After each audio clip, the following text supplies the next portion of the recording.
terrorists and all that. They get all of them get different groups. But Boko Haram, that is, where we all of us know where we're, they'll come back again. Breaking Boko Haram terrorists stormed displaced persons village in Bonu, burned 25 houses. Let's take this. Let's take this quickly. Sources told Sahara Reporter that the terrorists stormed Gajibo village in the Dikwa local government area of the state and opened fire indiscriminately before setting fire to 25 houses. Barely 48 hours after kidnapping over 100 displaced persons, Boko Haram terrorists stormed another displaced persons village and burned 25 newly built houses in Borno State, a country where we have government. This is sickening. Okay, now I want to ask those satanic people listening to me right now that belongs to the satanic APC. I want to ask you a question. I know you are supporting your principal normally in the real way, how you're supposed to support people that is doing the right thing. But you guys are choosing to support satanism. But I want to ask you now, how do you feel with the current state of the country? How do you feel? Do you have a heart? And the report, other foreign countries now reporting the excruciating situation of our country. How do you feel? Now, Boko Haram they have resumed duty. How do you feel? They have kidnapped over 100 people for the last 48 hours. How do you feel? More than 24 houses have been burnt to ashes. How do you feel? I'm just asking you, though. I'm not fighting you. It's not between you and your heart. Are you going to continue to say, no matter, it happened during the time Buhari now, it happened during the time Jonathan now, so why when I can't complain for Tinubu own? Because that's the only excuse that you guys have, right? It's very sad. Very, very sad. But meanwhile, I'd like to okay, we already have our guest with us. Thank you. Yes. So anybody that want to come in now, you can if there's this space. Let me start bringing in people. Mr. Eragbe Anslem, please, you can sit down properly and relax yourself so that we can bring you to the screen. I can see you are working on your camera right there. Madam Patricia, turn off your camera. Thank you very much. I will ask for you guys to turn it on once I bring you in. No, thank you very much. Okay. All right. I would like to bring in my guest right now. So we'll take it from here. I wanted to read more, but there's no time anymore. So bear with me. Let me quickly bring in our guest. Okay. Thank you very much, sir, for joining us today. How are you doing today? Can you hear me? Oh, we can't hear you. Your audio is not, we can't hear your audio at all.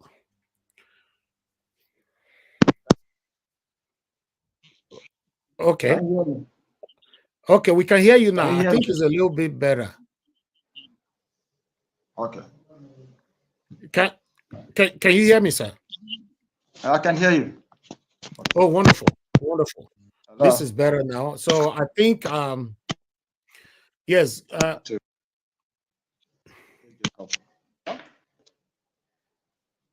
Okay. Are you done? Are you okay now? Or you want me to come back to you so that you can sort yourself out? Okay. Can you hear me now? Can you hear me? Yeah. Can you hear me? No, your voice is far away. It's far away. It was better earlier on. Okay, maybe I have to take out the earpiece there. Can you hear me now? Okay, I think it's better. Can you hear me? Yeah, it's better like that. Just leave it like that, sir. Leave it like that. It's okay. Thank you. Thank you very much, sir. It's good to have you on the panel. Good evening to you. This is Nigeria Watch. I guess you've been hearing about this media, right? Oh yes, I've been hearing about Nigeria Watch. I've been doing quite a lot of work. Great work. Thank you. Thank you, sir. Thank you very much. It's good to have you here once again. I have lots of people because on this platform, we work together as is a collective movement right here. So a lot of people are going to be passing questions to you later on. I hope you don't mind because we already have lots of them on the backstage. I don't mind. That's why I'm here. Okay. You answer the questions. Wonderful. Now, please, can you introduce yourself to everyone listening right now, to my audience? Thank you. Thank you. My name is Comrade Eragbe Anslem. I am the National Youth Leader of Labour Party in Nigeria, elected on the 10th of June 2019 in the Labour Party National Convention at Akwanga, Nasarawa State. Thank you. Thank you. Thank you, Mr. Anslem. Do you want me to call you Eragbe or I call you Anslem, Mr. Anslem? Well, Eragbe Anslem, whichever is okay with me. All right. Okay. It's good to have you on the show. All right. We have a lot to talk about today because I remember that I actually showcased your video on this platform a couple of weeks ago. I think that was back in December. What happened to you in Edo State, Benin, to be precise, Benin City, where you were beaten to stupor. So, do you want to take us through on that? What actually happened? Okay. Thank you, great audience, fellow Nigerians, the global community. Eragbe Anslem, the National Youth Leader of Labour Party. INEC, the Independent National Electoral Commission, INEC rolled out the schedule of political party activities for the rerun elections and by-elections in December 2023, stroke January, and ultimately the Edo 2024 gubernatorial and Ondo State primary activities. Now, I was in Benin City, Edo State. I was the lead team for the five-man team that went to Edo State. Of course, I arrived at Edo State on the 28th of December 2023, around 2:02 p.m., probably precisely. And while I got to Benin, I got a call from some of our people on ground. Mary, or him particularly, who said she had instructions of some of the stakeholders to take me to my hotel. It was one of those compliments every political office holder receives because it's a people's event. So they took us to that event, to that hotel, somewhere around Apapava, if I'm right now. Mm-hmm. I was there all through the night till the morning. In the morning, again, I got a call. They came to pick me to the venue of the stakeholders meeting we're to have first and foremost, because the whole essence of my journey was to conduct Labour Party activities, to supervise the world congresses that were to take place 28th, 29th, 30th, leading to the emergence of candidates ultimately for the January election and for the Labour Party delegates election. So that was the issue. It was official. Now, Mr. Austin Before you move on this particular platform, I was one of the people that assumed that you were sent by the because Labour Party, they call the faction, this one, there's a lot of controversy going on in the party, the Apapa group and the Julius Abure's group. So I was one of the people on this platform who thought or assumed that you were from the Apapa's group. Can you tell us your bond or relationship with the Apapa faction? Well, thank you very much. I think this is a great opportunity to espouse the real issues in Labour Party. Now, Labour Party is one big family. We were all elected in the National Convention on the 10th of June 2019. A. Salam, may so rest in peace, elected as the national chairman. Maria Lebeke was elected as the deputy national chairman, not Alhaji Lamidi Bashir Apapa, elected as the deputy national chairman South. Julius Abure elected as the national secretary of the party. Eragbe Anslem was elected as the national youth leader. Now, and we are 20 of us elected from that convention. I bothered to share the INEC acknowledgement copy of that convention just yesterday to the world to see. Now, what happened? Now, there were issues. Abure ran foul of so many issues as it affects the laws of the party and other activities. Now, in the course of the 2022 electioneering activities, 2023, there were a lot of infractions committed by Abure.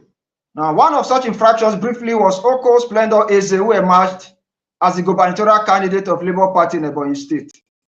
Remember, I was the Edo North senatorial candidate for that election. Of course, I had to abandon my election because of the crisis Abure created for me. Now, it was all this infraction that led to why a petition was written to the First Criminal Investigation Department, FCID, Area 10, Abuja here, by that candidate. Now, police conducted investigation and came out with a report that indicted Julius Abure, Umar Farouk Ibrahim, Ojukwu Clement, basically for perjury. Because why? They falsified court document, court affidavit, court seal, payment, TSA payment receipt. They forged the signature of this candidate to withdraw their nomination from the INEC portal. So these were the issues. Now, remember, Abure had illegally suspended me on the 20th of October 2022. What were the issues? I had insisted immediately Peter Obi came to the party to say the elections were basically going to be electronic. We needed to develop ICT solutions comparable with the INEC high-ref portal so that we as Labour Party, because of the massive support, we'll be able to collect the Form EC8A on the day of election and using the display window so that within few hours of the voting, Labour Party then would have been able to announce the result from its platform. So these were the issues. I muted these ideas, designed them. I wrote to Abure requesting for 12.6 million naira to initiate the development of that process, which he never did. Well, because I saw the urgency for that, I continued. First and foremost, I started with my own funds. Later, I took a loan, notwithstanding. But however, I developed a policy document as the national youth leader because I knew that it is the youth fold that will determine the victory. And I controlled the majority of the voters who were happily with Labour Party. Eventually, I developed 3 solutions: the Labour Party mobile application, the display window, and the national mobilization platform. They are in evidence. It's a global platform. Now, I sourced funding using that policy document because I knew there were 176,846 polling units in Nigeria. My formula was that we're going to have 3 polling unit agents, 1 for the presidential candidate, 1 for the senatorial candidate, 1 for the House of Rep candidate in that election, totaling 535,000 polling unit agents. Now, the solution I developed was to seek about 10 billion naira, particularly to take care of the polling unit agents. I wrote that letter. I gave a copy to the national chairman. I went to major stakeholders across the country, discussing and explaining why there was need for synergy. Eventually, I got a blanket approval of 50 billion naira, ultimately to support the 2023 presidential election and national elections for Labour Party. I secured 80 buses for the election. The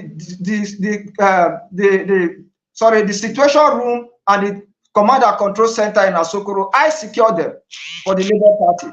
I took Abure to these stakeholders, introduced him. After 3 other meetings, Abure started a conspiracy against me. It was that conspiracy that led to why I had to be illegally suspended from Labour Party as the national youth leader of Labour Party. And Abure had to substitute me. I'm sorry to say this, sir. Sorry. This is the second time you're saying that Abure was the one that suspended you. But I have a video that I need to play here. It was Arambabe himself that suspended you, not Abure. Hold on. Let me recapitulate on this video quickly. Please bear with me. Let's listen to this video, then I'll come back to you. Thank you, sir. Thank you, sir. Suspended its national youth leader. Labour Party has suspended its national youth leader, Eragbe Anslem, over allegations of forgery and impersonation. The party had suspended Mr. Eragbe for allegedly hobnobbing with the opposition and has appointed Kennedy Ahanotu to act in his stead. The party's national publicity secretary, Arabi at a press conference, said the suspended youth leader forged the signature of the national chairman and national secretary with which he allegedly carried out unofficial assignments. Our former national youth leader, Comrade Eragbe Anslem,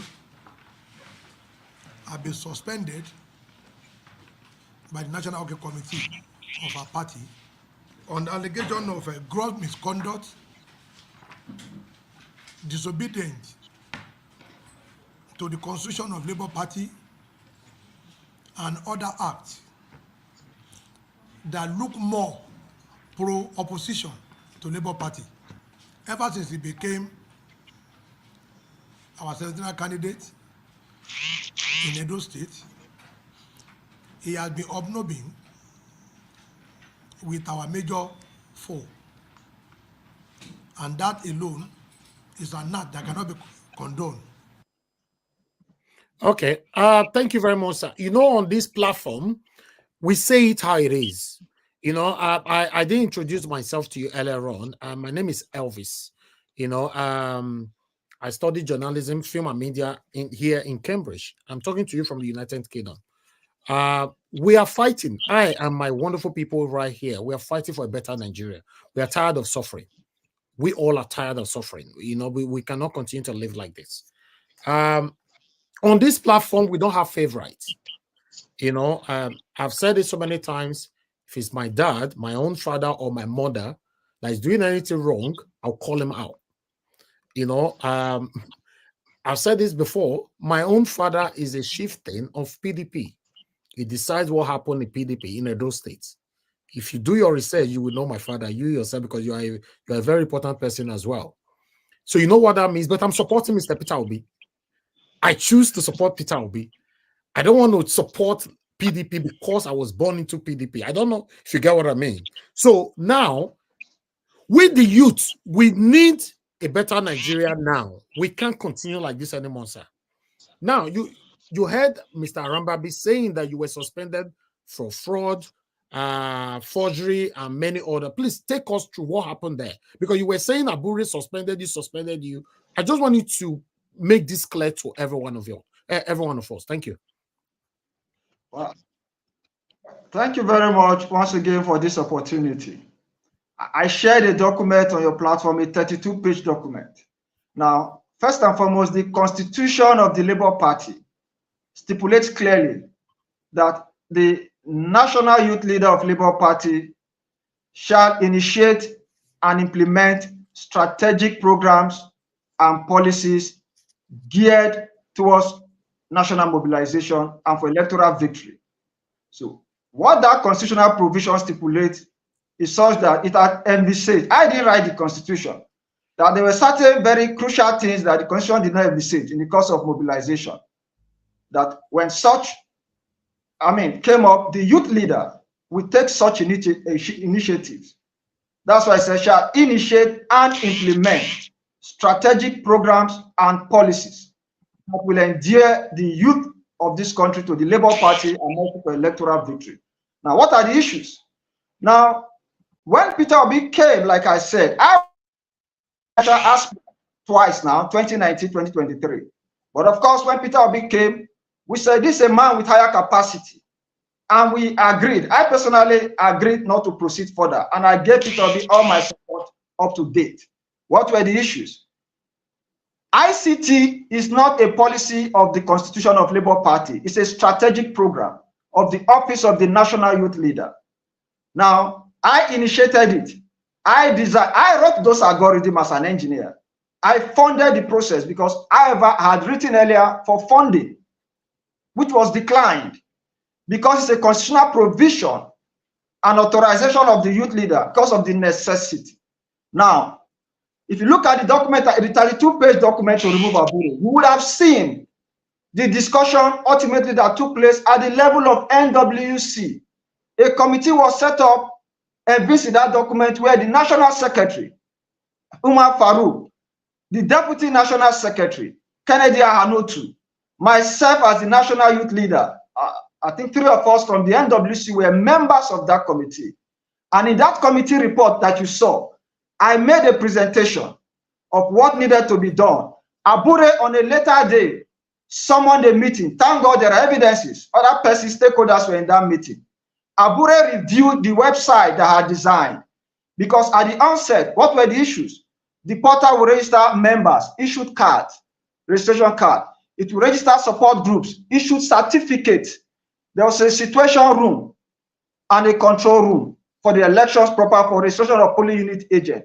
Now, on the certificate of the support group, and initially at the membership, it was my signature that was there. So during that review process, Abure told me, Eragbe, remove your signature, put my signature, put the National Secretary's signature in the internet.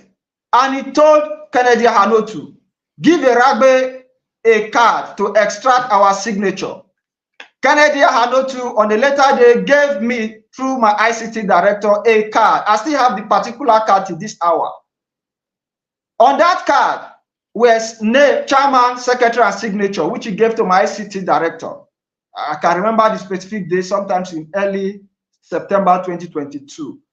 Now, my ICT unit extracted those signatures and put on that certificate of support group, unknown to me and my ICT team, that the card that Kennedy Hanotu presented was a card previously signed by A.A. Salam as chairman. Mind you, there was no name written on that chairman. You just see chairman.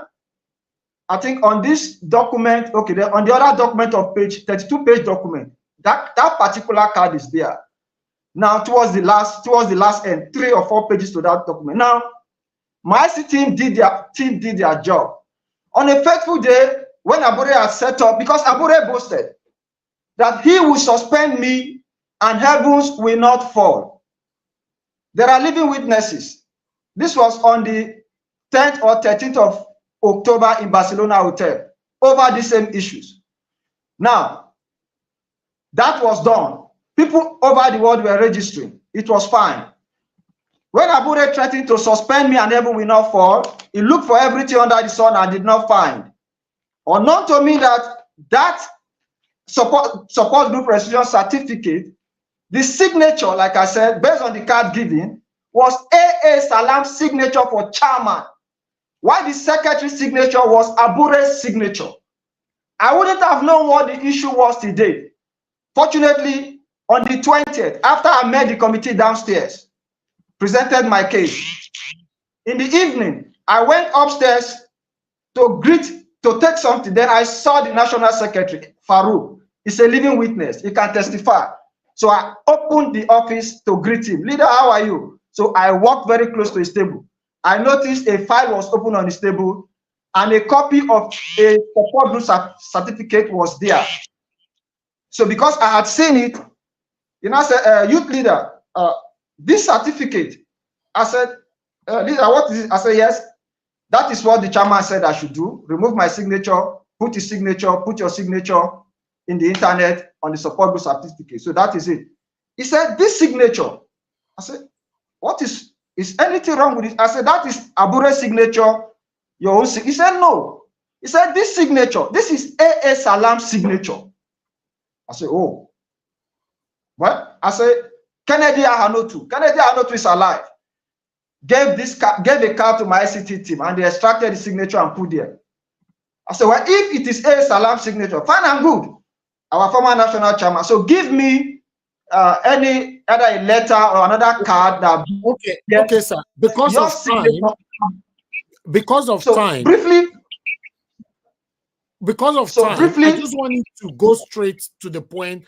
Why were you suspended? Because on that video we played, Arabi suspended you and he mentioned why. So you tell us, were you guilty of this offense? No, there was no offense in the first instance. Remember, I just said here on the 13th of October, which was 7 days to this suspension, Abure had boasted openly before other NWC members. Are you telling us now Abure was the one that worked with Arabi to suspend you? Oh, certainly. Certainly, because the same Arabi is fighting Abure every time, everywhere.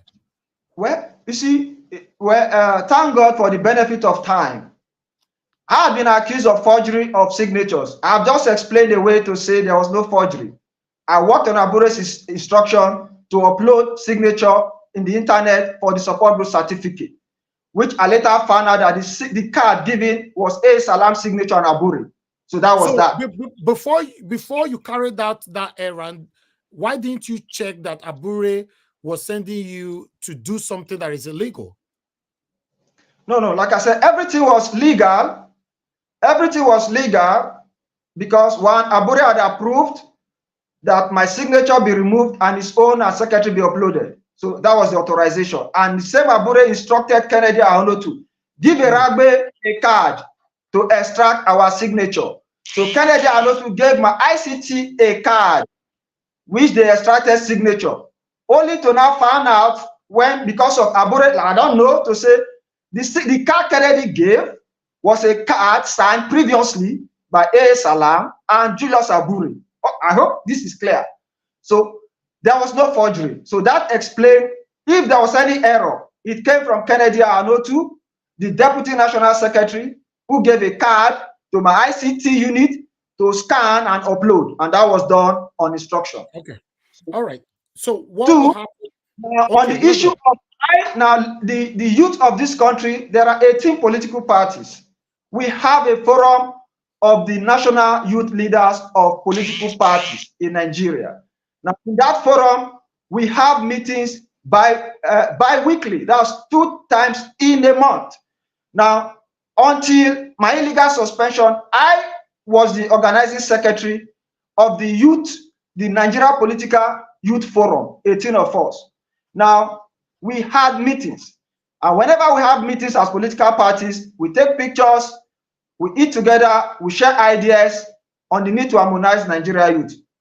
It's all over the world. So now you would have seen where they said I was hobnobbing with other parties. No. Yeah. That was an association of the 18 political parties youth leaders. Those pictures are on the internet. Myself, the APC youth leader, the PDP youth leader, and the other 18s, we took pictures in turn. So that is that. Then 2, constitutionally, I've just said everything I did was in line with constitutional provision. The Constitution had envisaged and authorized the youth leader. So the only place I would have been accused ordinarily would have been maybe I was giving funds I did not implement. It's on record that Labour Party has not given me a dime to date, other than 1 million naira out of pocket allowance. My concern answer, because 2 things I really want us to clarify before I bring in my guest, because you might face a tougher questions later on from my guest, from my panelists, sorry. But I want to confirm these 2 things. One, you were beaten in Edo State, which I saw the video, that was totally out of line. I'm not a supporter of that at all in any angle. You know, I thank God that you survived that, because I cannot even play that video on my channel. I'm sorry. You know, now I want to ask, before I go back to what happened back in December in Edo State, Arambabi, on that video that I played earlier on, suspended you. And Arambabi have appeared in series of videos on channels, Arise, and every other social media platform, fighting heavily with Barrister Julius Abure. Now, I want to know, how are they connected, both of them? Because you said Abure is the one that suspended you, or Abure threatened you that you're going to be suspended and all that, or you're going to be removed. Are you telling me that the same Arambabi that is publicly destroying Barrister Julius Abure is the one that worked with Julius Abure to suspend you? Can you just answer that question within 1 minute? Okay, thank you. Just in a minute. There are constitutional provisions for how a National Working Committee member of Labour Party could be reprimanded. There are 6 items on that list. 1 is warning letter 1, warning letter 2, suspension, removal from office. There are just 6 of them, like that. Now, the provision of the law is very explicit. If there are infractions, there is a standing committee in the Constitution that allows the NWC, the National Working Committee, to set for the chairman to evoke that provision, to set up a committee. It's already a standing committee, but you now appoint chairman, secretary, and membership. And anybody that they feel had committed any infraction will face that committee. That was done constitutionally. Because, like I said, Abure, for reasons known to him, threatened me in the open that he will suspend me and heaven will not fall. And he had to live up to it. So he set up that committee. I met the committee on the 20th. The same on the 20th. Now, after that, the law says 20th of what? October 2022. Okay. Yeah, I met the committee on the 20th. It's on that document, that 32-page document, the last. So I met the committee, made my presentation to say whatever issues or allegations against me are founded. I made my presentation. Even in those committee, in those allegations, there was no forgery of certificate of signature. So it was when Abure realized that from the recommendation, I was free and clean. And they had cooked up this other aspect. So they now evoke an item that was extraneous, that was not part of the terms of reference for my investigation. All right. In other words, it means that despite that Apapa, because today Abure was reaffirmed as the national chairman of Labour Party. I hope you're aware of that, sir. Very well. Okay, good. And Apapa, satanic Apapa, because I call him satanic because he have caused confusion amongst everywhere. In Nigeria right now, you know, satanic Apapa was fined 1 million naira today. I propose he should have been jailed anyway, but still, this is Nigeria. But still, I want to ask, because I just asked you now, which is your answer is still not, I'm not satisfied with it. Is Abure and Aramba be working together right now? Because we call them two factions. Labour Party, you know. It's okay. Let me give, sorry for the little background I was given, because this is an opportunity I have, even though I have to be brief. But let me quickly round up those few questions you asked. So in summary, the neck of the party was supposed to have sat over the NWC recommendation to vote to TED, to decide whether whatever recommendation was submitted will be upheld. That wasn't done. So Abure had to unilaterally make a pronouncement through the publicity secretary, acting publicity, then Arabi, because of course we are always a party team. Whatever decision the chairman takes, the publicity secretary, apart from the youth leader who can make so our organizing, the publicity secretary makes such. So he had to go out and make that statement on Abure's authorization. So we need to be clear about that. So this was what happened. First, my suspension became illegal because it did not meet any provision of law. There is nowhere NWC can suspend NWC. Two, Arabi and Abure. Now, good enough, there are so many infractions. Arabi and Abure are 5 and 6. I can assure you on this world broadcast that when due diligence is done adequately, wherever Abure is indicted financially, Arabi will be indicted as well, because there are so many things they did together. So in the days ahead, are you telling me even to date, are you alleging Barrister Julius Abure that is affiliated or connected with Arabi till now? Absolutely, 100%. Because like I said, they were best of friends. So they knew all they did. So that I'm out for Abure doesn't mean I support Arabi on the other side. No. Whatever any of us have done that amounted to infraction, let it come to the fore. But I'm saying you are accusing Arabi and Barrister Abure of criminality. Are you confirming that? Certainly. Certainly, like I said, there are issues that will come up sooner, and two of them we have to account here and there over some of the money received earlier through aspirants, how they made transfers, either from different. So they know they will answer at the right time. I won't go into that now. So are you telling? Are you also saying, alleging that these people they normally come to the national TV to deceive the public while they are connected behind the scene? Is that what you're saying? Oh, yes. Yes. There are a lot of infractions. I'm a member of the NWC. Whatever I say against anybody today, let them say such and let us prove ourselves. But I've just said, at an ample time, Arabi and Abure, we have cases to answer collectively and individually. Okay, lastly, I'm going to bring in my panelists right now. Lastly, are you working for Apampa? Now, quickly, that was the part I was quickly trying to explain away. Okay. Now, Apapa, how does Apapa come into play?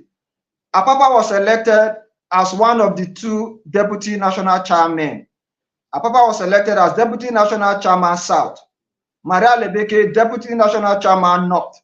Now, that was why when A. Salam died, may so rest in peace, 29th of December 2020, we went for the burial and came back. On the 30th, we met and ratified by constitutional provision the next in line, who then Maria Lebeke was ratified as the acting national chairman. Now, that is one. Two, of course, so many infractions, and she had to be illegally removed. I'm going to that now. And Abure came in through the back door as acting chairman to become chairman, which is illegal and unconstitutional to date. Abure has no entitlement in the chairmanship of Labour. You can't say that, sir. Today, court just reaffirmed Abure as the national chairman. Don't say today. I am coming to that briefly. Now, when Abure was restrained, what were the issues? Because of the forgery, the indictment by the FCID, they wrote to the police. Now, there was a suspension on Abure and the matter taken to court. Now, there's a criminal matter. There are two issues when Abure was suspended from the world. One is the civil issue, of course, which the court held today, that the world does not have the power to suspend a national chairman. The court is correct, because that is a provision of the law. There is another leg to that matter. There is the criminal aspect, which had to do with perjury, forgery, criminal conspiracy, financial malfeasance. High by 400 million naira was transferred from the beneficiary of the Ebonyi matter to them. That's the financial aspect. Now, it is this matter that the Nigeria police, that had to do with withdrawal letter, forgery of signature of Okoeze and others, that the FCID investigated. A prima facie case was established. It was this matter that the FCT High Court suspended Abure upon. It's a criminal matter. And as I'm talking now, the Nigeria Police Inspector General on the 25th or 26th of October 2023 sent a prosecution order on this matter to the Attorney General of the Federation for the prosecution of Abure, for the prosecution of Umar Farouk, for the prosecution of Ojukwu Clement, for the prosecution of Edward Nkwebu, that's the beneficiary of that crime. Now, in the Ministry of Justice, we are aware of those who have been running around to shortchange the order that was issued by the Attorney General of the Federation for Abure's prosecution. So what I'm telling you now is, yes, today, the 6th of June, 6th of March, the FCT High Court upheld Abure's leadership on the civil aspect. They are correct. But the reason Abure was restrained by FCT High Court was on the criminal aspect. And prosecution is going to be taking place on that matter. And when that happens, the FCT High Court will have a recourse to this civil judgment that was given today to bring in Abure. So you are telling us now that this court case of a thing concerning Abure is not over yet? No, it's not over. Because there is a criminal aspect. There is a criminal aspect upon which the Inspector General of Police has authorized the Attorney General for prosecution of Abure in court. It's a criminal case.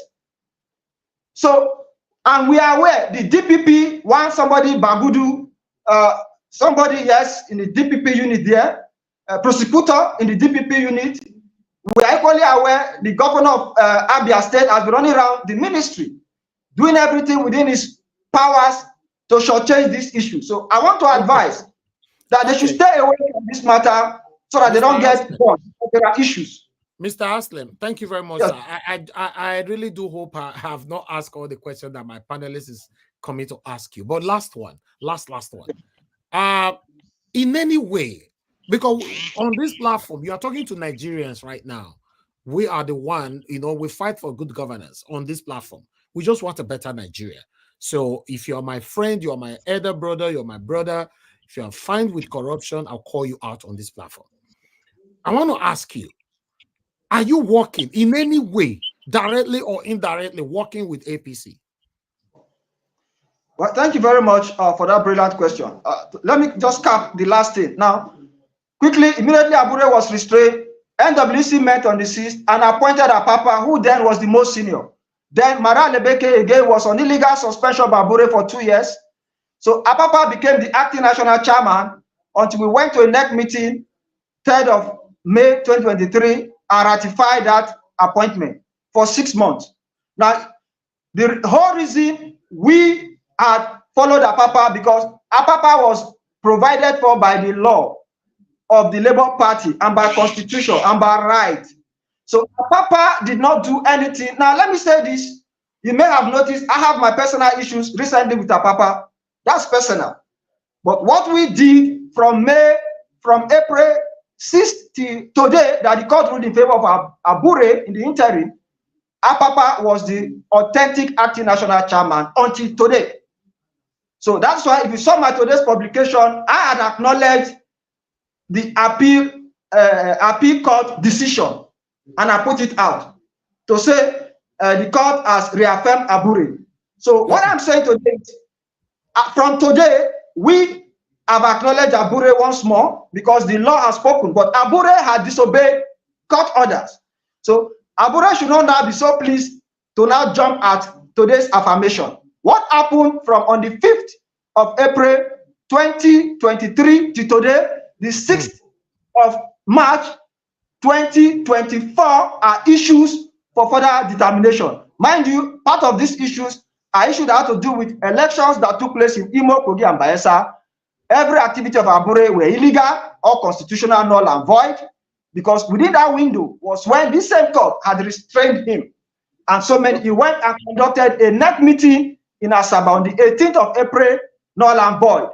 So there are issues, so that I'm saying this to the world so that people understand. Now, the reason are over 900 people watching you right now across social media. Are you working for APC directly or indirectly or otherwise?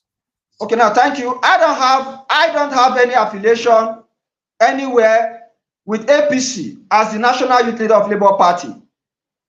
Though my dad late now, my dad was a stalwart of the APC, may so rest in peace. He died in 2018. My biological mother is a stalwart of the PDP. You can call me a foundation member of the PDP since 1998 under Chief Tony Aneni, until I left the PDP in 2016 to join Labour Party. Now, you will see a picture on the internet that flies with His Excellency today, President Tinubu. What was the issue? I was the presidential aspirant for Labour Party. We had a banquet with the First Lady, sometimes in April 2022. Peter Obi was not then in the Labour Party. In that event, you saw me with other stalwarts, other aspirants, about 17 of them. I was seated close to today, President Tinubu, then as an aspirant on the APC's platform. I was an aspirant on the Labour Party's platform.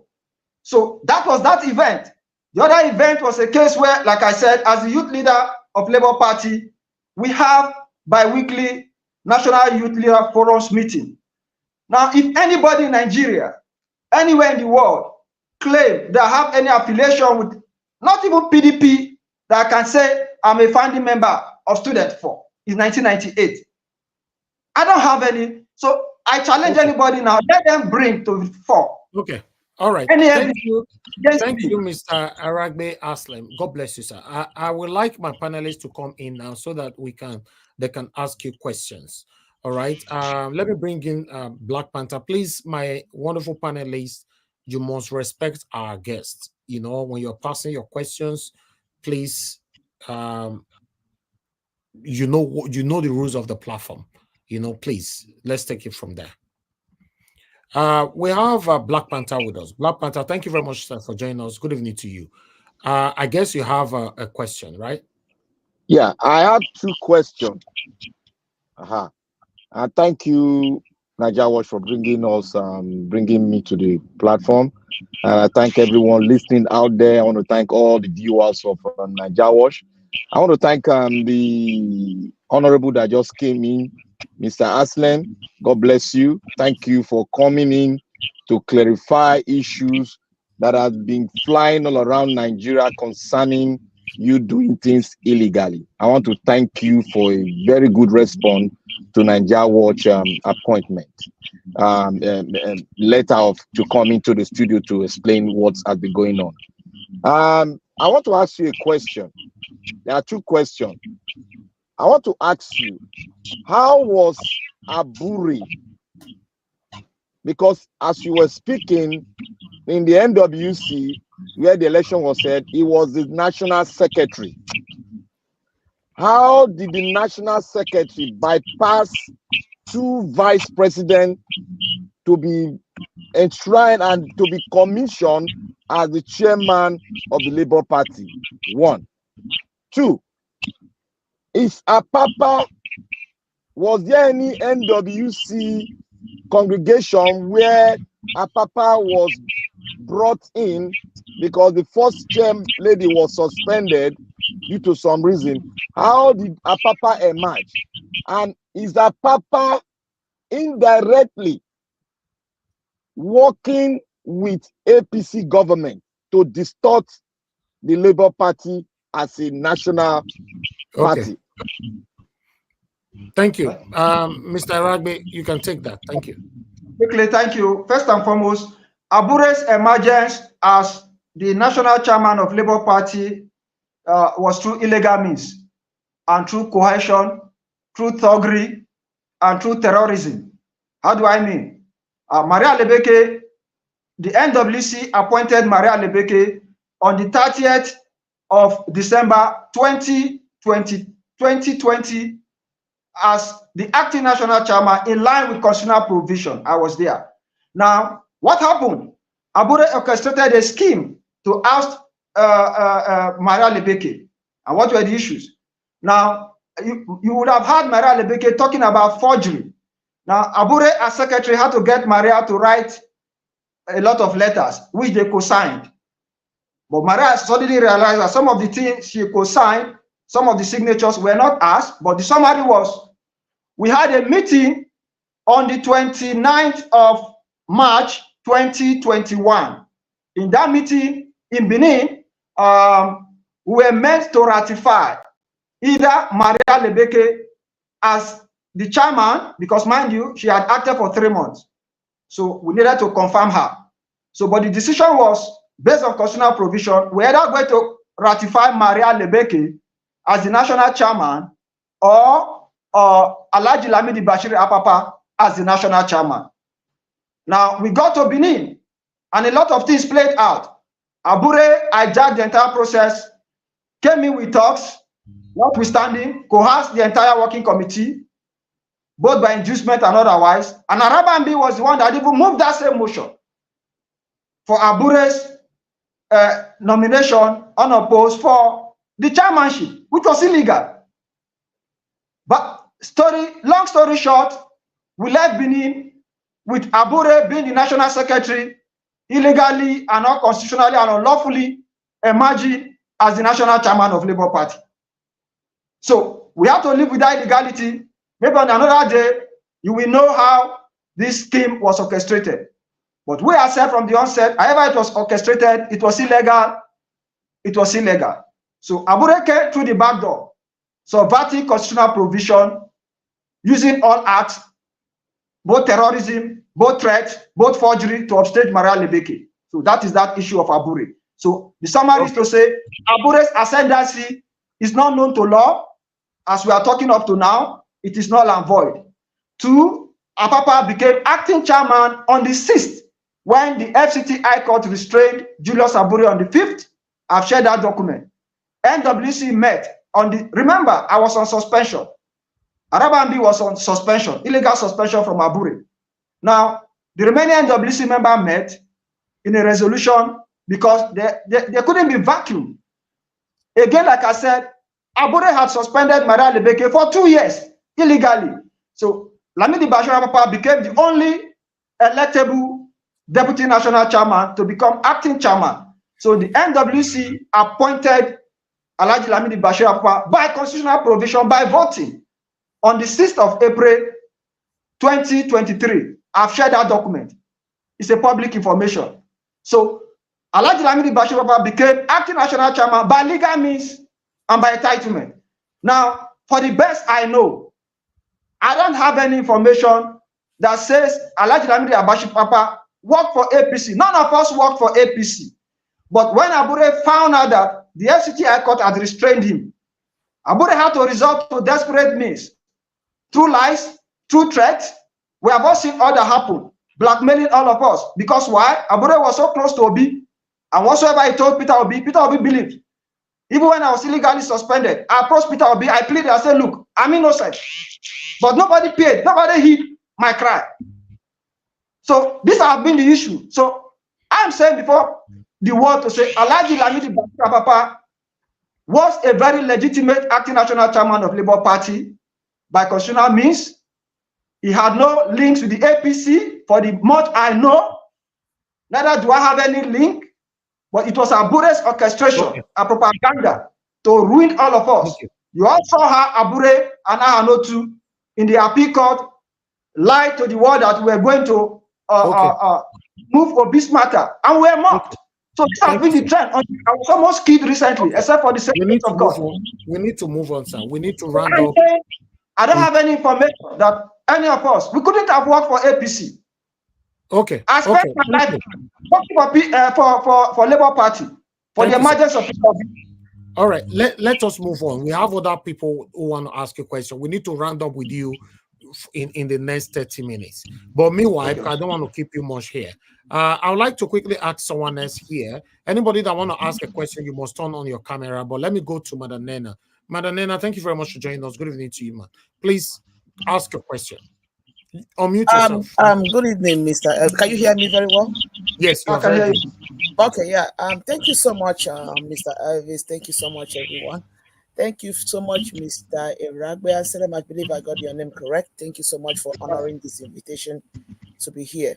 Thank you, everyone who's on the panel and the comment section. The reason why this panel exists is, for everyone you see on this panel are people that are on this channel are people that are concerned about the situation of the country. We are genuinely concerned about the situation of the country, and we are striving, hoping, sincerely wishing, and then working towards seeing a country that is at least, I know there's no way a country can be 100% perfect, but at least have a little bit of sense of sanity, so to say, in our political system. And most of us here believe so much in the obedient movement, and by extension, we begin to have a little bit of an affinity with the Labour Party.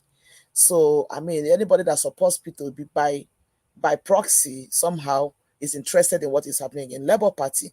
So that is why, for me, I'm interested in what is going on right now, and that is why I am privileged and I'm grateful that I have this opportunity to be here today to listen to what you are saying. Having said that, I want to go quickly to questions. I don't want to look at my question as trying to be repetitive of what has been said already, but because honestly, when I was listening to you with the questions Mr. Elvis threw at you, for me, maybe for others, but for me, I don't think I got a little bit of it. I don't think I got clarity from your questions, because there are some questions that he asked that are like direct questions, which I did not get. For me, maybe I didn't have a good understanding of how you said it, but to me, I don't think he gave me a clear understanding of what is happening. So maybe I want to rephrase my question in another way. When you were talking, you said, you made mention of the fact that Abure was the one who suspended you, right?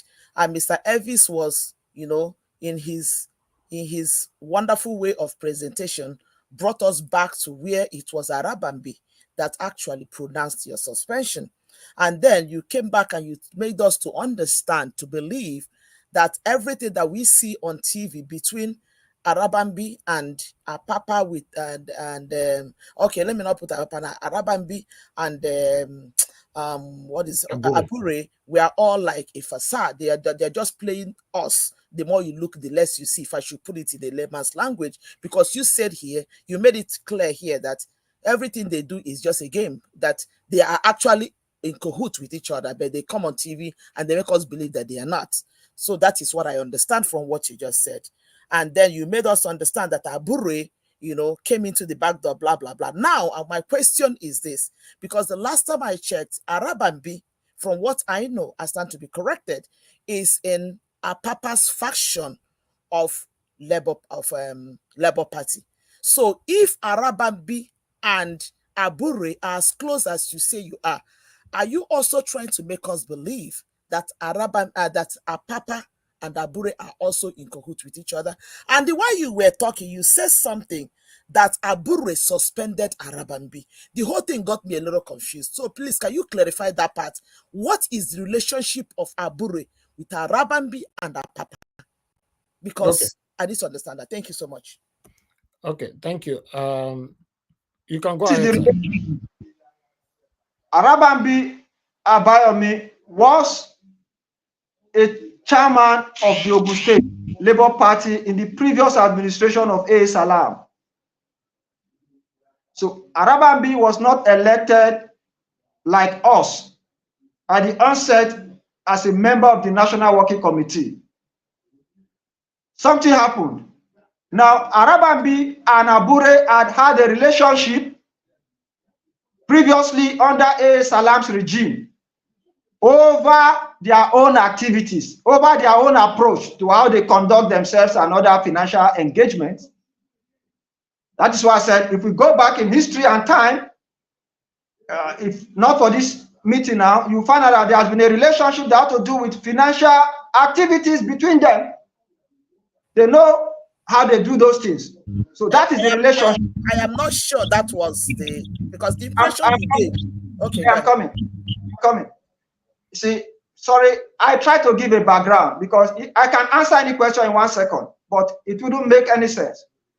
It's better I give a background. Now, I'm just giving a background to say, when the publicity secretary elected with us in the National Convention, Innocent Lagi left. Abure brought in Arabi as acting National Publicity Secretary. Remember, I've just established a relationship that started earlier when he was the state chairman of the party, Ogun State. Now, it is that relationship. That's why I said on another day, there are issues between them. The reason Arabi is fighting Abure so hard is they have transactions between them, which they shortchange themselves. Now, of course, when Abure suspended me, Arabi had to do the actual job. Because why? Abure gave the authorization for my illegal suspension. And Arabi did the actual job by going to the media to announce it. So, unfortunately for Arabi, when I was out, because Abure at the time briefly felt maybe I was a thorn in his neck. What was the issue? I told Abure severally, I said, Chairman, please don't get involved in anything that is not documented because it's a public office. Because I noticed Abure was already indulging in acts. They were inimical that may come back to bite him. But as my brother, I had warned him. Abure said something to people that the youth leader is too academic. He writes everything, that this is politics. Who cares about what you are writing? Make the money first. So this is the principle Abure has operated, and we have seen where the principle is leading him. Now, I became a thorn in his flesh because he felt, for reasons, maybe I was too plain to him, or I cared too much for him. Sir, but he had his own way. I'm so sorry. Excuse me, sir. My question is, I think you're just dancing around the whole thing. My question is direct. Explain to us the relationship between Arabi and Papa with Abure, because the impression you gave us is that these people are close. Just go straight to the point. Thank you. I've just told earlier to say, I gave a background. There is a financial relationship of activities of Labour Party involving Ogun State and Southwest, which Arabi was hatching for Abure. That is the relationship. So when Abure appointed Arabi to NWC and the 2023 elections were here, Arabi was the one that went to the Southwest to do so many financial transactions on behalf of the party and for Abure. So that is the relationship. Okay. So when you dig further on the later day, you will find that financial relationship and they have crossed themselves. Thank you. Thank you. So what we are fighting about with them now is the financial between them. Thank you. That they cross themselves. All right. Let me quickly call in other person. Like I said, we only have less than 20 minutes now to let you go. Mr. Jonathan, please, we can't see your camera. If you want to ask a question. Are you there? Mr. Jonathan Kisley. Okay, we can't hear you at all. You unmuted yourself, but we can't hear you. I think you need to come back again. All right, you need to come back again. Let me move on to Madam Patricia. Madam Patricia, do you have a question? No, I don't think I don't have any. Good evening. Okay. All right, that's fine. Thank you. Give us a mandate. Do you have a question? Well, I have a question, and turn on your camera, sir. So if that's the whole thing, then you just go on. Maybe if somebody else can just go on, don't worry about it. Then you can. Okay, that's fine. Thank you very much. Thank you. You know, like I said before, the only way we can pass questions to our guests here, your camera must be turned on. You know, I appreciate every one of you right there. Let me post out a link for Mr. Jonathan to come back in, because I'm seeing that you are struggling. Mr. Jonathan, yes, I'm posting it now. Click on it, quickly come in so that we can let him go. But before we come up with another question for you from our panelists, I would like to ask you, sir, there's a series of allegations about Barrister Julius Abure. What do you know about this? I guess you watched the video of this woman that came to the public to alleged Barrister Julius Abure of series of criminality and all that. Mrs. Okpara, do you want to contribute to that at all? I'm in the know of all of these issues. Now, Abure committed very grievous offenses against the candidates of Labour Party by shortchanging them for higher bidders. Now, how did he do that? After these candidates emerged from valid Labour Party primaries, and of course, Peter Obi was around, and the ovation was loud, Abure suddenly remembered that he needed so much money. For instance, Abure forged a withdrawal letter for the candidate for Ebonyi State, Oko Eze. When he wrote a withdrawal and forged Oko Eze's signature, because he couldn't exactly sign it, they put E.O. E.O. Eze Oko. That is one. And substituted that candidate on the INEC portal. Because what is the issue? The national chairman and the national secretary have the codes to upload information of candidates in the INEC portal. So Abure collected 400 million naira from Edward Nkwebu, the Barcelona man, and shortchanged Oko Eze on the INEC portal. But you know, anything you say on this platform, this video can be used against you to sue you. You know that. Oh yes, you see, I'm one of those in the forefront of this matter to let the world know the criminality involved in Labour Party as perpetrated by Abure, because there are documentary evidences. I shared a document called Compendium 79. If you check Compendium 79, maybe page 20, 21, 22, 23, if I'm right, you will see the certified true copy of the First Criminal Investigation Department investigation report, forensic investigation and audit report of the Nigeria police, where a prima facie case was established against Julius Abure, that Abure committed perjury, Abure committed forgery, Abure committed criminal conspiracy. So this is the matter that the FCT High Court adjudicated upon to restrain Abure on the 5th of April 2023. Again, on this matter, the Inspector General of Police has authorized, after everything, has authorized the Attorney General of Federation on the 26th of October to prosecute Abure, Umar Farouk, Ibrahim Ojukwu Clement, and Edo Nkwebu. So that document is in evidence. So what I'm saying today to the world is to say, notwithstanding that today the court held the civil aspect of holding Abure, we don't have an issue with that, but there are issues. So that is one. Two, there is the case of Murphy. Murphy is in Edo State. Similar thing occurred. except his own case has not advanced to this one that authorized prosecution. So if we are talking of financial inducement, illegal withdrawal, all of these infractions committed by Abure, and above all, you see, there are conspirators in this game with Abure. Let me tell the world at this point to say, INEC will have to be investigated properly now.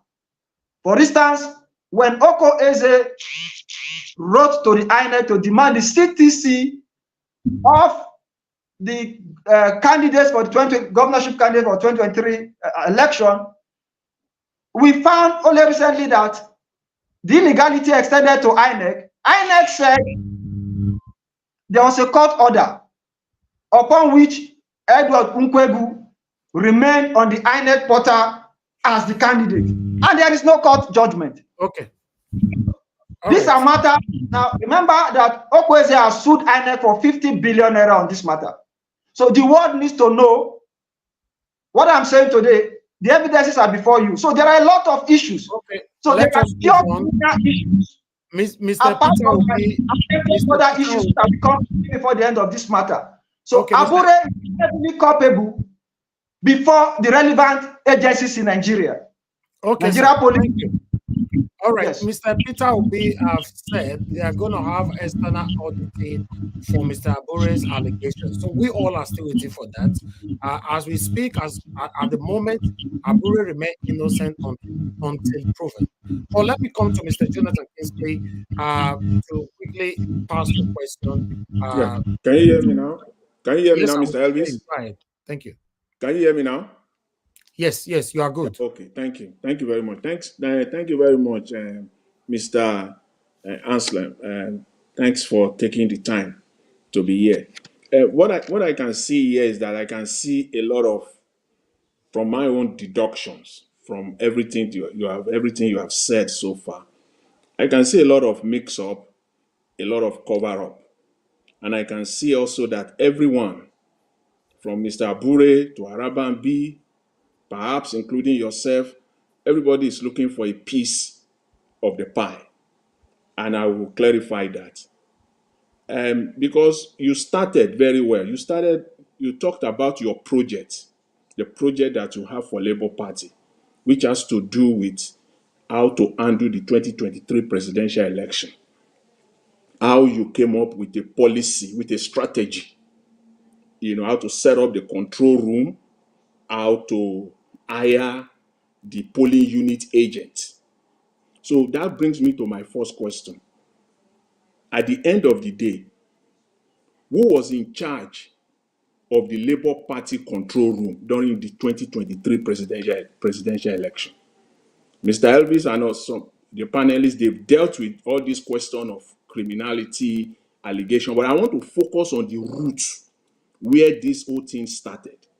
You talked about 10 billion naira that you proposed based on your study for polling unit agent, that 50 million naira was allocated to you. So who was actually in charge of the Labour Party control room? Was that control room actually set up for the 2023 presidential election? And if that happened, who actually employed the polling unit agent? And if yes, how many of them? How many of those polling unit agents were actually employed? That's my first question, because there's no time. The second question is about this allegation. You mentioned that you have been suspended, allegedly, based on fraud, allegations, perjury, and all the rest of it. But you are still today, as of today, you are still, to you, as far as you are concerned, you believe that legally you are still the Labour Party national youth leader, despite all the allegations, despite all the suspension. So what is the difference between you now, having been alleged, having allegation brought against you, suspended, and you are still the youth leader? What is different between you and Abure, who also has been alleged? So what is wrong in Abure still being the chairman today? What is the difference between the two of you? Because you are still the national youth leader. So why are you fighting with Abure? Why not let Abure still be? Because you are still.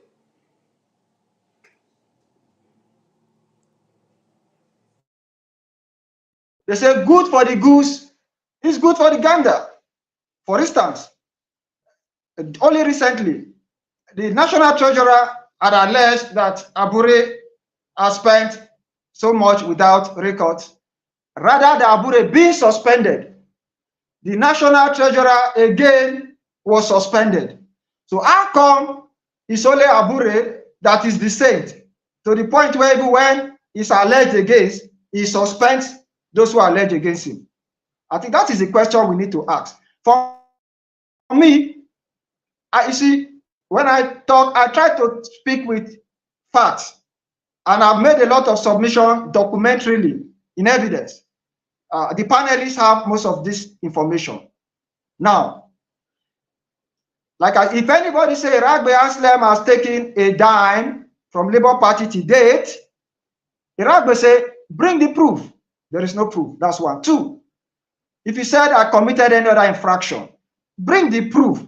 Now, I just told you that Abure has committed a lot of criminal infractions, writing forging signatures. On the documents I gave you, the documents are there with the forged signature. So every other information I have given, Allegedly, I have provided. Just a minute. You see, the question is, when they said Eragbe maybe forged signature, what is expected is you will ask them, please, can I have a document that shows that this is the document that Eragbe forged? It's not in evidence. They said Eragbe was soliciting funds. Only recently, I heard that they said I was soliciting funds from the Queen of England. Now, that's what Abure told His Excellency Peter Obi, which was the reason Peter Obi could not listen to my own side of the story. I said, is the Queen of England, when the Queen passed on, as the national youth leader, they gave us independence. I wrote a condolence message as the national youth leader on behalf of the youth of the party and the country, commiserating with the people of the Great Britain. And that letter is a public information. It's on my Facebook, it's on WhatsApp, it's on everybody's social media spaces. It was a congratulatory message.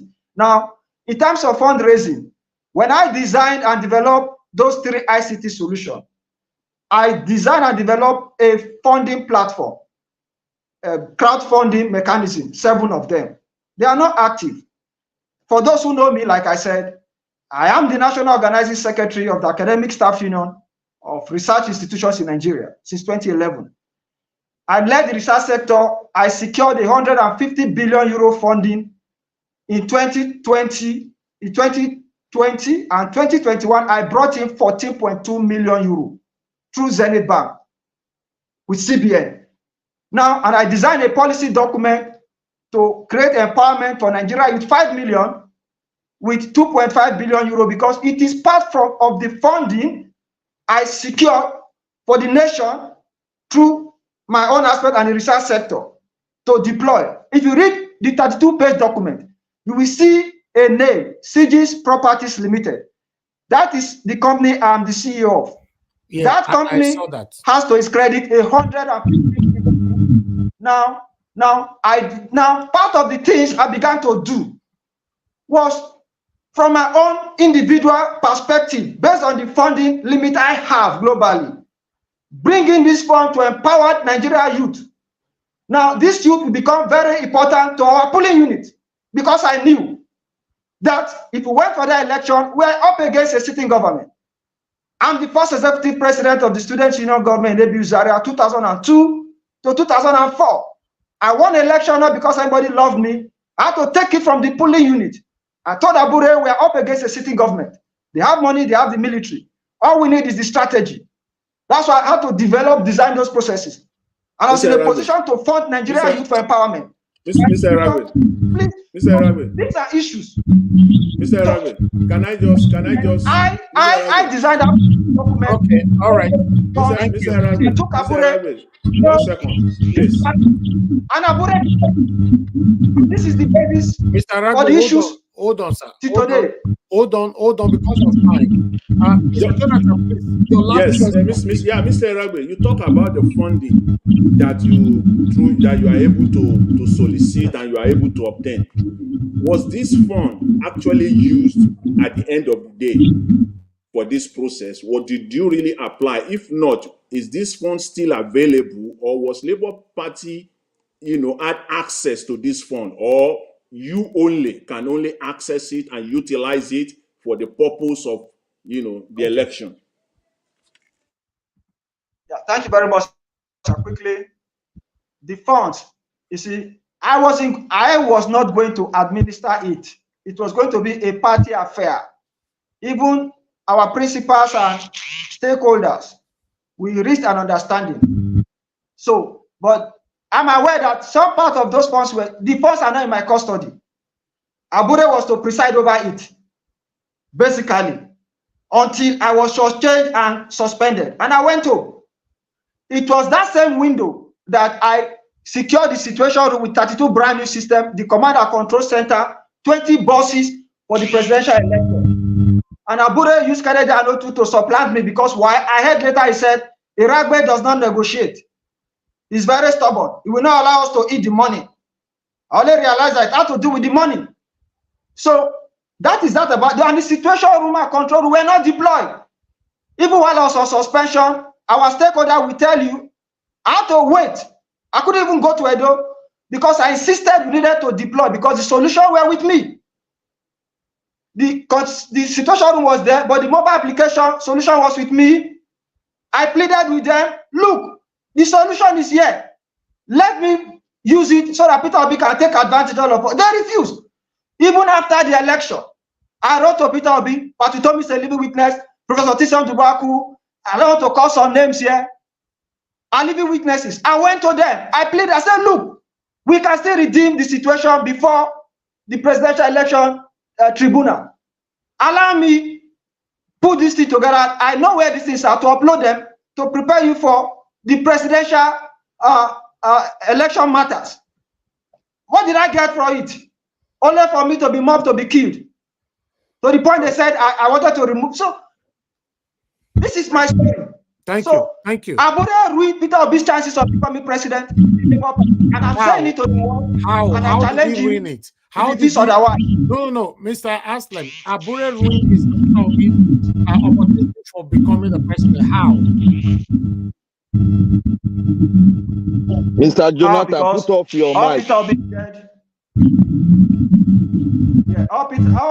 All Labour Party needed was to provide on the day of election, be able to upload, first and foremost, have polling unit agents across the 176,864 polling units thereabout.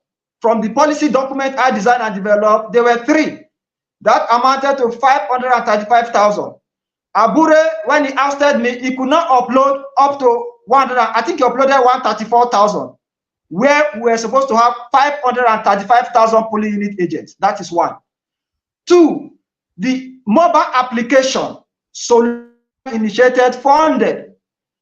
That was the application we needed to upload the form EC8A, just like the INEC IREF, from the polling unit into the situation room on the mobile application for the display window. We had another component, election result collation and display window. That unit compute the polling unit automatically and display it globally.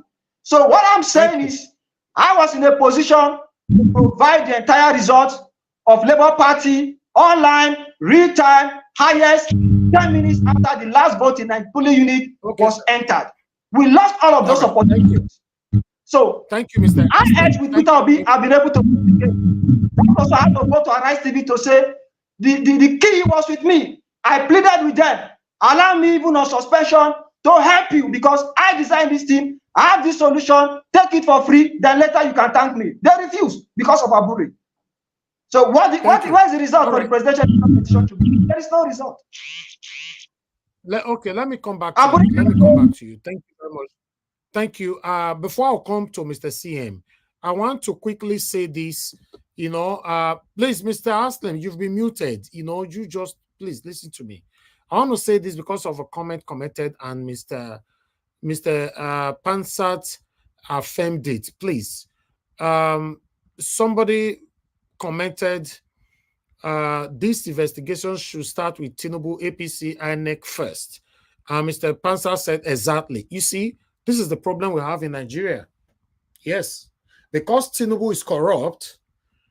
If the last person or the lowest person in Nigeria is corrupt, we shouldn't talk about it. We all have a long way to go. Because when it comes to talking about you don't want us to talk about it. But when it comes to talking about Tinubu, yes, every one of you want to jump from skyscraper. When it comes to talking about Atiku, talking about satanic Mahmoud Yakubu, yes, everybody is happy. When it comes to talking about other things where you belong, you don't want us to talk about it. Most especially Pansat and everybody affiliated with him. Listen, guys, the only way we can have a better Nigeria, we must be able to address every single thing, regardless of whoever that is involved. I've told you guys my stand on this platform. I'm not here to attack anybody. I'm not here to support anybody. I'm not here to be against anybody. I'm here to say things how it is. And the reason why I'm supporting Mr. Peter Obi today, I did my personal research about him, not about Labour Party. I didn't do any single research about Labour Party because I'm not interested. Peter Obi moved to Labour Party. That is the reason why you see that I'm affiliated with Labour Party today. So I did the research about Peter Obi. Till today, there is none. Get that with a capital letter. None single corruption in his name. So please, I want you guys to understand, if you are really fighting for Nigeria to be better, be able to call out anybody, including myself. If you are excluding anybody from any kind of corruption just because the person belongs to you, then you are part of the satanism that I talk about on this platform every day. Thank you. Oga CM, it's good to have you on the show. Good evening to you, sir. Please, I would like you to pass your question. Okay. Good evening, Niger Watch. Good evening, Mr. Eragbe Anslem. And then good evening, Black Panther. Good evening, Nena, Madam Patricia. Give us a mandate, Jonathan Kingsley. And those listening from wherever you may be, I greet everybody, all protocols duly observed. Welcome, our guest. One thing I would like to, let me start by, I want to get some clarification so that I do not, for want of maybe not being clear, I jump into what I do not know. I overheard you say, I think you asked for 10 billion naira either to conduct with the election or something. Please clear that. And then again, I overheard you too say, think why something connecting with ABU, you were able to secure grant for to some millions of euros. Is that what you said? Just go over it again so that I get what I wanted to. Please, just briefly, so that I can then come back and then. Please make it brief, sir. Make it brief. Okay, yes. Hey. Yeah. Mr. Anslem, make it brief. Go ahead. I said first, National Organizing Secretary of the Academic Staff Union of Research Institutions in Nigeria, ASURI. I'm a civil servant. I work with the National Agency for Science and Engineering Infrastructure, NASENI. That is my primary agency in Nigeria, under the Federal Ministry of Science and Technology. So I have a labor issues with my management, so let's leave that. But as a researcher and the National Organizing Secretary of the Staff Union in Nigeria, we designed, since 2011, we look at the issues in Nigeria and designed a functional economic framework, and fund. The government couldn't fund because we're under the federal government. So this was what led us to that. So I led that team first to build housing and others. And we secured 150 billion euro funding for 25 years. This information is before the federal government of Nigeria, CBN, EFCC, NFIU, DSS, NIA, Attorney General, everybody. From these funds, we are to commence development. So in 2021, 14.2 million euro came in through Zenith Bank. Of course, those funds were trapped, investigations commenced, and all the whatnot. So I understand that with government. So, but today I'm saying the federal government of Nigeria, everybody who knows is aware of what I've said. So the reason we did this was to assist this country because we had envisaged this economic downturn since 2011. I'm a metallurgical and materials engineer. No, hold on.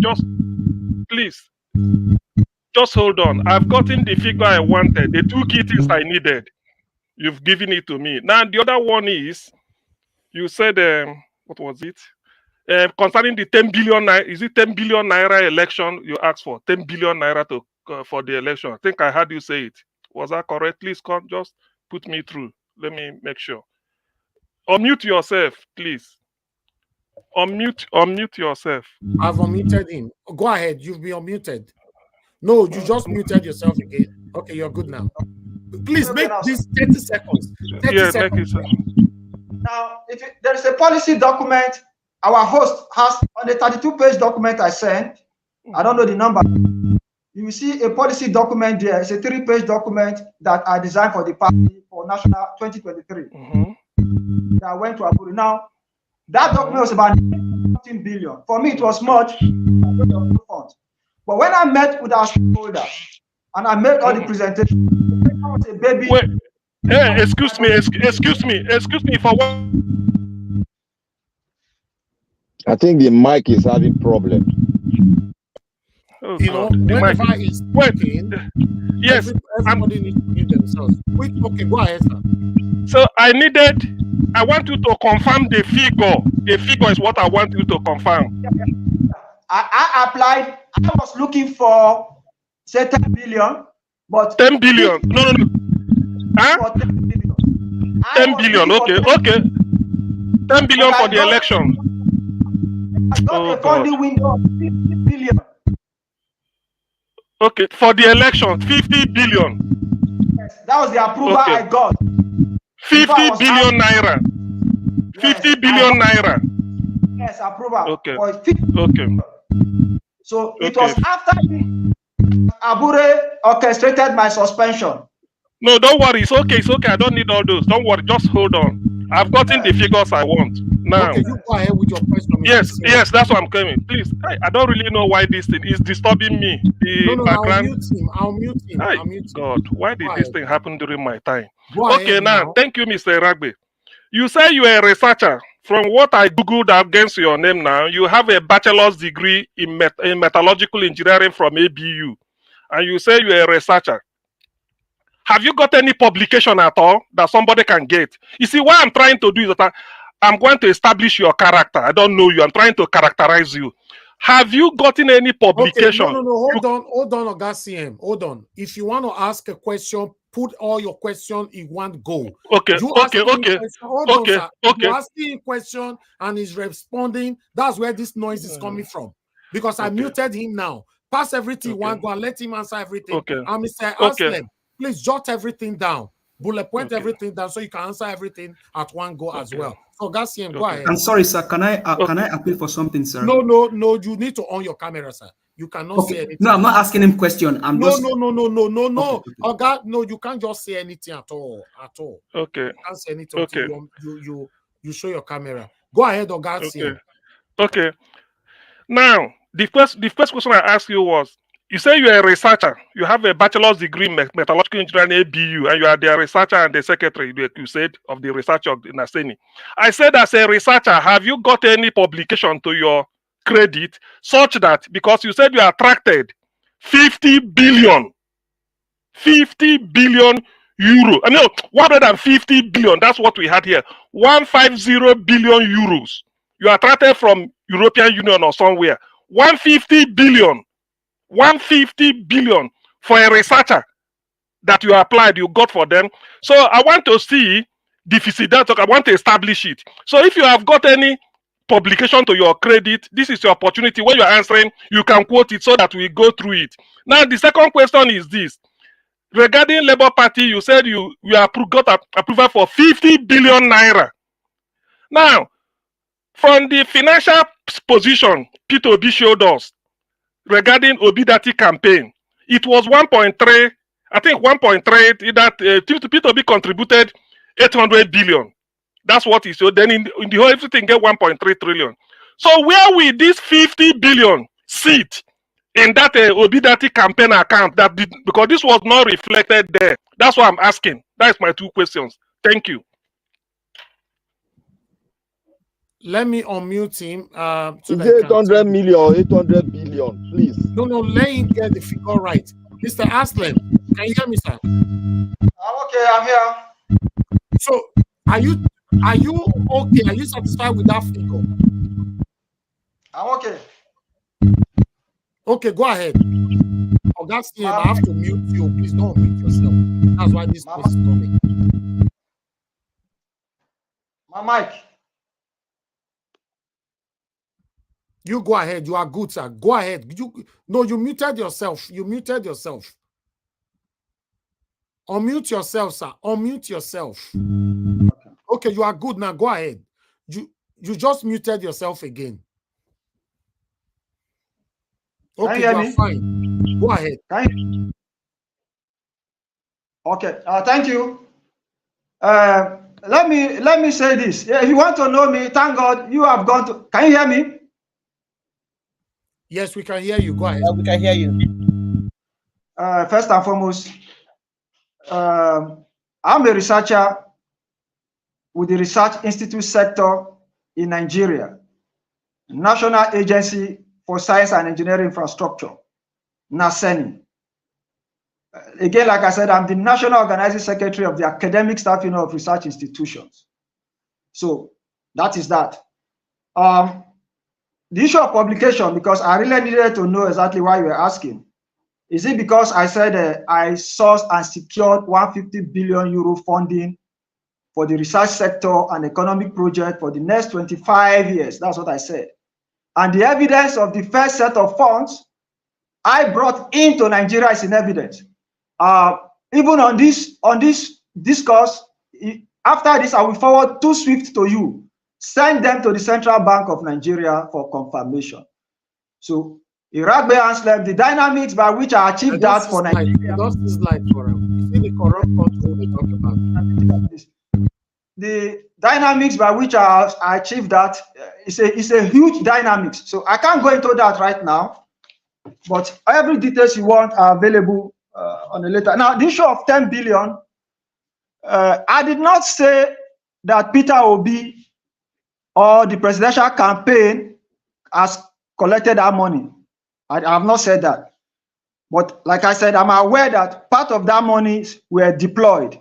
But the extent to which it was deployed is a different matter.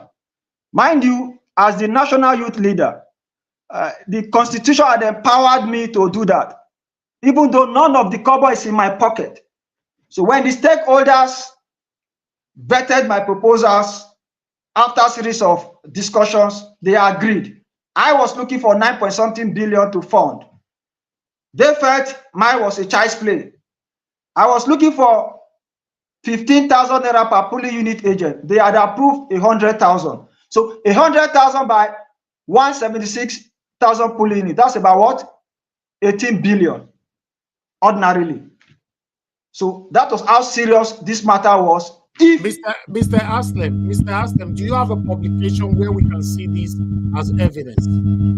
I will give you the details of this transaction, absolutely, because this is what you need now. It's not my publication that you need now. So I will front-load to you the details of the contract. Where can we see that part? So except you want to confirm whether I actually graduated or whether I'm a civil servant or a researcher, you can still do that. So don't worry about that. You will know me more and what I can do, both as an individual and for this. Anyway, this is a distraction. Let's move on. All right. Oga CM, with the reason why he's here today, do you have any question to that? If not, so that we can move on. Unmute yourself. Well, yeah. Peter B, who we all look up to, he's not talking whatever he's saying. He says character. I don't know you. I'm trying to characterize you. Research. When you do research, you don't keep it to yourself. You communicate it. As a researcher, you should have a publication. That's what I'm asking. Not how you got 1 billion or 450 billion. That is mechanical. What I'm asking is, if I put in Anslem Eragbe, so publication, publish in so journals, can I get, because you're a researcher? I did research, I publish, I can give you mine. Because for you to apply for grant or to get something like that, the European Union to give you 150 billion, not million, billion euro. They want to know the research you're doing. What is your character? What is your character as a researcher? What have you done as to vet you? You, the person signing, they have to put in your name. So I'm not alleging anything. All I want is do us the favor, because when you write article and put it in a newspaper like a Guardian, it is out of your hand. Anybody can see it. So I want to know the research you've done. This is about you. This is your character. It's not about Labour Party. The research, you said you're a researcher. You took the title. So as a researcher, you've been researching, probably in your field. Where are the publications to show to your name? Right. So that's what I want. Chinua Achebe, hold on. Chinua Achebe wrote Things Fall Apart. He's dead now. People can see Things Fall Apart. I remember Achebe. Where is your own publication as a researcher? That's what I'm asking you. You said you are. Okay, that's fine. That's fine. Let him respond to that. I will unmute you now, sir. Okay, go ahead. What you are looking for, it's not my publication you are looking for. What you are looking for, you want to know whether the 150 billion euro I've spoken about here, whether it exists. I did not tell you it's European Union. So please don't give it coloration. Don't call European Union. Like I said, this is a business transaction. Hello. Go ahead. Can you hear me? Go ahead. Yeah. This is hello. This is first and foremost. I said here that we are funding the entire research sector housing unit. That's number one, across 774 local government, and that estimate over 774 is about 190 million euro funding for the research sector housing development program in Nigeria, cutting across workers of this country. Where can we find this publication? So that's why I told you that now. If it is the business, where can we find if it is what we are going to do with the money that you want to know. Can you hear me, Mr. Anslem? It's not for this meeting. It's not for this. It's not for this discussion. I just gave you information. Probably outside this, I'll give you every detail you need. So you cannot access my character because I told you in public what I've achieved for my nation, for my union, the workers of this country, for which Labour Party is going to benefit, and everybody of this country. It takes a man with character. It takes a man with the know-how and capacity to have achieved that feat. You don't know me, but you will know me more. Mr. Anslem. So that is my position on that matter. Like you're not hearing so me. let's leave that. We are not talking about that now. It's in evidence. I will give you details. Mr. Anslem. The CBN governor and other authorities will prove to you what I said. Hello, Mr. So Anslem. please, let's focus on Labour Party so that we can make progress. You can't just be talking like that. You know, Mr. Anslem, can you hear me? Okay, I can hear you faintly. Now, lastly, because I don't want to focus on this area now. Can you give us the publication, the site where we can find out about this information you are passing so that I can put it on the screen, just like I put all this on the screen earlier on? I want to confirm that. Can you, yes or no? Just yes or no. Don't give me back. Oh, yes. I will give you every information you need. Yes. I mean now. What, I will give you. Site? Site? No. I mean, you cannot find this funding on the site, sir. But I will give you every disclosure you need. Eragbe Anslem will give to you in a few minutes after this. I'll forward to you. No, but I wanted to show. I have no doubt. But nevertheless, that's fine. That's no, don't worry. You will. I on this matter, I am in court with Zenith Bank. In case you are not aware, I sued Zenith Bank on this matter of the fund release. Okay, yes. Sir. Okay, that in Nigeria. let's assume that is a private issue. So let's leave that matter. That's a business. That's a business transaction. Leave that. Okay. Let's go into the exactly. That's fine. It's okay. It's okay. Now, Oga CM, lastly, do you have any question in relating to why he's here today? If not, so that I can let him go. Okay, yeah. The question I want to ask you now, since it's Labour Party, I want you hand on heart. Why do you think all of you in Labour Party, from national chairman, including you, national youth leader, all the executives, national working committee, can you tell the world why all of you will not be sacked instantly, just to leave Labour, just expel from the party from beginning to the end? Why? Just tell us why you people should not be sacked. But if you agree, you don't need to tell us why. If you agree, you don't need to tell us why. If there are people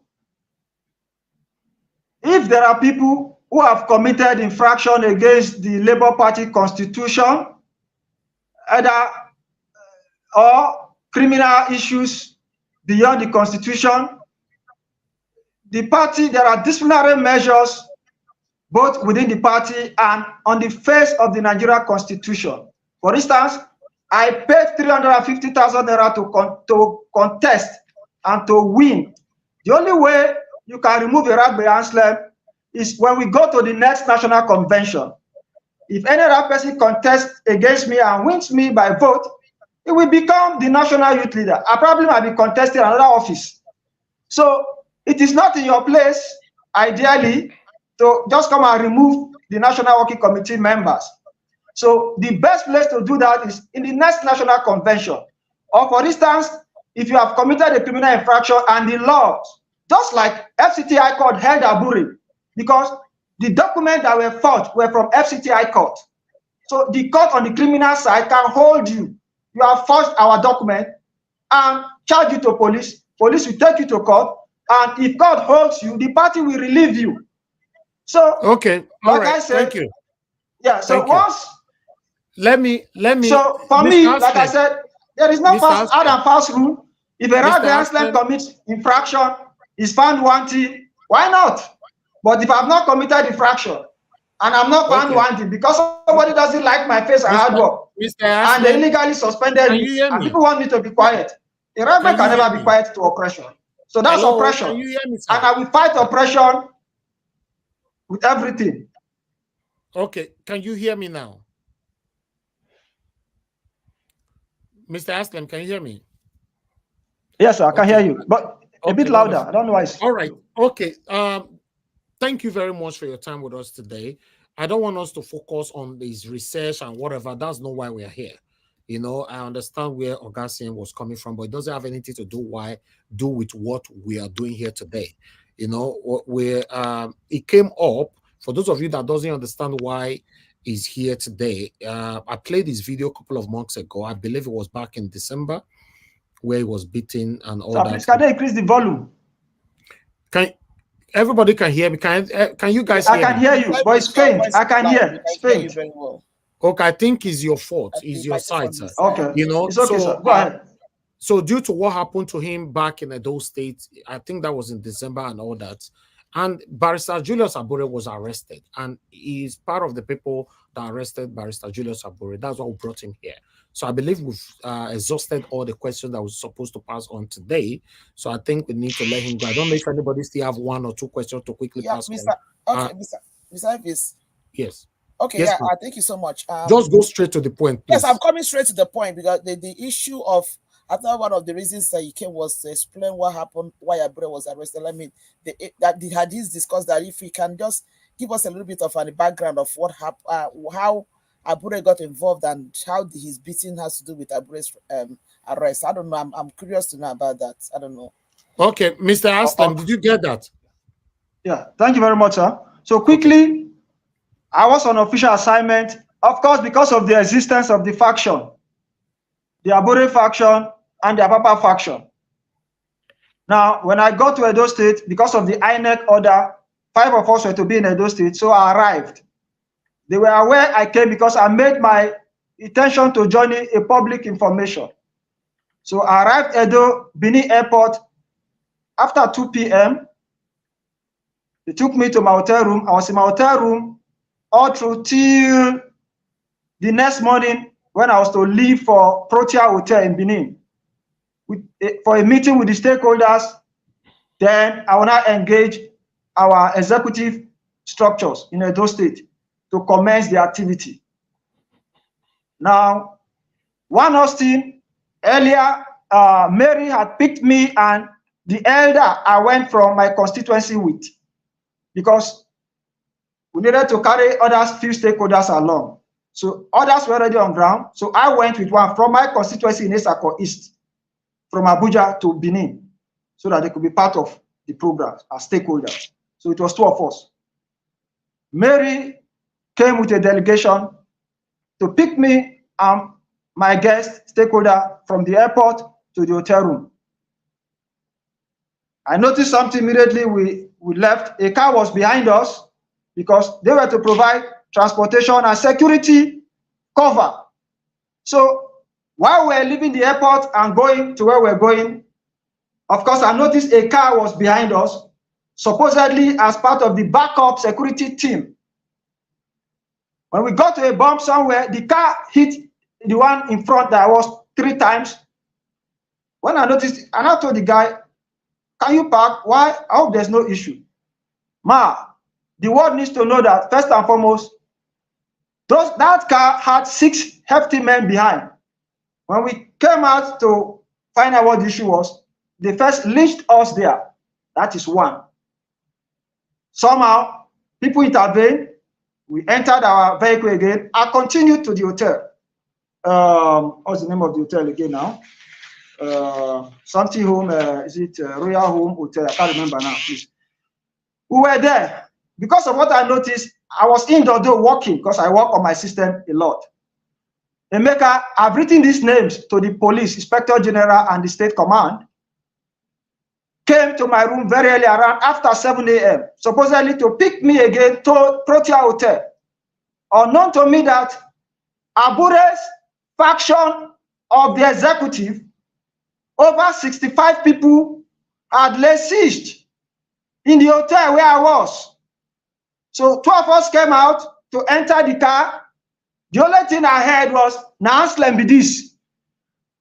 Of course, I raised I thought maybe it was just complimentary. Of course, I'm in my home state. The next thing was, for the next 35 minutes, that action you saw in the video was for over 30 minutes. If you listen to the background sound of that video, it speaks for itself. Ogbaloy, his people, the youth leader of the state, so many, all of them were there. So, needless to expatiate further, this is it. So, it was clear and it's in evidence that it's Abure, Ogbaloy, and the state executive that had masterminded my assassination to murder me in my own state without any provocation. I did not speak to anybody. I came gently to go, and they mobbed me to the point of death until God had mercy on me. The way I survived that, it wasn't because I'm strong. It is because by the mercy of God. It's not my time. Nobody, I believe, will go through what I went through and still be talking and be alive. For 32 days, I was not myself. I was out. As I'm talking to you now, I run all manner of searches, brain scan everywhere. I'm not myself. So I had to petition Abure and Ogbaloy to the police and the state ESCO so that the world can watch that video. Ask them what I did. There was no altercation. There was no discussion. There was no quarrel. I came to do my legitimate Labour Party activity in line with INEC releases. And they were to kill me. So to look for those who carried it out, their faces are all there. So the police invited Abure, who is the principal suspect in this matter, to Benin only recently. Ogbalo and the rest of them were arrested. Like I said, it is proven. I'm not going to start to emphasize. The matter is ongoing, both at the police headquarters here in Abuja and Edo State. I was in Benin the same day Abure was arrested. I've gone there to make my further statements and next further evidences, and I'll be going to Edo State more and more on this matter. So I'm not going to say more than this. The relevant authorities in Nigeria are already on this matter as it affects my life. And the world needs to know, because should anything happen to me, nobody should look for who are those that are responsible. So that is all I want to say for now. Okay, the matter is on. Okay, thank you so much. Nigeria security. Thank you, Mr. Elvis. If I'm allowed to ask him for the last final question, am I allowed to ask him? Quickly, madam. We need to let the very last question I want to ask you right now is, from everything you have said, it is very obvious now that you are in the Apapa faction of Labour Party. True or false? Yes or no? Well, there is no more Apapa faction with effect from today. No. Because, like I said, no. Apapa became the legitimate acting national chairman when FCTI court restrained Abure. But today, can you rephrase that question? Of March, rephrase the question. 2024. Wait. The explanation has been made. Rephrase the question. Okay, can you? What I'm asking as at the time of the incident, the incident, is it right to say that you were part of the Apapa faction of Labour Party? Yes, you can say that, because, like I said, Apapa was the legitimate and authentic acting national chairman of Labour Party. Notwithstanding, Abure denied us the privileges of administering the party. So Apapa, and there is a judgment to that effect. Thank you. In Imo. I got the answer I need. Thank you so much. Okay, you've answered that. You've answered that. Apapa was the legitimate acting chairman until today. That it ceases. Okay, now, henceforth, Apapa is illegitimate, right? You agree? From today. It's illegitimate from today. But it was legal from on the 6th of April 2023 to today, 6th of March 2024, about 10:30 a.m. when that court pronouncement. If you saw my publication this morning, I said everything about Apapa's faction as of today is dead, 100%. Okay, thank because you. The court Mr. Jonathan has spoken. So who am I to go contrary? Thank you, Mr. Jonathan. Quickly. Thank you very much, Mr. Eragbe. I want to believe that you are working for the good of Labour Party. Is that's correct? And if that is the case, how would you place, or how would you characterize the move the Apapa faction made at the heat of the presidential election campaign? Everything they did during that period, how will you characterize that as being someone that want the good of Labour Party, and you are part of that group? You want the best for Labour Party. Do you think it is the appropriate thing to do at the heat of the presidential tribunal that you have to come out? Thank you for this opportunity. That was the time you go ahead and suspended Abure. Do you think that is the right thing for people that really want the good of the party? Thank you for this opportunity. 1 minute. For me, thank you for this opportunity. For me, Eragbe Anslem, to clarify this matter before the world. None of us, not Apapa, not Eragbe, not Arabi Abayomi, none of us worked against Peter Obi. Heavens, the earth, the Spirit of God will bear us witness. None of us worked against Peter Obi's matter in the presidential election petition. None of us. None. But because Apapa's face was not liked or loved, because Abure had sold the propaganda against him, notwithstanding, Apapa was the legitimate acting national chairman who was denied the privileges of administering Labour Party. Or maybe because he's a Yoruba man or a Muslim. Yes, because I will say this now, if these are the consideration, because if we are working by the Constitution, FCTI court restrained Abure on the 5th, NWC appointed Apapa on the 6th to act, and Abure refused. And Apapa had to act. All of us had to act. I was restated on the ceased. Okay.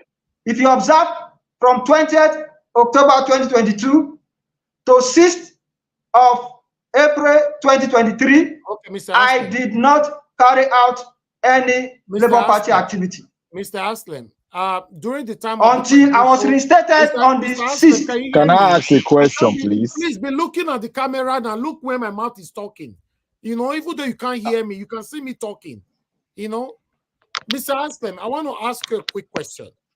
Yes. During the 2023 presidential election, yes. Apapa were working on his own while Barrister Abure were working on his own. So were you working with Apapa during the 2023 presidential election? Oh, thank you. No, because mind you, Apapa is the deputy national chairman South. His body is to coordinate Southern Nigeria for Peter Obi and Labour Party. That's what I'm saying. And he was working with him. Were you working with him during that time? No, I'm trying to explain because we need to understand. I wasn't working. I was working independently. I was still working as the youth leader because I had my structures, giving commands for them to do the needful for Labour Party because I was a senatorial candidate. Notwithstanding that, I couldn't even go for my election. So Apapa was working independently for Labour Party. I was working independently for Labour Party, not minding that I had been suspended. Okay, Mr. So Eragbe. Everybody worked for Labour Party. Okay, Mr. Eragbe, what was your stand? What was your stand during the 2023 presidential election? Apapa said, and I quote, that Peter Obi is not qualified to run as the presidential candidate of the Labour Party. What was your stand on that statement? Right, thank you very much, sir. You see, all of us collectively handed over the Labour Party flag, ticket to Peter Obi, Apapa, Abure, myself, all of us. So nobody in the NWC today can take glory, even though Abure is not taking the glory. Apapa was the one that did the opening prayers for Peter Obi's day of primary. Apapa. Okay, but what happened? Why Apapa came on air saying that Peter Obi is not qualified to be their presidential candidate? If he prayed for him, if he was the one that did the opening prayer, like you claimed. I think his network, you know. Can anybody hear me?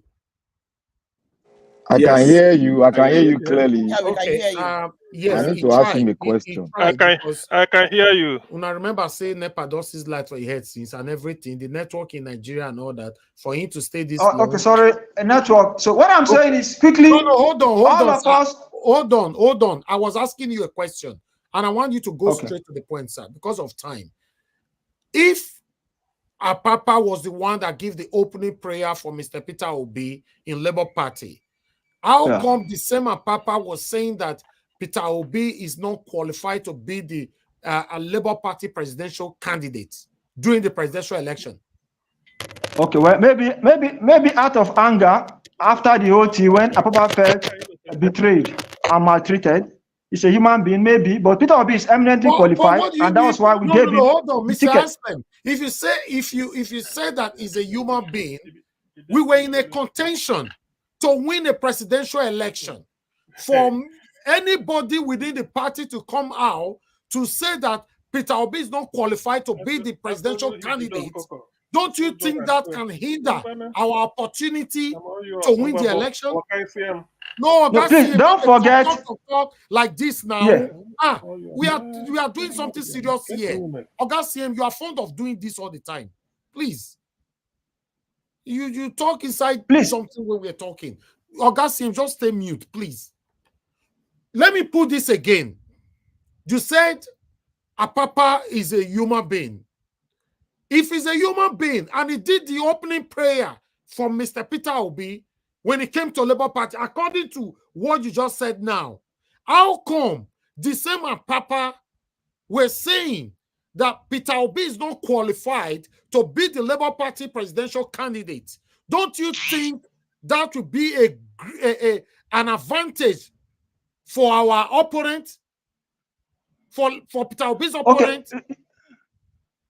Okay, don't forget, please, like I said, that all of these issues we are talking about, we're already after after the election, notwithstanding during the presidential election petition. So everybody had worked for Peter Obi, and this was now in May. Remember, election was in February 25th. Okay. Yes. This was now in May. And like I said, the only reason I said maybe because Apapa is a human being is because Apapa felt, yes. Mr. Anslem, this is a straight yes, answer. Sir. If Apampa was the one that did the opening prayer for Mr. Peter Obi to move from PDP to Labour Party, fine. How come during the time of contention, Peter Obi wants to win as the president of the Federal Republic of Nigeria? Apapa came to channels Arise saying that Peter Obi is not qualified to be the presidential candidate of Labour Party. Don't you think that is part of the reason why Peter Obi lost the election? And you are saying that no. He is a human being and he can say such a thing. Do you support such statements? You see, my position is clear on all matters. I don't support such, but let me explain something I was trying to say. Like I said, all this were after election. Apapa felt betrayed. He felt Peter Obi was in a very good position to arrest the situation. The kind of support he had given to Peter Obi, he wasn't getting that back from Peter Obi. I'm not speaking for Apapa, but like I said, we all saw the issues. But you should Apapa was attacked. That is a human being. Yeah, Apapa was attacked. We were mobbed. It's satanic. No, what I'm saying is, please, let's understand. We were mobbed in Appeal Court in Abuja, and just only recently, I've had to lament again to say, almost 3 months after my attack, there's no word from Peter Obi. That's our presidential candidate. We all gave him that ticket. But that when Abure was arrested, Peter Obi had made a comment. If you are in my shoe, if you are in Apapa's shoe, what will you do? Ordinarily. Okay. Say Peter Obi is taking sides. Mr. Elvis, can I ask you this fundamental question? Hold on, Mr. Anslem. So I think those are the issues.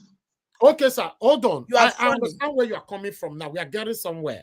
That means even you have grievances against Peter Obi at this moment. I don't have anything against him. But like I say, as our leader, whom we have so followed, what we expect is if there are issues, we have given you that, you have to call us, hear from us. Hear from us. Hear from us. Even if you don't want to believe us, at least give us the privilege. Hear from us. Hear our side. My side has not been heard up to today. For instance, and I've stood the risk of being killed once in Abuja, twice in Edo State, over the same issue. But if we have to look at it holistically, it was the same Apapa group that suspended you, not Abure. Arabi suspended you. No, you see, like I said, sir, you see, you need to understand that there is one Labour Party, ordinarily. Okay. There is one Labour Party. As the national youth leader, when Abure suspended me illegally, he authorized Arabi to make the publication illegally. But when court restrained Abure and NWC appointed Apapa, they refused Apapa working. What we expected was Peter Obi, a presidential candidate. We follow the process of law at that time because the NWC, based on restriction, had put Apapa work with him until such a time when the court will, just like the court did today, and reverse Apapa, then you continue to work with Abure. All right. This is how these things should be done. Okay, Mr. Anslem, I understand your plight right now, because you are saying that whatever that happened to Abure, even when he was arrested, Mr. Peter Obi came out to quickly respond to that. But when you were beaten, Peter Obi have not addressed it today, right? Yes. Am I correct? Yes, sir. Okay, that is. If I did not like Peter Obi, I will not make that statement. If I hated him, it's not out of hatred, it's out of concern that we have a leader we have worked for. Some of our lives are endangered because propaganda has gone over some of our lives. Okay. I think we need to end it here because this whole issue looks very, very deep. Yes, if we have to go inside, we might stay Can here. I ask one simple question? Quickly, sir. Quickly. Oh, okay, the camera is here. Go ahead. Honorable youth leader, sir, are you in support of Apapa distraction when the court proceeding of the case concerning Peter Obi on the presidential election? Are you in support of the distraction Apapa gave and the disgrace he gave the party as a Labour Party, as a party as a whole? Are you in support of it or are you against it? You see, I thank you for this opportunity. It is Abure that disgraced himself and disgraced Peter Obi and disgraced Labour Party because the FCT are you in support of no, listen, sir, please now, please. Don't give me any sir, other. Sir, you need to understand. Let us put this issue in the right perspective. Papa. So what else are you asking? He was there with our Papa. We are the legitimate, as at the time our Papa was acting chairman. He was the legitimate acting chairman of Labour Party, and Abure was under a restraining order. So it was Abure that disgraced Peter Obi, disgraced the party, disgraced himself and all of us. Not Apapa. Apapa did not make any trouble. We were in the court, and Abure, through Kennedy, used Twitter to mobilize obedience to come and attack us. Not Apapa. What did Apapa do? Okay. We need to correct this impression. I can speak for Apapa the same way I can speak for anything that happened in Labour Party in my time. When Abure did right, I will speak for Abure where he was right. And Abure will tell you that about me. And where Abure was wrong, I will tell him, I told him, and I will tell the world. So it is Abure that was in error from 5th April 2022 to today that the court Mr. Anslem, can you hear me, sir? Yes, sir. Thank you. Now, don't you think for Mr. Peter Obi not to respond to anything that happens to you, maybe because of what happened during the time of the PEPT in court by Mr. Papa that time? Don't you think it's because of that? No, it's not because of that. Now, like I said, when Abure legally suspended me, I went to the party's office. I sent His Excellency Peter Obi WhatsApp messages. I called his line on direct call. I called him on phone call. I did everything to see him to say, leader, hear my side of the story. Because you need to hear me as your national youth leader. I have put my life on the line because of a cause I believe in that concerns you.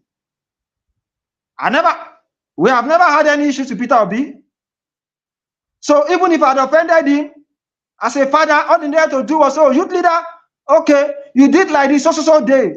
I don't like it. Oh, I will apologize.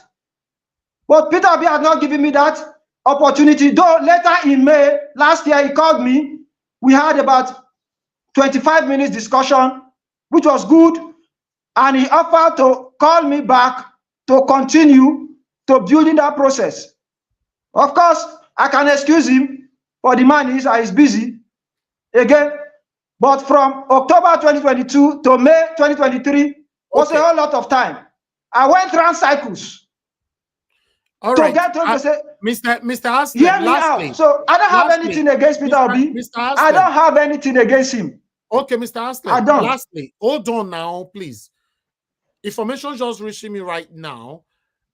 Where you were being attacked in Edo State. You and Apapa group came with another governorship candidates or aspirants. No, candidates, for the upcoming governorship election in Edo State. That is why people started doing whatever they did to you. Can you confirm that? Okay, well, thank you. You see, thank God for those who misunderstood. This is a party affair. And in a party, every aspirant is welcome. So there was no favorite. The event was meant to interact with all aspirants who were willing to come. Notwithstanding, there was faction. Like I said, notwithstanding that we were the authentic. So the meeting in Edo was to interact with all aspirants. That was the issue. Okay.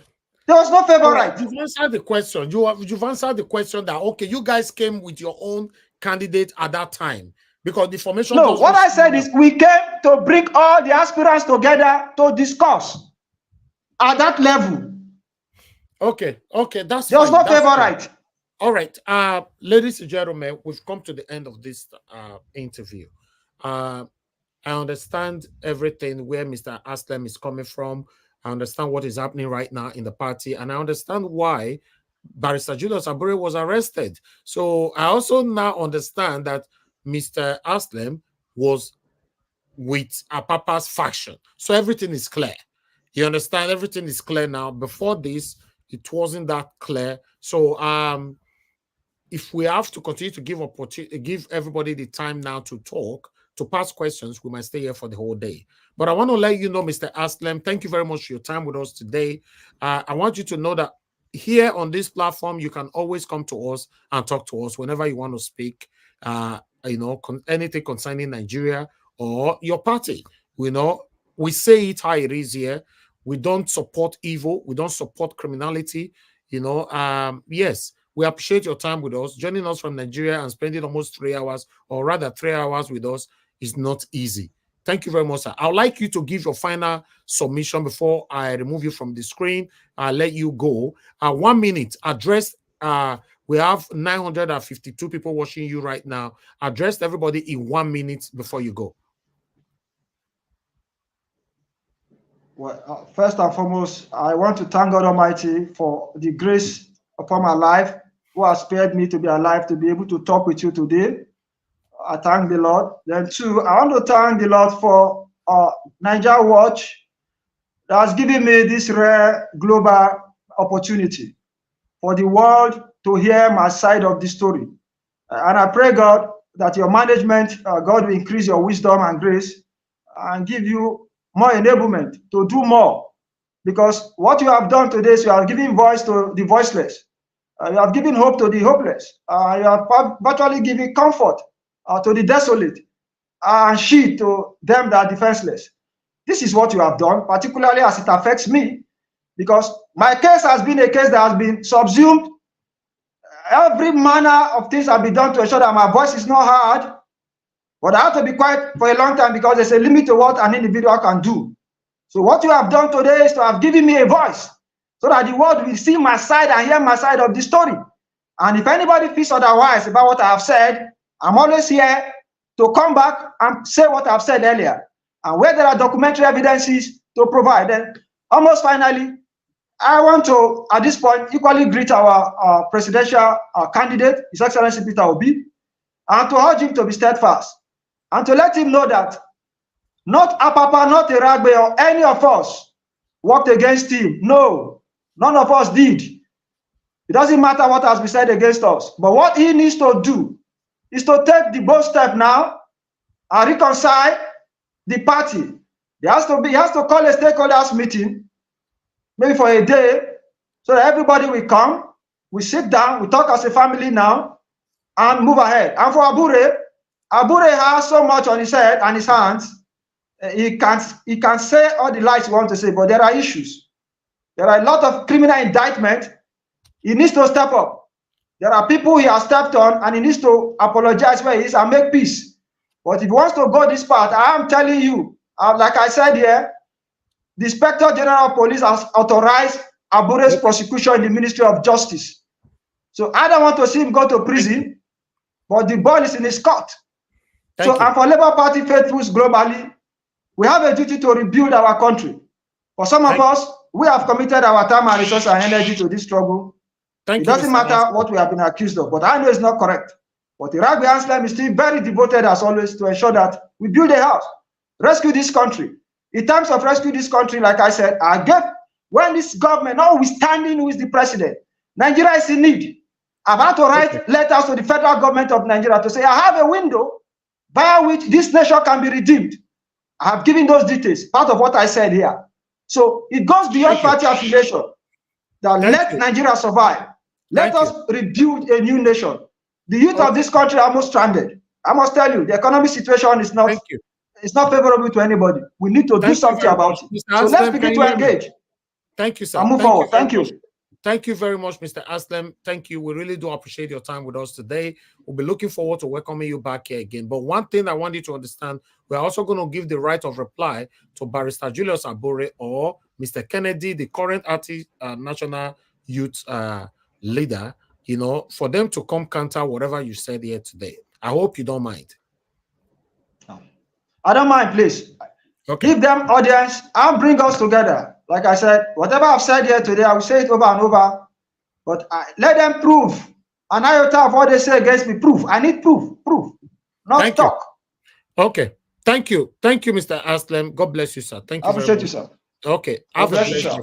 Thank you so much. I'm honored, sir. All right, no problem. Everyone right there, I want to appreciate you all for your time. You know, I would like to quickly say this, my people.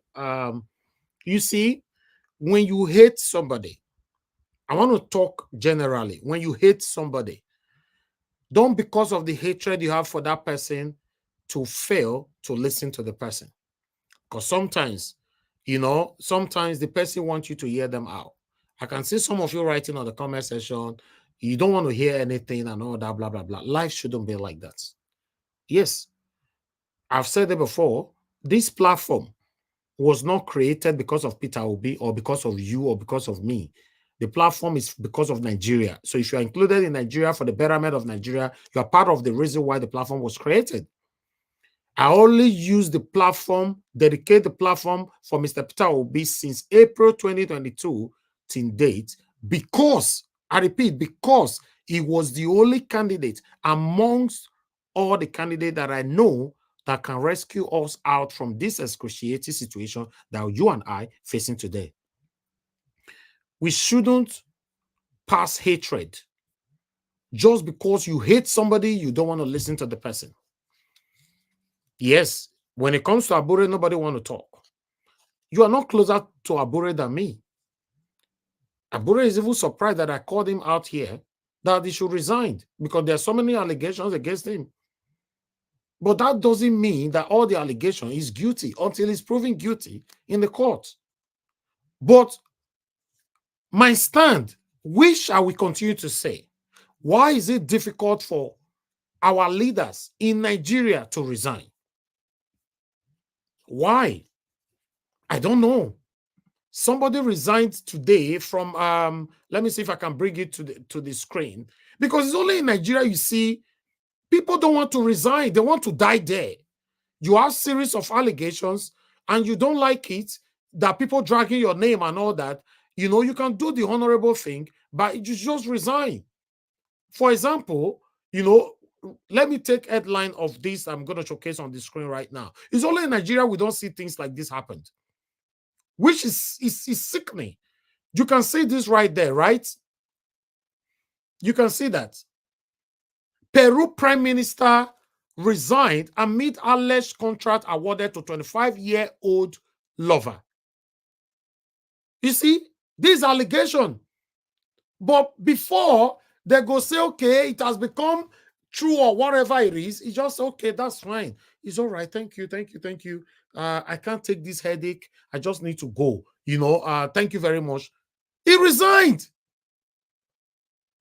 Now only in Nigeria, you go see satanic people on comment section, on the phone, everywhere, saying because this one I love him, he no go fit resign. Lie, he must stay, he must stay. I'm not, listen, guys, I've told you guys I'm not part of it, and I will never be part of it. I might literally be standing alone when it comes to things like that. Somebody cannot have 1, 2, 3, 4, 5, 6, 7, 8, 9, 10 allegations.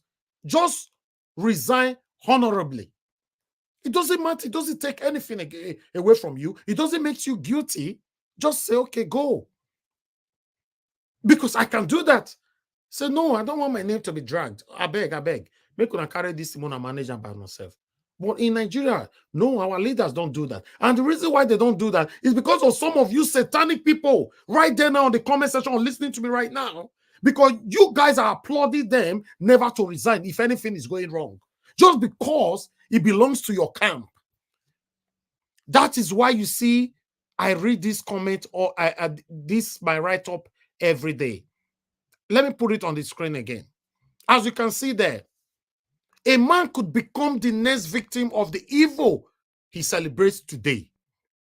Don't defend evil because it favors you now. It could work against you the next minute. This is the problem we have. I was trying to follow up the comment section and all that. Yes, you hate him. He was part of satanic Arabi and all of them. For me, I don't like these people because of what happened throughout the presidential election, because you can't say you want Peter Obi to survive during the time of the presidential election. You are hindering the opportunity for us to claim the country that will be beneficial to every one of us at the same time. This is why I never liked them, and I worked against them because of everything that was happening. Okay, just because of that, it's still not enough for me to see the truth and stay away from it. Come on, guys, we can't continue like this.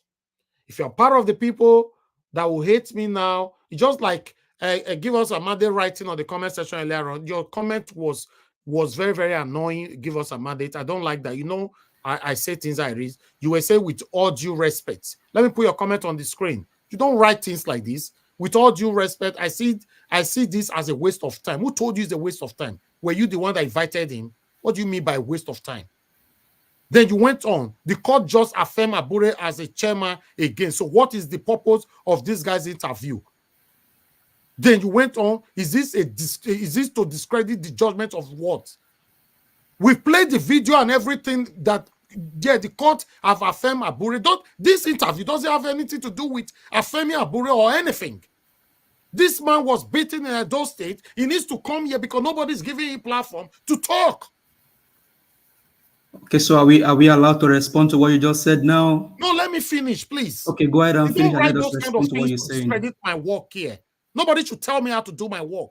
We're not teaching you how to do your work. Hold on, sir, please don't be unmute yourself. Let me finish, please. I don't like this.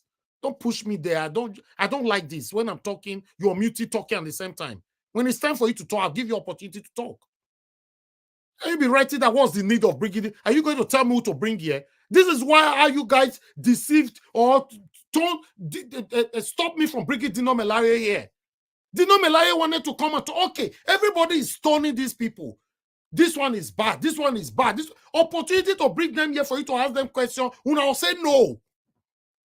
Is this how we're going to have the better Nigeria that we all are craving for? Dino Melaye craves to come and speak. Una say no, never, never, never.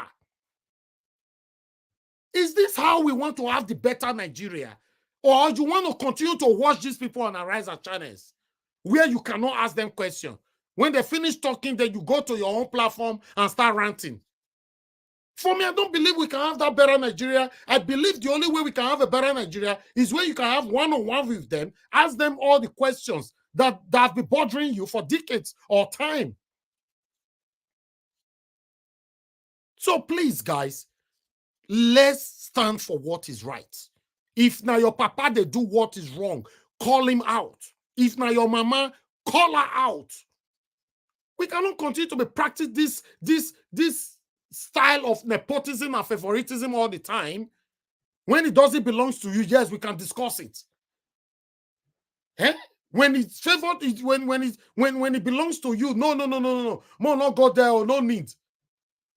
How many of you don't tell me for this platform how they talk about Tinubu? But if we just bring and call, hey, Tinubu, the criminal, blah, blah, blah, none of them they fit out and say, no, Mr. Elvis, if you not bring and come, this headline for leave on one side. No. But when it concerns us, hey, now then you call the see people call the quote, different quotes. No, you for go investigate. Mr. Elvis, before you brought this article, you should have gone and investigate. Before you do this, you should have gone. Just like a pastor, they tell me the other day, say, make me go investigate waiting AIT report first before I bring and come. Can you just imagine? A mainstream media reported something. You said no. Mr. Elvi, you shouldn't be bringing things like this to your platform. You should do, I investigated it first. But the day where AIT talk about Tinubu, you know, say, may I go investigate first. Come, I tell everybody, I love everybody on this platform. But one thing is this: the day I will disagree with you doesn't mean I don't love you. I disagree with you. That's it. And you can disagree with me as well. I'm not a perfect person, but this character of we trying to overshadow or rather cover up with what belongs to us, we can't continue like this now. No, that is evil. The practices of this continuous sentimentalism cannot take you and I anywhere. Thank you very much, my people. Good morning, good afternoon, good evening to you all. I'd like us to move on to the topic of the day. Guys, can you have anybody respond can on this when we start talking? Yeah, give us a minute. Yes, you can quickly respond to that now. Thank you. Well, you may have the button to everything to probably unmute people. No, don't start those things. I don't like. I'm going somewhere like that. Please give us a mandate. Change your trajectory now. What are you talking about? Am I talking to? Just hold on, sir. No, you can't talk to me like that. What do you mean you can have the button? They've addressed that issue now. Change it. Now you brought somebody here. You are entitled to your opinion, sir. That's my own opinion. No, you can't use your opinion to discredit my effort of working. I'm not discrediting your effort, sir. Were you the one that invited him? Okay. Was it my comment that you saw over there in the comment section? Time wasting. Is it my own comment that you saw in the comment section? No, because you are more important to me. Before CM has that guy listen to me, sir. Before CM has that guy I have told you to change it. Give us a mandate. You like to stretch the issue. Please hold change on now. Issue. You don't mean that you cannot have your headway on that issue. You're talking to now. Did I address you, Black Panther? Addressing the issue that was addressed before. Just hold on, sir. Just hold on. Let me speak, please. Let me speak. Before CM addressed that guy about this research, you saw what I was putting in the private chat over here. Element like that told you they have a research. Nobody in the world has a research. You can't call him Element. Don't do that. You can't do that here. Okay, that is disrespectful. Take that back. That's disrespectful. Okay, that man told you he has a research publication. His name is Mr. Anslem. Okay, don't call him Element. You can't do that. Mr. Anslem told you he has several publications. If I put a name on Google, if he has done any publication, that publication, even Wikipedia should bring it up. Mr. Now, give us a mandate. Hold on. You have spoken now. When you have spoken, why were you focusing on give us a mandate? That will be your submission. Please, now. Black Panther, will you hold on, sir? Will you hold on? No, I can't hold on. I can't hold on. You are hold yourself, Black Panther. Hold yourself. When you were talking, I didn't. I'm on that issue when you are submitting. Just hold on, sir. When you were speaking, I allowed you to speak. Now, Abure has been a farmer in court. This guy obviously has an intention to dissuade Nigerian people. And then can I interject you? Please, please, can you just hold on? Can you just allow him? No. Just hold on, Black Panther. No. Black Panther, don't hold it. I'm not. I will not allow you. Just hold your thought.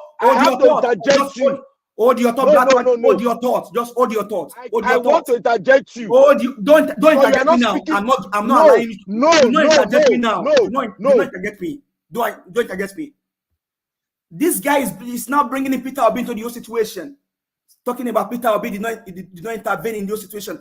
How does Peter Obi get into this matter between him and Abure? How does that concern Peter Obi? Nobody's asking for them not to prosecute Abure. My comment here every time about Abure is that if it's found guilty, it should be prosecuted. It should step aside. Now, when you make your comments to Nigerians or people over the world, can I ask you a question? Don't. I am not. I want to ask you a question. Once I am done, you can ask me. Once I am done, you can ask me. Not now, sir. I can ask you a question. Not right now, sir. Not right now. I need to ask you a question. Not right now. Once I'm done, you can ask me. That means you are done. You can ask me. Not right now. Not right now. Not right now. You cannot ask me now. You just ask me. I cannot be talking me. You cannot ask me. You cannot ask me now. You cannot ask me. Is bad. You cannot ask me. You cannot ask me.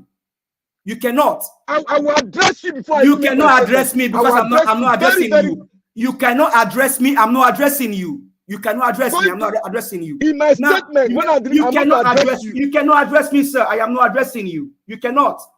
Now you make it seem as if people saying that Julius Abure should step aside. It's like as if they are evil. No. If Abure is found culpable, I have said it several times, let him step aside. And now this person came here today, even told you that up until yesterday, Apa is the chairman of Labour Party. What kind of arrant nonsense is that? He told you he told you here that up until yesterday, Apa is the national chairman of Labour Party. Or did you guys hear that?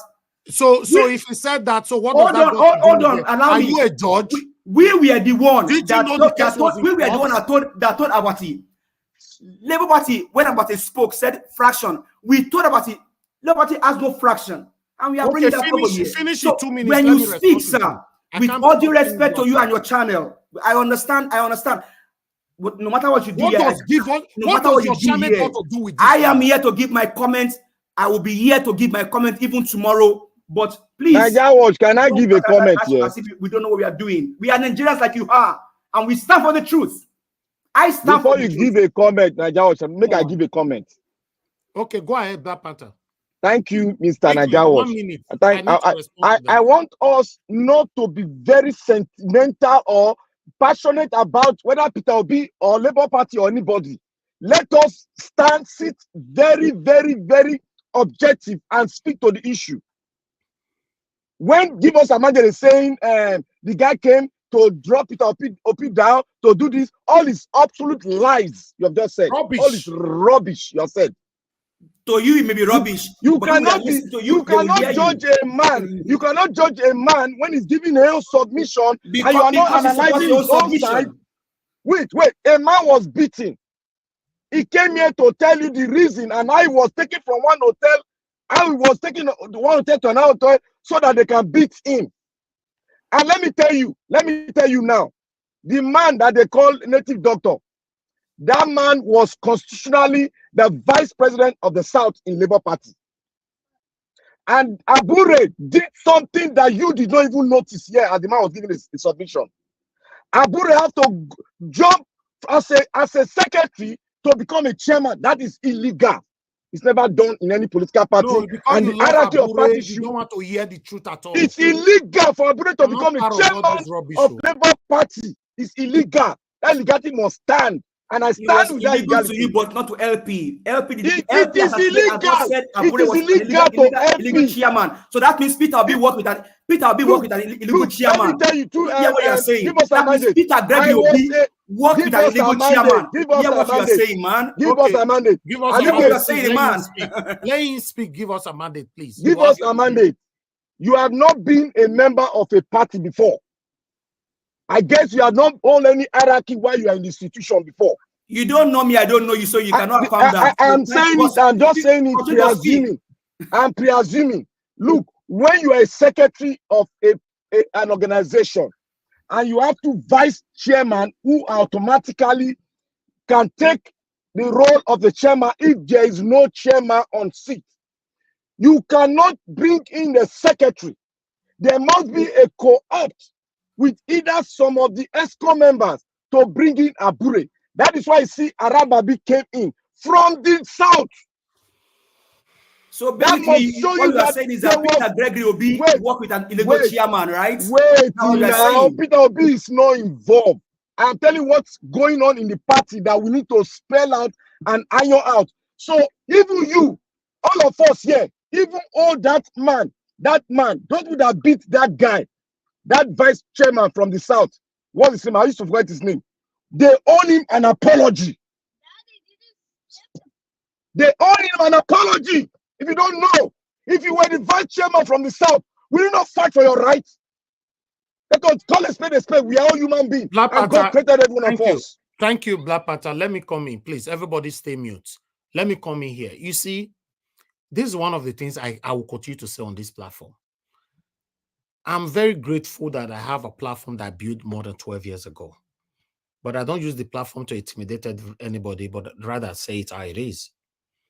Give Us a Mandate is saying that, did you heard him saying that Julius Abure was illegal and all that? What did you say about that? What do you want me to say about that? Am I a judge? If somebody is talking, should I be telling him, no, this one you are lying, you are lying? How do I know what is lie or truth?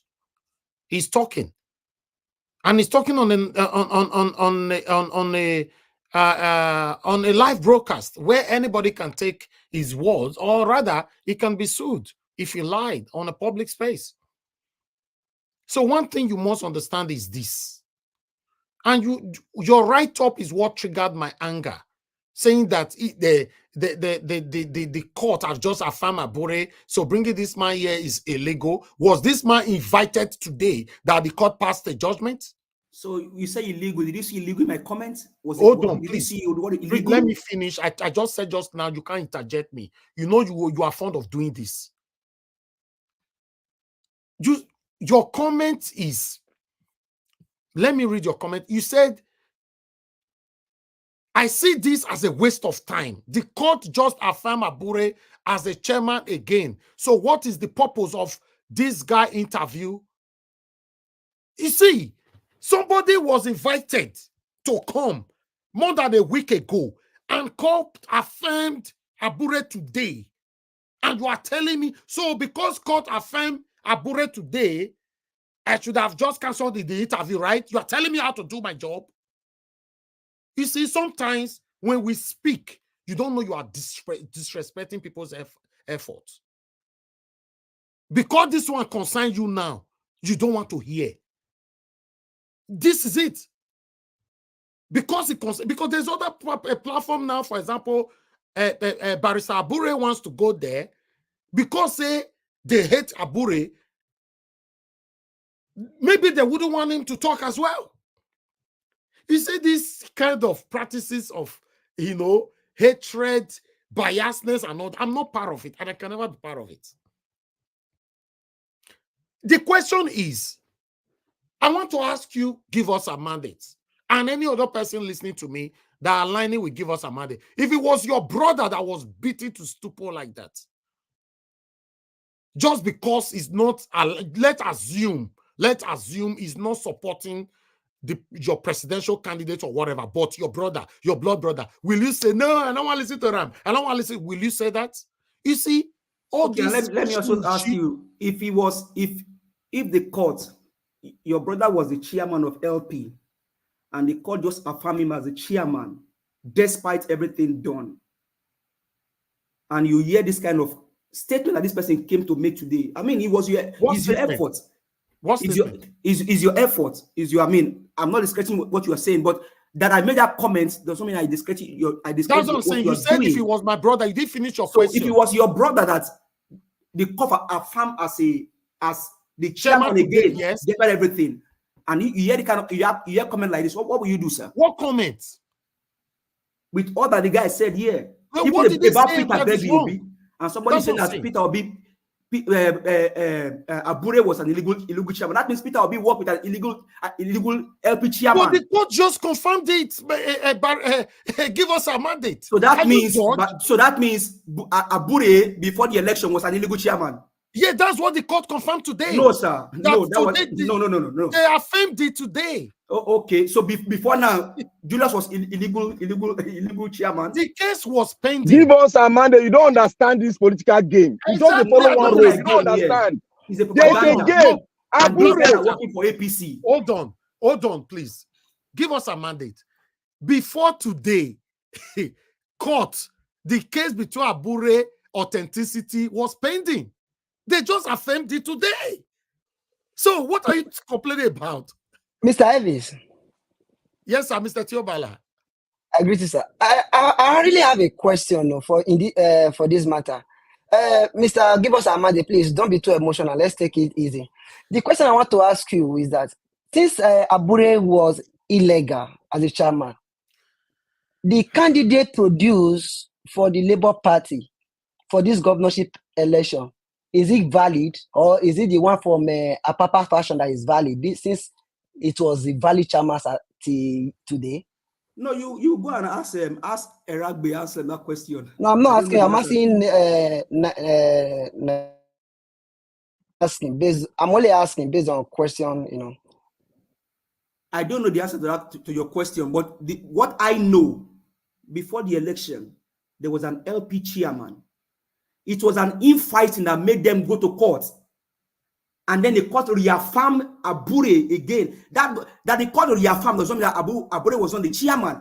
Abure was the chairman. The court only reaffirmed that he is a chairman. Reaffirmation does not mean he was not affirmed as the chairman before. So get that English right. So you asking me if can I answer your question?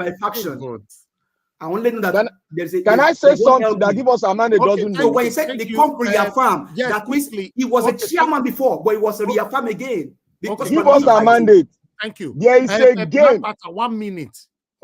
There is a game Abure played ahead, and that game Abure played ahead was illegal. You can't bypass one hierarchy to become a chairman when the hierarchy, when that person is still alive. Now you know why hear that one. There's a game he played. That game was illegal. Okay, so there was a game he played, and at the national convention, so how the national convention brought Abure as a secretary. How can a chairman become a chairman in a political party? So he just imposed himself as the chairman, right? He suspended one chairman. Oh, he suspended one chairman. And okay. Yes, I took Arabi to support him to move that motion. To blackslist the other old man so that I can become a chairman. Okay, you know what they played? Panther, thank you. Please mute yourself. Let me quickly say this. Pansat, you know, so I don't warn you. Seeing your way not get sense. You get the way they treat them for Benin. I want you speech and talk to you. Because you've demonstrated it so many times on this platform that you have no sense. But I've continued to respect you because you're supposed to be an elderly man, but unfortunately, you don't get sense. Some people have alleged you of alcoholic. Some people have alleged you of a drug addict. Some people have alleged you of so many things, but I don't know if it's true. But with your attitude, your manners, your write-up, your thinking, your mentality, you know, you leave me with no choice to believe that you are one of these things. But I want to let you know, you are close to be banned forever on this platform. You are very, very close. To be honest, you are very, very close. If you like, go and speak with your satanic evil people that, because it's his platform. Now you know, jump from skyscraper and die is your business. All of now they talk, say because it's your platform. It's better you go to skyscraper from there, jump and kill yourself. Yes, because before person talks more, because it's his platform, because I don't know what that means, I will continue to stand for what is right. I told you guys before that I lost so many friends just because the way that they bomb me, I've always fought something that is right. You can't change me. They ever bond that person. How you want to change me? I stand for what is right. If I hear from my papa, I want to hear from the person where they accuse my papa. If I hear from my mama, person where I allege my mama, say my mama do something wrong, I want to hear from her. I can never hear from my mother, then I will not be saying because say my mama did the other person. No.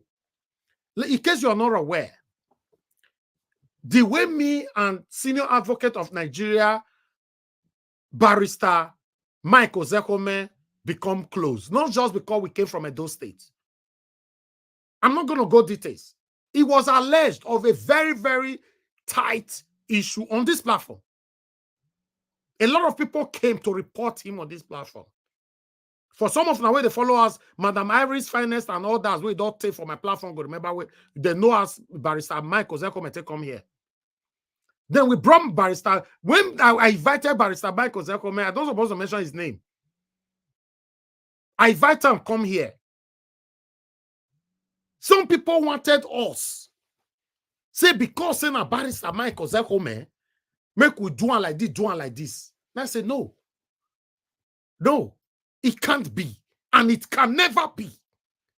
Barrister Mike Ozekome came here. He spent almost 3 hours here. He responded to all the allegations. So don't believe Barrister Mike Ozekome did never, his first time on my platform was not, doesn't have anything to do with political. It doesn't have anything to do with politics at all. It was a huge allegation that needed to be sorted out. Only on Niger Watch 3 years ago. So if you think that because of politics, you call here, no. So the second time, we want to see Pastor Michael come here, and the third time was just for politics. But the first one, so to come back to what I'm saying now, I want to let you guys know if Barrister Michael Zelkome can come and answer that question.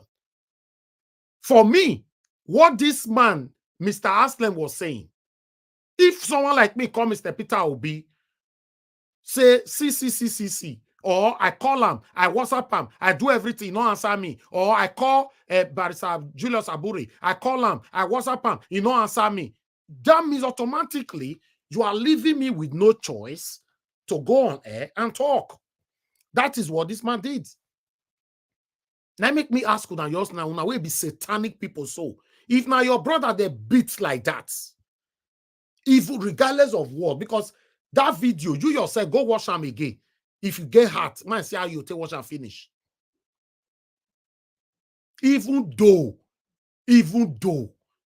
let's assume is against everybody in Nigeria, but you never keep us, you support him to be beaten like that. Then satanic Pansa the right say they're not beaten rich. Pansa, you are close. You are very close because everybody can testify that I've been warning you for a very long time.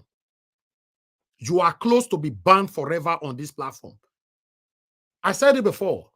Anybody that deliberately, satanically create a vacuum on my platform, you will be replaced. God will replace that vacuum. Don't worry. We've passed through that so many times. We've passed through it so many times. You must not align with me. I must not align with you. But you must stand for what is right. Yes, if you want to be close to me, you must stand for what is right. Mr. Pansat, I've banned you now. Can I say something right quick? Mr. Pansat, I've banned you now. I just banned you now. I told you are close. Go to your house and may you go soak yourself inside your alcohol forever. You are banned on earth and heaven on this part. In fact, you were already banned on the panel. You are banned on the comment section. Go to other platform where they pursue you left and right. If in fact, let's say it high. Can I say something right quick? No, you can't. I'm still talking, sir. Mr. Pansat, you are part of the reason why Peter Obi don't win election. Yes. You want me to tell you why? I felt talking before during the time of presidential election. I said, if Peter Obi rely on people like you as an Igbo man, Peter Obi not win election. People that were really fighting genuinely for Peter Obi to come in were people like Pansat, Mr. Shuks Obibweze, and many others. Pansat were part of. Pansat go to. Please, can anybody tell me if Oga CM have ever been on a satanic platform before? If you know, if you can show me a platform, is any satanic party, any satanic platform that is against Mr. Peter Obi, and you see CM there, I'll give you 1,000 pounds. I'm saying this on air now. Any satanic platform, you know these people are 100% against Peter Obi, and you can give me a video, say CM was there, I'll give you 1,000 pounds. But we can show you series of video where satanic Pansat they go they drink alcohol there with them, and they say they support. You see, we are the problem of ourselves. We are the problem of ourselves. I've said it before.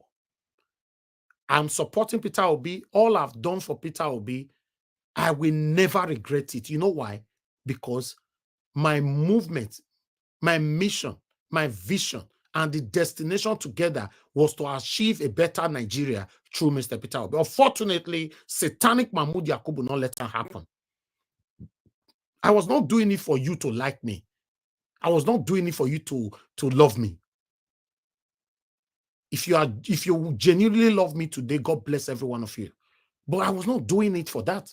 I just want, because me no say me no fit be the president now. Peter Obi was the only man. But some of them are not let that happen. Some of them are pretentiously wear mask. Peter Obi must become president. Peter Obi must become president. But behind, una be the satanic people will not allow this man make a rule. The enemies will surround Peter Obi is mush. It's very, very unfortunate that we find ourselves in this bala blue. Where we did so. When we go see truth, because the truth is affecting us, we go to argue them. Right? But when we see that truth, where they affect another person, hey, you want, I'm going to talk more. I'm still waiting when una go ask me for this platform, say, no, not Tinubu issue, we're not talking today. Please allow him to be. Una, never. When you just reach your own, never, we'll not discuss them. I beg you, we'll not discuss them. Now our own. Do you know how many people who called me privately, who threatened me privately, say we could not discuss Barrister Abure issue for you? Do you know how many? I'm not part of that. I will never use my platform to be part of it. That is it. So before I move on to, before all of us start talking, give us a mandate, please. Only 1 minute to move out of this conversation. Thank you. See, one thing we must come to realize is the fact that whether you feel that because people are against your opinion, maybe their own opinion is evil or is not aligning with you, then their intention against that person is not good. No. We are here because of deliberations and issues. And there's every need for us to disagree on issues. We cannot all agree. At some point we can agree, but on some things we cannot agree. And because I don't agree with you does not mean that my comments supports evil actions. No. No. There are reasons why the interview of that guy, to me, I don't align with it. And that's my opinion. And that does not discredit your job. Before CM came on this platform, you can testify. I mean, you saw my comment in the private chat. I had gone online. Hold on, sir. Hold on. Let me just finish my thought, and I will allow you. One thing that was a banter of the greatest highest order was, there was no way you can tell me that you're a researcher, and I will go on Google, even Wikipedia, I must find something. And I'm not saying is a false sayer, or I'm just saying that's my own opinion. And okay. So the fact that I didn't align with whatever he said on the interview does not make me no. Hold on, give us a mandate. Let me say this one quickly. If you were not aligning with whatever he said here, even me, I didn't align with so many things from him. So not just you. I believe CM did not. Black Panther, many of us here, even Mr. Jonathan. That's not the issue. Your statement was discrediting my platform. Your statement was killing my effort. Your statement was, I just showed it. You cannot use a statement like that saying, what is bringing this guy here is a waste of time. And so if I say that discredits your platform, is that what you're saying? You now went on by saying, because the Abure was affirmed today, so right. Did I bring the guy here to discredit the judgment of or what? You were fighting me. I wasn't. Yes. You are not getting it. No, I got it. No, you didn't get it, and that's a false narrative. You didn't get it. You did not. Let's move on. You just assume. An assumption is a killer. Thank you. Niger Watch, I beg, let us move on. I beg. But Niger Watch, sorry. I already picked a call. Thank you. Thank you very much, God's Power, for calling in. Please, you have 2 minutes. Talk to us. Good evening to you. Oh, good evening, sir. Good evening, Mr. Erin. God bless you for everything you do. Good evening, all the panelists, the commenters, and every Niger Watch family. I say, may God bless every one of us. You know, I was at the shows and I listened to everything that the guy said. And, you know, I want to let us understand one thing. Like they said, inside the talk of a madman, there is some fact. You cannot just discard all the talk of a drunkard or a madman that you see on the road. There's some element of fact that you can pick in it. And I don't want us to forget, this is how when the other lady, their secretary, something like that, that he bring an allegation concerning this case of Abure. So many people did not agree. They say, she was used, she was sent, she's not the secretary, she's this and that. You know, a lot of things were flying. At the end of the day, he now turned to some of the things that she said. There's some elements of fact in it. So we should not be attached emotion to when people bring an allegation towards somebody. We should just put our head down and listen to some things. Is either we take it or so we should not be discarding everything that somebody said, and we should not be listening to people with emotion, because sometimes if you're over emotion about things, you will not know when you will not get the right information. Just like you said, I wish you can bring Dino that time. You know, at least we can get some element of fact. And you know, Dino, he talks. So we can even get some facts that can even help us.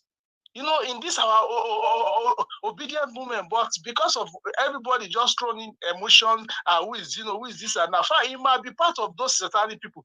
But at least among the counts of enemy, we can be getting information. That's how life is. So I want us, don't let this thing distract us together. We are oneness together. We are together. We are meant to agree and disagree. I just pray that God will help us. Thank you, sir. Thank you. Thank you very much, sir. Thank you very much. Let me quickly pick another call here. We have Madam Origin with us. 1 minute, guys. I'm trying to pick this call. Thank you very much, Madam Origin. Good evening to you, ma'am. Please talk to us. Hello. What a great day. I am so excited. Mr. Niger Watch, thank you. Today is one of the days, reason why I do come to this platform. There is this saying, only the informed have the power to shape the future. Only the informed have the power to shape the future. And to be informed, I always write something on the comment section. I always say it is hot here, sometimes a lot, and that is because when you want to, truth is not easy. If truth is easy, people won't run to facts. If truth is easy, our planet will have been very good. So I thank you so much for bringing Mr. Eragbe Anslem. It was a bold step, and I commend you for that. I have gleaned a lot from what he said, and I appreciate him. Like the last speaker said, he said, sometimes, when you hear people, somebody say, that man, don't mind him, na Chris man, don't listen to them. But if you just bold it and listen, you might get something that might help you for your judgment. I tell everyone here, one of the important things we come here to do is to to speak the truth, learn the truth, speak truth to ourselves, expose lies, and all of that. There is something in Nigeria called political jobbers. There are about 18 political parties. The two main ones are the Siamese twins. These Siamese twins uses all other political parties to even carry out their agenda. You see, from Mr. Apapa to Arabambi to Eragbe to Abure, we may not really know too exactly what is going on between all of them, all they are doing. Mr. Peter Obi, please tell everyone, please, whenever you're talking, do not with sentiment call Mr. Peter Gregory Obi into this matter, because he walked into it and he could be as confused as I am concerning Labour Party. So all that has happened, whether he trusted Mr. Abure, and now it is looking like he trusted the wrong guy, or all that went on, I don't think we should really tag anything on him. But we are going to keep up an open mind and allow all this kind of one to open to see. I also like what there's this guy, the speaker for Labour Party, he spoke today. Mr. Tanko, Mr. Tanko, Mr. Tanko, yes. That's something he said that was very apt today. He said, it's important that if you have a problem, don't hide it. So we are here to learn, unlearn, relearn, find out the truth. Our country is in trouble. Whatever it takes, it's painful to come and listen to all this, but this is going to help us make reason and find out what exactly is going on and find solution. God bless you, Mr. Niger Watch. Thank you, everyone. Thank you very much, man. God bless you. Thank you. Okay, I'll come back to callers again. Let's talk. Let me go on now to Ogasim. You wanted to say something. Let me give you opportunity to talk to us. We're only going to do 6 minutes, not 8 minutes, because we're already 4 hours. 6 minutes, sir. Thank you. Okay. Thank you, Niger Watch. Good evening, everybody. Please, once again, all protocols duly observed. Let me just by way of putting things out. It is good you invited this man here. I mean, sorry, not this man, Mr. Eragbe. Let me not call him this man, Mr. Eragbe. Let me give him at least for courtesy. It is good you invited Mr. Eragbe. At least we heard from him. Because without him coming, there is no way we will know what is in his mind. Whether we believe him or not, that is another thing. Shakespeare said there is no art to know the mind's construction on the face until you say something. So him coming is good to me, it's even good for the platform. It doesn't mean just give everybody fair hearing. Regarding the caller, let me just make this. Regarding the caller who was sort of made reference to Dino Melaye. Yes, I opposed Dino. I was one of those that said we don't need Dino. Then we are preparing for campaign. Because of what Dino said on about P2B. Said Obi is just a ice liver salt. You just bubble and then go down. So no. That is not how to talk. That is a character. If he had attacked Obi's what is it called? Obi's policies or Labour Party's manifesto, say this thing and then it's a different. How can you just say that? Because and then you want people to accord you courtesy. So that was my own reason. I may be wrong, but I have a reason for what I do. Maybe if I'm right, if I'm wrong, I will apologize. But that was my reason for opposing him. Said no, we don't need people like that. Now to what we said today.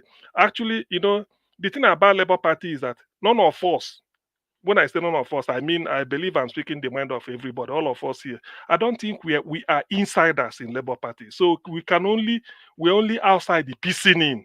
For those that are interested, not inside the piecing out. So those of them that are inside and piecing out, like Abure or any other executive or like him that came here today, these are the people we listen to. And when we listen to them, then we have to use our best of judgment based on what we hear or from 2 or 3 people, put things together and then see who really is the right person to trust because of the scandal that is rocking Labour Party. So in my own way, because I learned this from one of the books I read. You see, if you can't get, so first of all, you characterize a person based on what, from the evidence before us. He said he's a researcher. So that got my attention. I expected him to say, look, I've done this. Or he may say he did, but he left the question. And then I still cannot believe that somebody will tell me he attracted research grant 150 billion, not million, billion, billion, not naira, but euro. Oga, I think it was million he was referring to. No, billion. I don't think it was billion. I said, are you sure? Okay. Yeah, okay. I think initially before I enter into that question with Okay. him, I think the first thing he mentioned was million. Million. Even at that, okay, it is still euro. an astronomical amount. And he said it's in euro. Remember, he said yes, euro, not that's correct. Yeah. So let's settle for 150 million euro. It's a lie. Cambridge University, one of the top research university in UK, even in Europe, can they have a research grant of 1 billion pound? I mean, 1 million pound. I mean, yes, something like that. Okay, let's say 100. He can't. And he said he procured it, he got the grant for the next 25 years in Nigeria. Now, I agree, something like that may happen. But before they give you such things, I'm not talking about, let's leave Labour Party because the messenger must be credible before I believe the message. Now, 150 million euro, not naira, which if you change it to naira is only 150 million euro will be giving you billions of naira. Now, for you to get that, you are the person that right answer. Won't they put you through, say, who is this researcher? And you say you're a researcher with a bachelor's degree. You're a researcher, no postgraduate. I've never seen where they publish and made a publication from bachelor's. The only academic qualification that grants you, that shows you've made a dent or you've taken a shot at contributing to knowledge is a doctorate, because you must have something to publish before they tell you go and defend. That is what you are defending. If you had published it before you start defending, it's easy. But at bachelor's degree from ABU, you're a top researcher. To get this type of grant, I'm doubting it. So because of that, well, what he may say about labor, I know that somehow there may be one, but maybe it's a slip of tongue. But if he goes back and check it, he will know that I'm not convinced. Others may be. So to that extent, I leave everything in abeyance. The question I would have loved to ask him again was, because we are now discussing, with what is happening in Labour Party, because I'm saying this in view of Edo is the only election. I think Edo 2024 is the election that is afoot now, maybe in the next 5 months. Because most people felt that Edo election will be there for the taking for Labour Party. That is why I also feel so, given what is happening last year, and then given what happened in Abure. But I'm trying to say, with all this type of scandal, some people, not me, I don't know how people will look at it as Labour Party, this label, and given what Alex, who is on the ground in the Bini, tells us what people are thinking about them. I feel that this chap, with all this type of tales, from Abure here, from Arabi, from Papa, from him, all this type of scandal, then the secretary, what really is going on in Labour Party? Because this might knock people's confidence. It is true, if P2B is still standing election under Labour, people won't fight, people won't sort of bulge. They will say, we know the character. So it will be an uphill task. That's what I'm saying. It will be an uphill task, because the person, whoever Labour is, people will first of all say, look at what is happening in Labour. Yes, PDP is corrupt, APC, all the parties, but coming this close like a party like this with all this type of, and it's mainly like what is happening at the executive branch.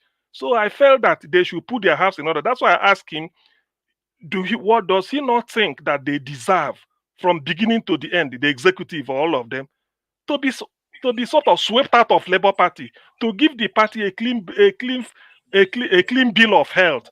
Then the new officers will emerge in view of the fact that elections are coming, just to give it a fighting chance. But everything I'm saying here is open-ended. I'm not concluding anything.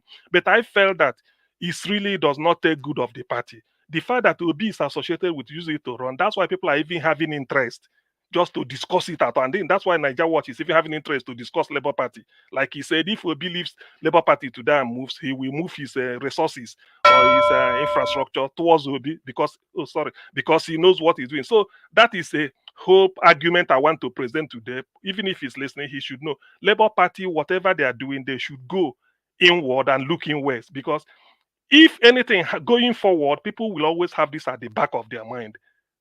Thank God, Obi, for now, people might be Obi. I mean, not Obi. The the auditing firm or the auditing process that P2B sort of approved to look into their Obi Dati campaign funding or so. They've not presented their report. By the time they finish that one, and then the one of Labour Party that P2B want them to do, so a lot will still be revealed, whether for good or for bad, but it doesn't bode well for them. That's what I'm saying. It doesn't bode well. So they have to do, first of all, an in-house cleaning of them. Let them interrogate this. Let them reflect. It doesn't show goodwill of them. Thank you, Niger Watch. Thank you, Augustine. Thank you very much, sir. Thank you. I'd like to quickly take this call from Mr. Tony Africa. Mr. Tony Africa, are you there? Okay, you are not there, unfortunately. Let me move on to the next person. Thank you very much for your submission. Let me quickly give opportunity for others to speak. I can see there's a lot of people on the backstage. So if you lose your internet now, someone else will take your position. Another person will come out now and swap on with somebody else.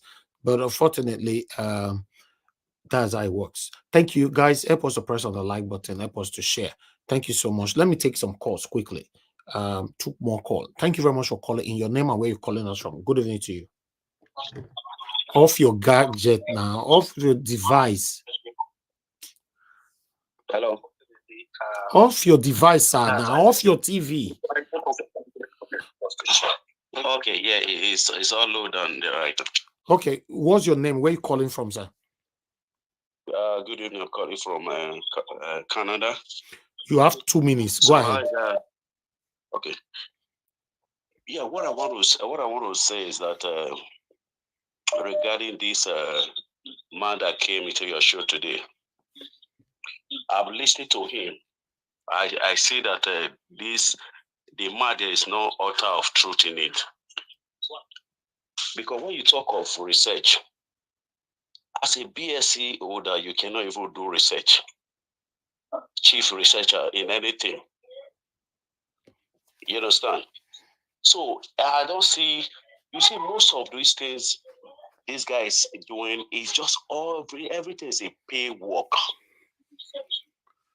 It's a pay job. Because anybody that belongs to Arabi, Papa, those are all pay job. When you accusing, what's it called, Abure of doing this, stealing money, you think in an organization, one person cannot steal money.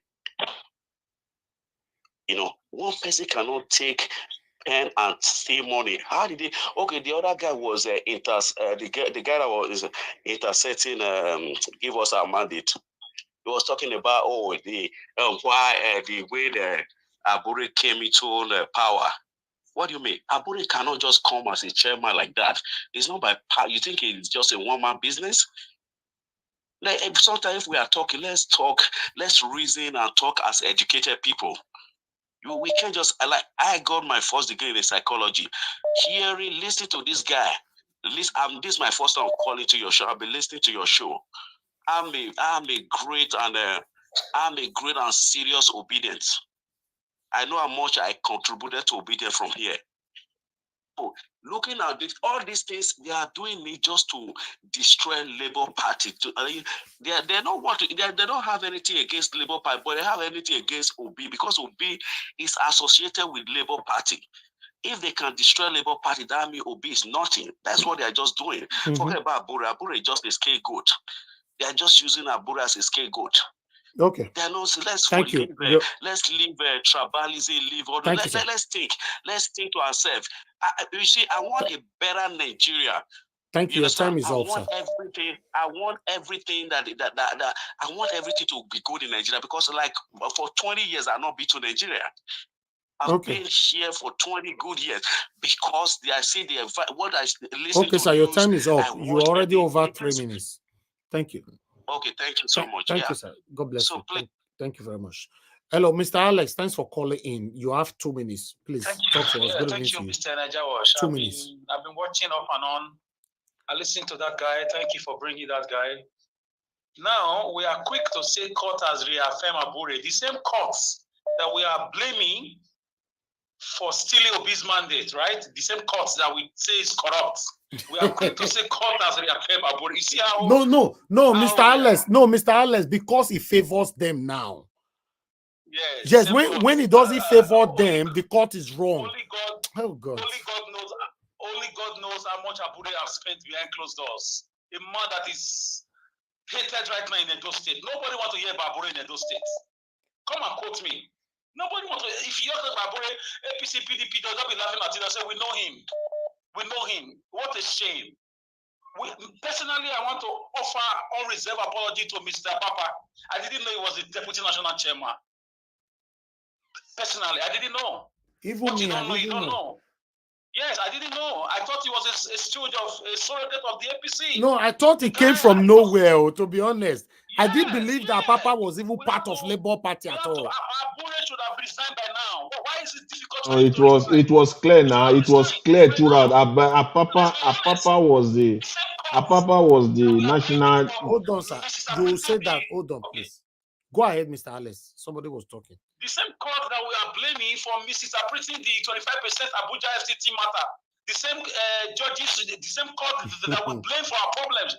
Now, we don't know what Abure did behind closed doors. They've reaffirmed him now. We are standing on that.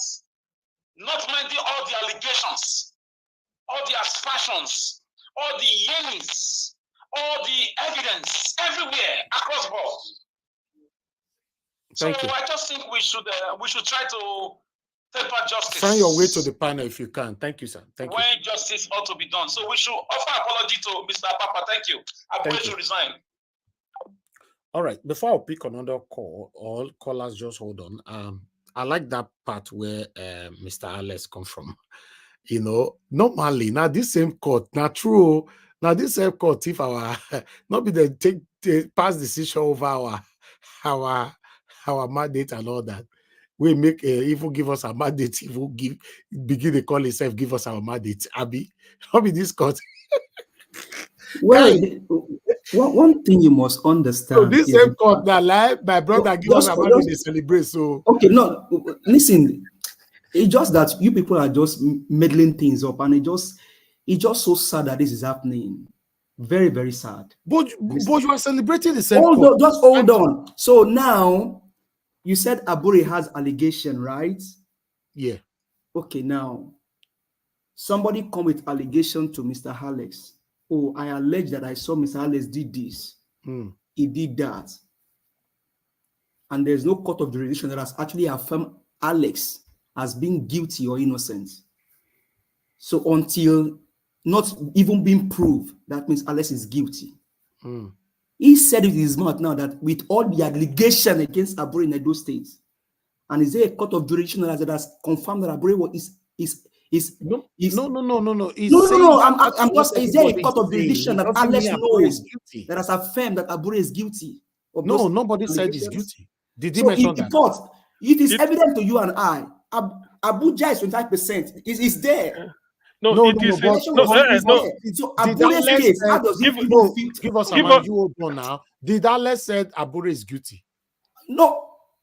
I didn't say he said that. I didn't say he said that. No. Doesn't make him guilty. See, excuse me. Give us a mandate. The summary of everything about Nigerian court is that it is in the character of Nigerian court to give judgment according to the exigencies. You see the word exigencies. Just the exigencies of the time. So, you feel? No, my question now is, when that the court now give Abure, they said Abure is the farm. And we said it here. That hold means, on, my brother. Now you don't first talk. Hold on. That same court, now he say we not get 25% of Abuja. Me and you call it cry for you. No, he say it no matter. He say it no matter. 25% no matter. It no matter. Not be say we get them, but it no matter. But it no matter anymore. You know that same court, the same address. They never change the address. So the same court can say. And so because the court now look on Afam Abure as guilty. No, he said no. Let's give us a mandate. We want to see the comic side of Nigerian judiciary generally. We are not particular, just to say. Let me tell everybody this thing that our PO said. Let me say it to everybody. It seems that every one of us used to forget easily. He said, if you pass through the window, like you can claim, like you normally pass through. And think that you can claim right over things and think that the end will be good. It is not going to be good. Abure came through the window, and the window now, the evidence on the show now. And you are part of the panel that brought in Abure through the window to Labour Party, right? All right. Member, thank you. Labour Party is not a personal organization that Abure can just become chairman. Okay. Come on. What are you saying, brother? I will explain to you how party runs. I will explain to you. I have somebody on the phone, please. Everybody stay mute. Thank you. Mr. Chris, thanks for calling in, sir. Please talk to us. You have 2 minutes. Good evening to you. Yeah, good evening, sir, Mr. Nigerians. Not going to take 2 minutes. All protocols duly observed. I just wanted to watch and listen to everybody, but this issue of celebrating court judgment just made me too caught in. And you see, the reason why the argument by Mr. Alex might not completely hold is this. And judgment is not always about judgment being done. Judgment has to be seen to be done. So when a judgment is given and the feelers in the public, amongst the publics, perceive this judgment to be wrong, the people are at liberty to go against that judgment. So even if the same court give another judgment tomorrow and this judgment is okay, so the people are also at liberty to celebrate that judgment. So the whole essence is that it's not just about judgment going people's way or not, but it's about justice being seen to be done. That is why in the US system, they have the jury. The jury, they are the eyes of the public. You have a group of people who are not lawyers at all. They don't have anything about, they don't know anything about the law. But these are people that have to look at any judgment to see if it captures the essence, the feeling of what the people really want, of what the common man without technicality. That's why they always say the jury is still out, because the jury have not made their own decision. So finally, in the US system, it is the jury, because these are people that look at it without technicality, section 2 points. They just look at the case. Does it make sense? They are the people that finally gives the judgment. So if people celebrate some judgments and they go against another form of judgment, despite the fact that the judgment is coming from the same court, it doesn't actually discredit the people. Thank you. So that's just the point I want to make. Thank you very much for the opportunity to contribute. Thank you, sir. Thank you. All right. Please let me return some calls, because a lot of people have called more than 300 times, or rather 3 million times. Let me quickly, Mother Deborah, I'm returning your call back. I hope you just speak. You know, unfortunately, you're not picking. Tony Africa, I called you and I'm calling you again. You know, guys, help us to press on the like button. Today have been a very, very hectic day. Trust me. I don't know why it's always like this whenever we're having interview. Then Tony Africa, you are not also picking. You know, okay. You know, let me just move on. I can't call people and you are not picking. I'll get back to you later. Okay, you are calling back. Mother Deborah, thank you very much for calling in. You have 2 minutes. Please talk to us. Go straight to the point. Good evening to you. Hello, good evening. We can't hear you, madam. Madam Deborah, we can't hear you. I'm going to be fast. Good evening. Go ahead. Go ahead. Your network is bad. Your network is bad. Unfortunately, I do apologize. Your network is bad, madam. Your network is bad. You need to try to call back. Tony Africa, please talk to us. Good evening to you, sir. You have 2 minutes. Go ahead. I was cooking some food, sir. Go ahead. You have 2 minutes. Just go ahead. I don't want to hear what you were doing. Okay, thank you very much. So, but I just want to say that there's no point of all this worrying over the whole issue. We could not die for the war. At least you are able to accomplish something tonight.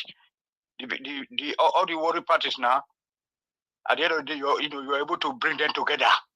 You see that the guy also acknowledged your platform as as a world-class platform. He was glad to be here. And then at the end of the day, so he now accepted Abure as his chairman. So I don't know what, so what's the problem? Why did we just all this position of also use this precious time to discuss other issue? All this part just make it blah blah blah blah blah blah blah blah blah blah blah blah blah. After they attack them for conversations of times, it was kind of stupidity. Organizer was able to bring the worry fashion, which other platforms have not been able to do. I mean that is it. That's a big thing for us to take home tonight. That this guy has and then now what is happening? You see. And then to the other point, sir, about the court, we are not saying no court for Nigeria anyway. It's survival of the fittest.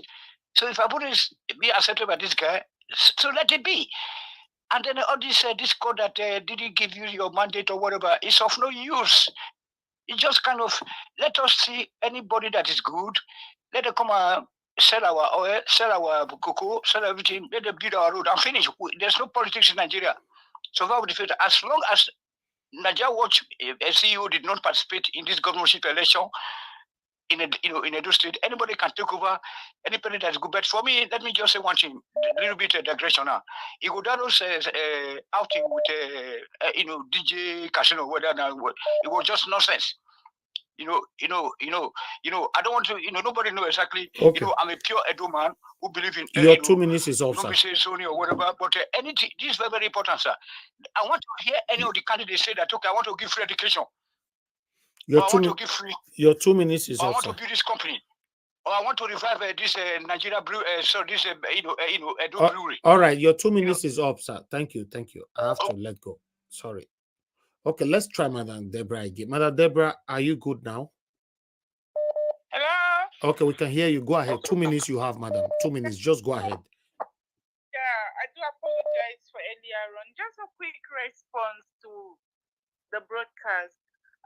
From what I just heard today, it's just an indication of the structure of the Labour Party. I think there have been some underlying issues. Probably this is why they had part of the reason why they had problems during the election, because there's no political party that can win election if the structures within the party are not effective and they are not functioning collectively. So this just shows that probably they have internal problems all along that a lot of people didn't know. And this is one of the reasons why the PDP lost its election as well, because of the internal problems that they had. APC, with all their evil satanic plans, they still work together. You can see that as corrupt as they are, they all still work together, and that's why they can achieve whatever it is that they are doing. Mm-hmm. So, party, if they really want to be able to win any election, or they have to work together, because a family that is divided within itself can never stand.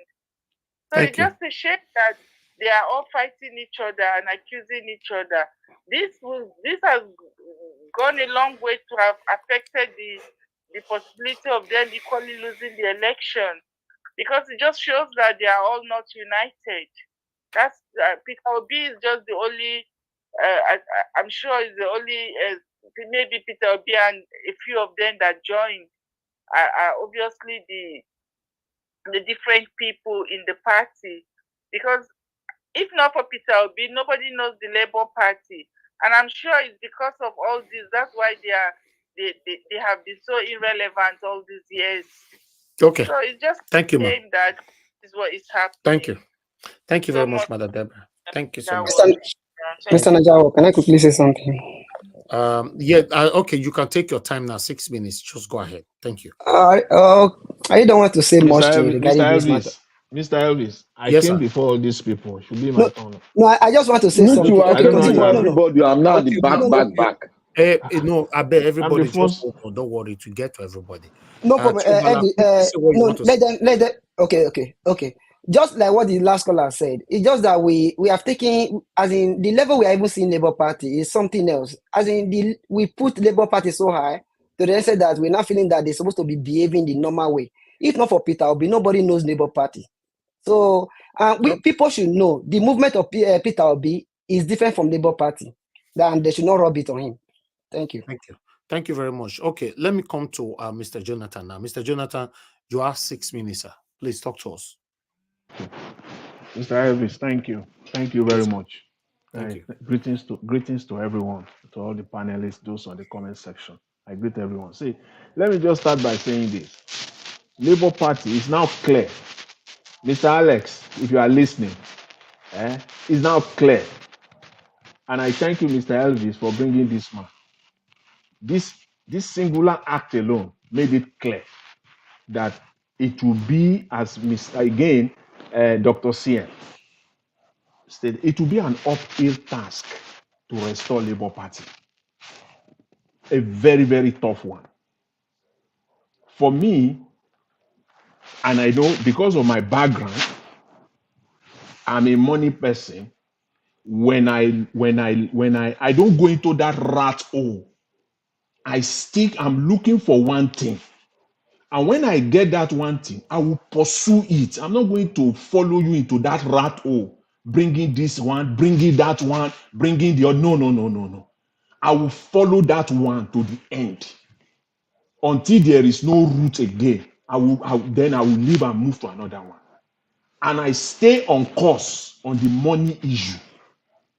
See, Labour Party, what we saw amongst this executive of Labour Party was a marriage of convenience at the beginning. It was a marriage of convenience, ab initio. When they have a common purpose, that's why that marriage was able to take place. And when that common purpose, which is to steal together, when that common purpose was breached, that marriage of convenience could not hold any longer. Yes, people can say Abure was criminally or illegally, elected as Labour Party chairman. But they knew they are working together. Arabi was with him. This Mr. Eragbe was with him. Apapa was with him. All of them were working together. But when the marriage could not hold again, when that common purpose was breached, then everybody have to, take their own way.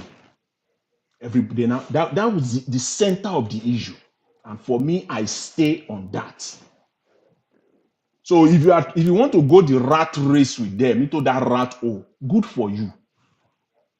The problem with Labour Party is from the onset. That party cannot hold any longer. This man was Mr. Eragbe was asked specifically that will you resign? Will it be better for you now, or give a reason why it is not appropriate for you now to just resign alongside with other people? He said he can't, except the Congress, except the National Congress of the party, and that even if it's removed, he will still contest for another position. So that party cannot be restored. It is these same people that will still be there. And this problem started, I pick it up. It started when the issue of money came in. Mr. Abure wanted to be at the center of it. He wanted to be at the center of it. And the only way Mr. Abure could be at the center of it was to bury Mr. Eragbe. Mr. Eragbe must be taken, he must be taken away. He must be off the line in order for him to take charge.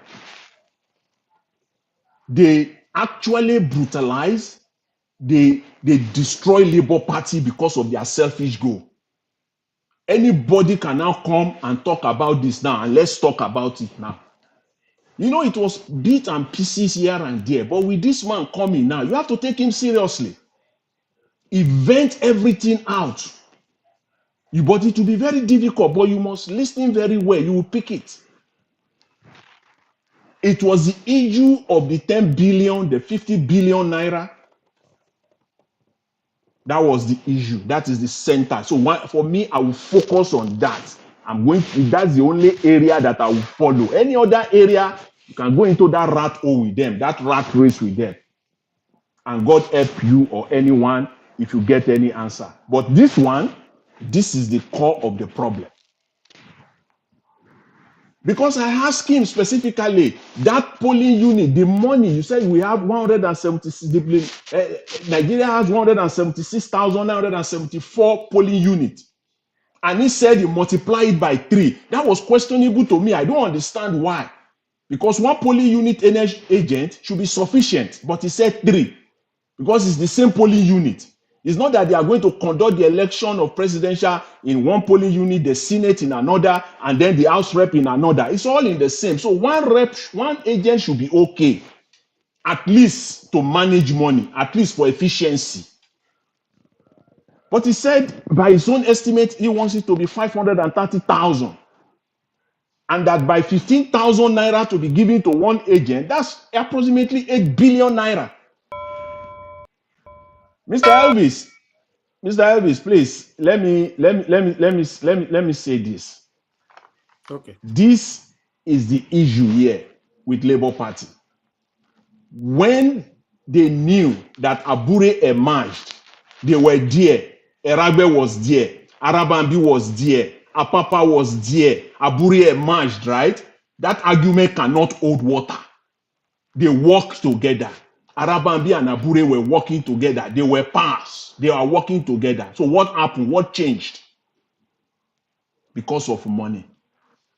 So all these people, they cannot hold Labour. They can't hold Labour Party. That party cannot be restored. It is at this point for me, I can say and start leaning towards those people who said Mr. Peter Obi should look for a way because he can't restore this party.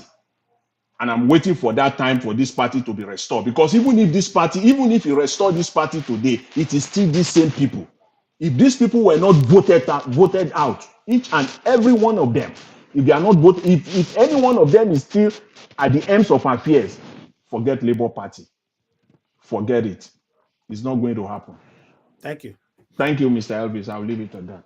Thank you, Mr. Jonathan. Unfortunately, we don't have enough time today, but we'll continue tomorrow because we have a lot of things to talk about, but we can't address them anymore today. So let's just focus on this till we end the show.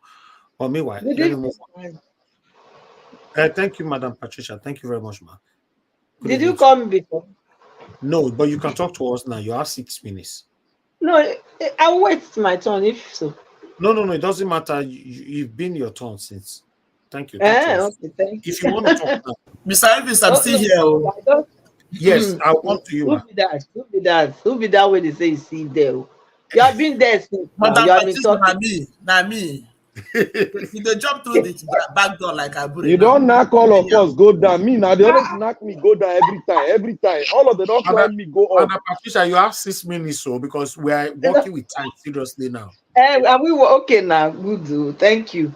Good evening, everyone.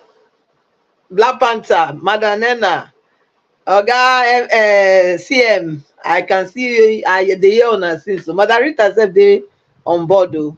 Thank God for all that you guys are doing. Madam Luke and all in the back. Madam Luke as well. Wow, yeah. So everyone, we got a full house. Thank God.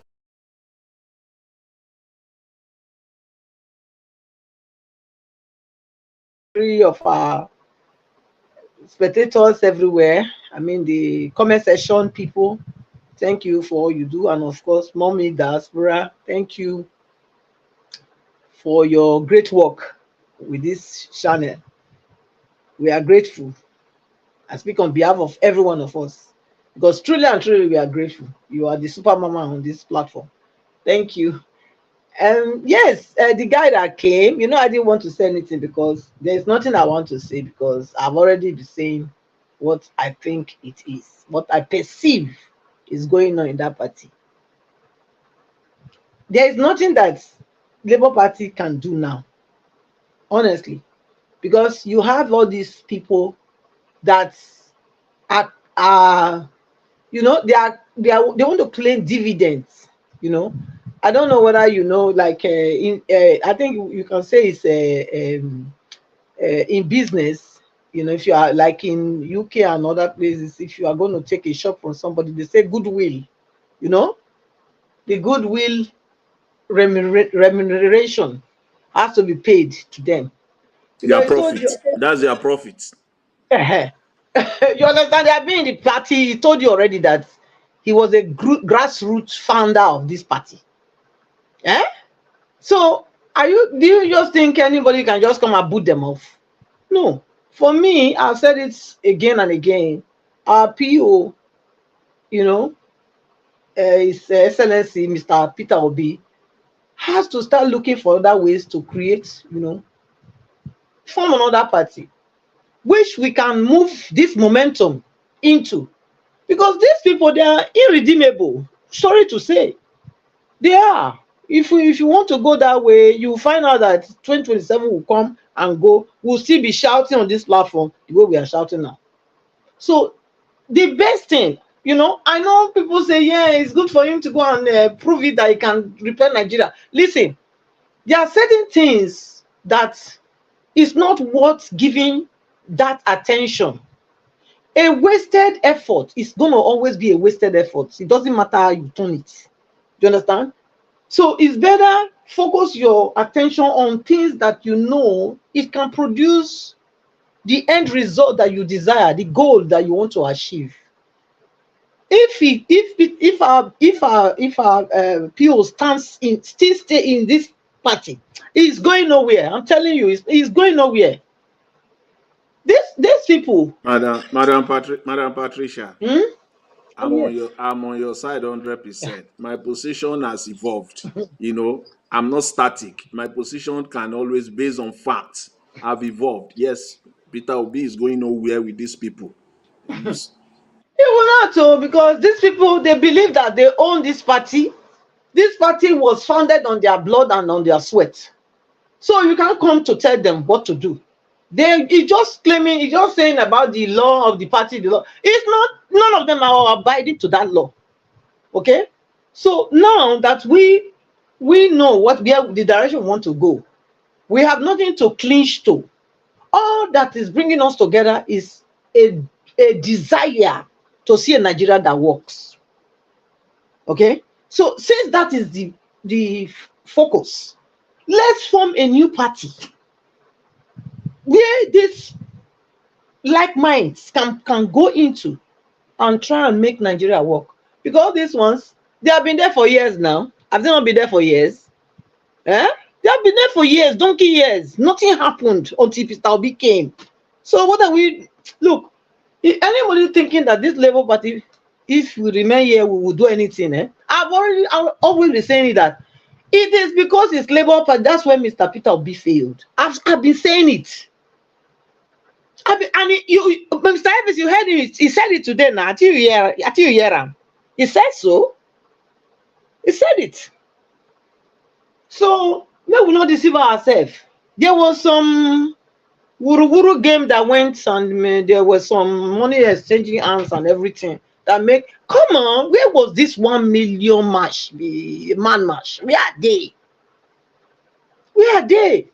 Sometimes we need to tell ourselves the truth. When something is too obvious and it looks like, one is being eluded by it, then you start asking yourself question whether am I the one deceiving myself? But I would like to leave it at that. It's better we start looking for something else. I thank God that 2 days ago, our PO said it was alleged that he was already looking into moving from this party to. I think it's a good way forward for him, so that we all with like minds can move that way. Thank you, Madam Patricia. Thank you so much. God bless you, ma. I appreciate you. I hope you don't mind me putting you on the backstage so that Madam Luke can come in. Go ahead, put me there. Thank you. Thank you. Mr. Elvis. Yes, Elvis, please let Abure and Eragbe and Arabi and Apapa, let them eat their Labour Party. And we'll see what will come out of them. Let them eat it. After all, they have sweat. Their sweat is there. They are putting their sweat. So no damn body is going to come now and eat from their sweat. For them, that's all that matters. It is their sweat, and nobody is going to eat their sweat. And if you have not get that memo, if that memo have not reached you today, then you are all right. home. Thank you. Thank you. Thank you. Let me move on to Madam Nena before Black Panther. Madam Nena, thank you very much. You have your 6 minutes. Thank you. Yeah, thank you so much, Mr. Elvis. Thank you. Good evening, everybody. Once again, good evening, everyone. Mommy Diaspora. God bless you, ma. Mr. Elvis, honestly speaking, I must commend you immensely for bringing this guy and for the way you handled the whole thing. In fact, it's I like such opportunities because it gave us, sometimes for me, I always tell people when people talk, I listen more to what they are not saying than what they are saying. That guy that came here, if everybody followed the way the guy started talking, his momentum was a little bit of calm, when he thought he was convincing. I'm using the word thought, I'm just talking to myself. When he thought he was convincing people like me, it was a little bit of calm, telling his story, he was flowing until the intelligent people on this panel, starting with Mr. Elvis, through one or two questions, and you begin to see the trajectory of his voice and everything began to change. He became unsteady on his seat. These are some of the things I look out for when I'm talking to people. And at this one, I don't know for other people. For me, for one person, I was not convinced at all. Was he manhandled? Of course, he was manhandled. Was it good for him to be manhandled? Absolutely not. But honestly speaking, there is more to this whole nonsense than what we are seeing. And besides, if you notice immediately, because while this guy was talking, he was giving the impression of somebody who was coming to do something wonderful, blah, blah, blah, until you brought in the issue of the fact that you just got an information that they came with a candidate. So from the whole thing, for me, I began to get a complete perspective as to what happened. And for me, I think what happened to him was similar to what happened to Apapa when he went to the court. This was at the time that the Nigerians youths were angry, we are boiling, and anything that has to do with Apapa was a trigger for them. So I am not here to exonerate Abure on anything. I am not here for us, but as far as I'm concerned, for one person, the case is in court or whatever. But for me, for one person, whatever had to happen to that man has nothing to do with Abure. That is my own personal view. Please let nobody crucify me. These were just angry people who are angry, just the same way Papa was. Because if you guys remember, when Papa was attacked, when he went to Arise, he said that Peter Obi knows about what happened to him. If I'm not mistaken, if anybody can remember, he made a comment like that. He said, yes, Peter Obi knows about it. So this is Peter Papa's gang doing what they know how best to do. So for me, I was not convinced one bit by whatever story that man was telling. I was not convinced, when Mr. CM asked his question, the way he was going about it, and all this, and when somebody always makes a comment about I, it is troubling for me. So just like Madam Patricia said, and I think it was in Mr. Jonathan, I don't know who spoke before her, that said it. Me also, initially, I was one of the people that were saying Peter Obi should not leave. Let him do what he can do to salvage him. But at this point, I think my view is changing. Peter Obi needs to leave that Labour Party. He needs to leave these people. Look, one thing I see in what is going on in the Labour Party, that is my own personal deducement. That is what I deduce from everything that is happening. These are people who have been performing some criminality, right? They've been doing their thing all this while. And then sudden fame, because I call it sudden fame because before Peter Obi came into the picture, for me, for one person, I never knew there was a party that is called Labour Party in Nigeria. Let nobody crucify me. That is just the truth. I left Nigeria 17 years ago. I don't have a clue that there's a party in Nigeria that is called Labour Party until Peter Obi went into it. So these are people who just suddenly saw fame and they felt it is an opportunity for them to, and then in the process of the whole thing, they be just like, I think what it was Mr. Jonathan that said it, that was a marriage of convenience. Now, at some point, like maybe they saw this group, they think it's time for them to shine, they think it's time for them to make millions, and somewhere along the line, they begin to have a fallout with each other because what they are, everything has to do with money. Both the one that came, both Abure, both Arabi, whatever, all of them, it is, even the Oluchi that came and was crying foul, all of them, it was about money for them. It was all about money for all of them. So at this point, I don't think there's anything Peter Obi needs to claim because none of these people is ready to give way. So let them take their Labour Party. If they think that because Peter Obi has given them this fame, that the Labour Party will remain the way it is because they at this point in time, it seems like they're taking the obedience for a ride. That is just what it looks like. When they can come up and be ranting all this rubbish, and this one will come and try to convince these people. Look, at this point, it's important for Peter Obi to take a stand. And I want to believe, and for me, wherever Peter Obi goes, I go. That is just me. Wherever that man goes at this point, I go. So I believe that a lot of obedience, people who are well-meaning Nigerians will go with this man wherever he goes. So if they think that because the obedience have come, rallied around Peter Obi, that they can use them to shine and do all this their nonsense, I believe that they're just making a big mistake. Just like Madam Patricia said, let them eat and enjoy their Labour Party. So it will be a good thing for Peter Obi to just exist so that everybody, sensible person that came with him into Labour Party can quietly exist. Let them stay and keep enjoying their billions or whatever they are getting. Let's see how they will fare. They can... system is unreached. No. They can destroy each other for all I care. And I will just end with this. When the whole thing was going on, what came into my mind immediately was Doyokugbe. I said, could this be what Doyokugbe meant when he said that he left the party for ideological differences? Because up until this now, we don't know what the ideological differences. So that means there is a deep-rooted issue going on with these people. So for me, my stand also have changed. Peter Obi can just get out of that party for now. Let's look for something else, because these people are irredeemable criminals. All of them. Thank you so much, Mr. Elvis. God bless you. I'll stop now. Thank you. Thank you very much, Madam Nena. Thanks for your time with us today. I appreciate your submission. Thanks for acknowledging our good work here. God bless you, ma. It's a collective effort. Let me come to Black Panther. Black Panther, please, you have your 6 minutes. Please talk to us. Thank you, Nigel. Can you hear me? Yes, I can. I want to greet everyone. I want to greet mommy in the diaspora. May God bless you, man. I want to greet everyone and all other protocols observed. I want to say this thing and give us a mandate. Please don't be angry at the outburst. It's, what we spoke here. It is as a result of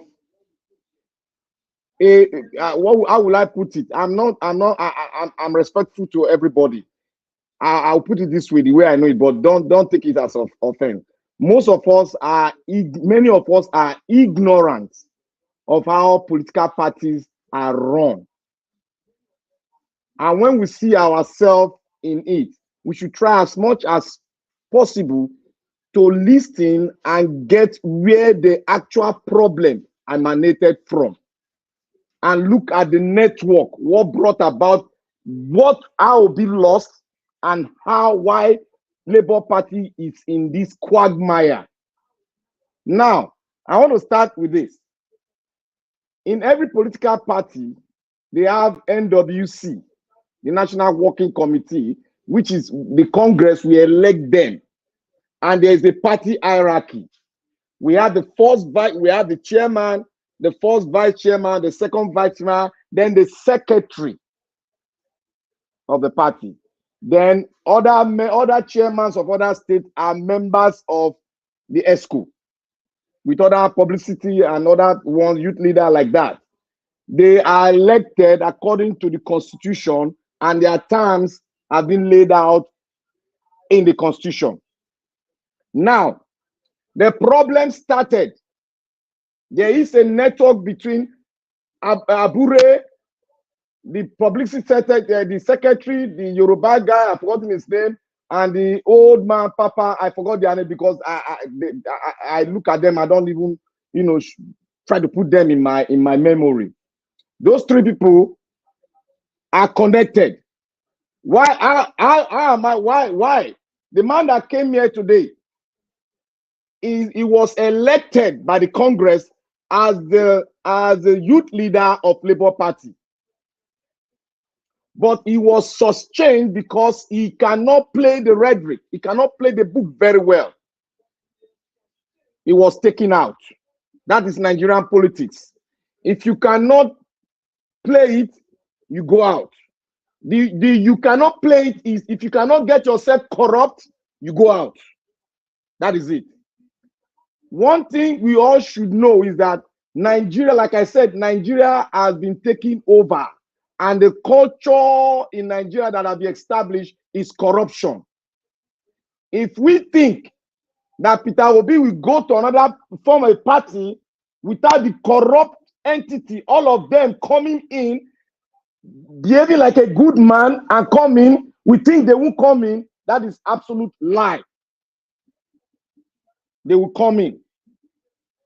One, we were ignorant of the old man, the elderly old man, the honorable old man, the elderly old man, whatever. He was Arabi. Arabi is the authentic vice chairman of Labour Party from the south. Apapa, sorry. Then Arabi was I think he was an ESCO leader in publicity secretary. No, before public secretary. He was an ESCO leader in the south too. Now, what happened? Abure was the secretary of the NWC. Now, there was a first vice chairman person. I believe that it was a lady or something like that. I believe a lady. They took that lady out because that lady could not play ball. That is Nigerian politics I'm speaking now. Anybody that has been there, that have played it a little bit, and have learned it, will understand what I'm saying. The woman could not play ball. They took her out. Why? Because the three of them have a mindset of bringing one person that can play the card, and it's Abure. Then Abure now brought in Arabi as the publicity secretary. And if you are bringing somebody to stand on behalf, which is not substantial, it has a term. It's either 6 months or 8 months. I don't know how their constitution put that. Now, Arabi have to talk to that our old man to calm down for Abure because he's a lawyer and they will accept Abure is younger to carry this thing up. He's younger to do it. I'm picturing it now. That's Nigerian politics. Abure got there. He was not elected from the Congress. He got there illegally. I don't need any lawyer or any law to tell me How can you say that is illegally when they all work together? Let me tell you how it's illegal. You in party hierarchy, you don't jump the second. You are not on the party. You are not on the party. In the party hierarchy, you don't jump. Wait now, make you learn. I want us to learn this thing. Carry on. In politics, you don't jump this first vice chairperson and jump the second vice chairperson and move all over to the secretary. But it is Black Panther. Black Panther. Peter Obi work with an illegal. Black Panther. I think. Don't mention Peter Obi now. He get me annoyed. You should not get me annoyed. That's what you are saying. All right, his time is even over. Thank you. You guys will talk, please. You will talk. Black Panther, please, Mr. Elvis. I think the best way to put it. I think the better way. Let me land. Please. Let me land. You people, you know one problem we have here. Your time is over. Please. Okay, give me 30 seconds. You see the problem we have here that we don't want to come together. A lot of us always try to bully people's thing out. I am telling you the party hierarchy is being played. And if you don't know, go and ask everything I've said here. Go and ask somebody else. Because you cannot jump to vice president, chairman, and take the secretary as a chairman without not conniving with other people to do that legality. It is not possible. So Mr. Elvis, please give me 10 seconds. Just 10 seconds. Right. Quickly, please. Mr. Black Panther, if your argument is correct, right? Nobody is, running against it. If it is correct, you also have to agree that they all colluded together. So it is not Abure that was illegally elected by himself. It was with the connivance of Apapa, Arabi, all of them worked together. So you can't single Abure out. Did you not hear me say there are 3 people connected? Did you not hear me say it? Okay. All right, then. I said 3 people are connected to this thing. I don't like muty people, to be honest. That's why I want everybody to just use their own initiative, please. Thank you. Let me call on the next person to speak to us. There's a lot of people waiting, and I have a short time here. I don't want to sleep here. Thank you. God bless you all for your understanding. I'd like to call on okay, let's go to Augustine. Augustine, are you there? Okay, Augustine don't talk to us already. Sorry. Augustine don't talk already. Let me call to Tiobala. Tiobala, do you want to say something now? Okay. Can you hear me? Thank you. You have 6 minutes. Thank you. Go ahead. Yeah, I might not even use up to that because I think most of the people on the panel have already said everything. Yeah, just a quick observation. Where the guy was giving some submission, he said something that he wrote to the chairman that they needed some money to build some site and all of that, that the chairman did not agree. So at the end of the day, he went to borrow money to do that. In the first instance, you're not supposed to do that. Like on behalf of the chairman or party approval, you went to start doing something, you find out that all these things revolve around money. They all were just doing something. And he said that he's an engineer. That is a conflict of interest. You are a member and be an engineer, and maybe you want to borrow money to build a site or something. Definitely, it's like you're the one that built it. So there's something that is wrong there. You cannot award contract to yourself in the first place. So all this conflict of interest, I find out that most of them, they were all doing this thing for their own personal gain. And some people saying that Peter will be leaving the party, this and that. I think that is a wrong idea, because Labour Party is just a small fraction of Nigeria population, not up to 1%. I don't know how to put it, Peter will be leaving, forming another party. It does not show leadership quality. This is my own opinion, please. And it does not show leadership quality. And opposition will use that one against Peter Obi as a result of political political ambition or whatever is dead if he eventually go that route, which I believe Peter Obi will not even do such. I think he should call the leadership, and all the leaders of the Labour Party should come together. They can organize what they call a national convention to resolve all these issues, settle all these cases. The idea of Labour Party going to court every day is not right. Corruption that is happening in Labour Party right now, we have 10 of them happening in PDP as well as APC, but they were all able to manage it internally. Today now you are still having cases of issue with other political parties regarding their primaries and all of that.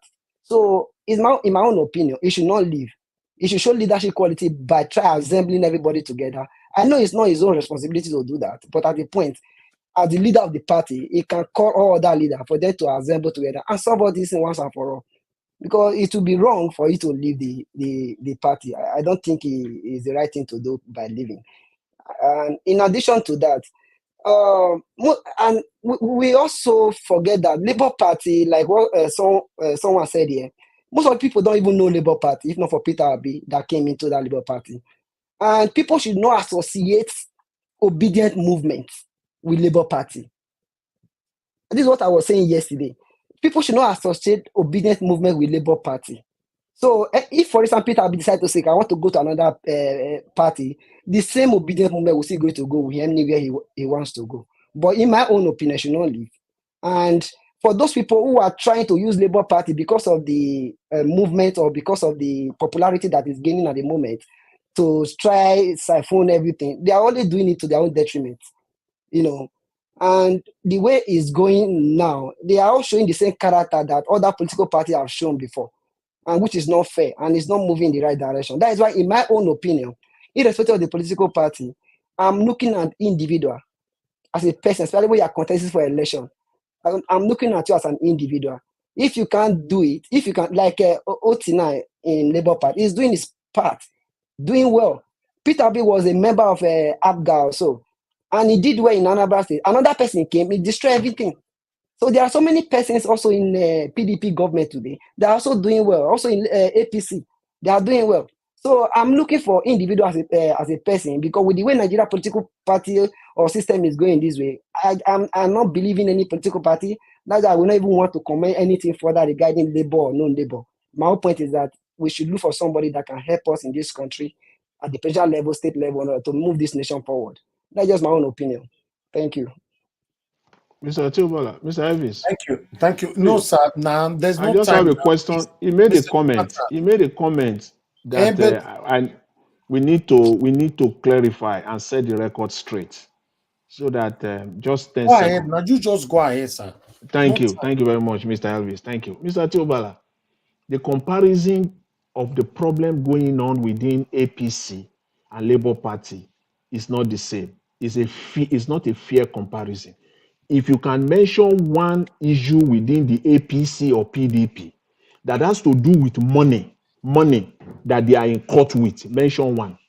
They have personality issue, positional issues, money, financial issues within the APC or PDP that they brought out to the whole world to see like this. Please mention one. Then we can do, like I said apple to before, apple. So it's not a fair comparison. Okay. Like I said before, just a minute. I'm so sorry, brother. I was not even specific about money or whatever. All I say in the sense that there are so many things that are even going wrong with other political parties. I'm not trying to say that they should show leadership quality. That is all. Thank you. Thank you very much. Thank you.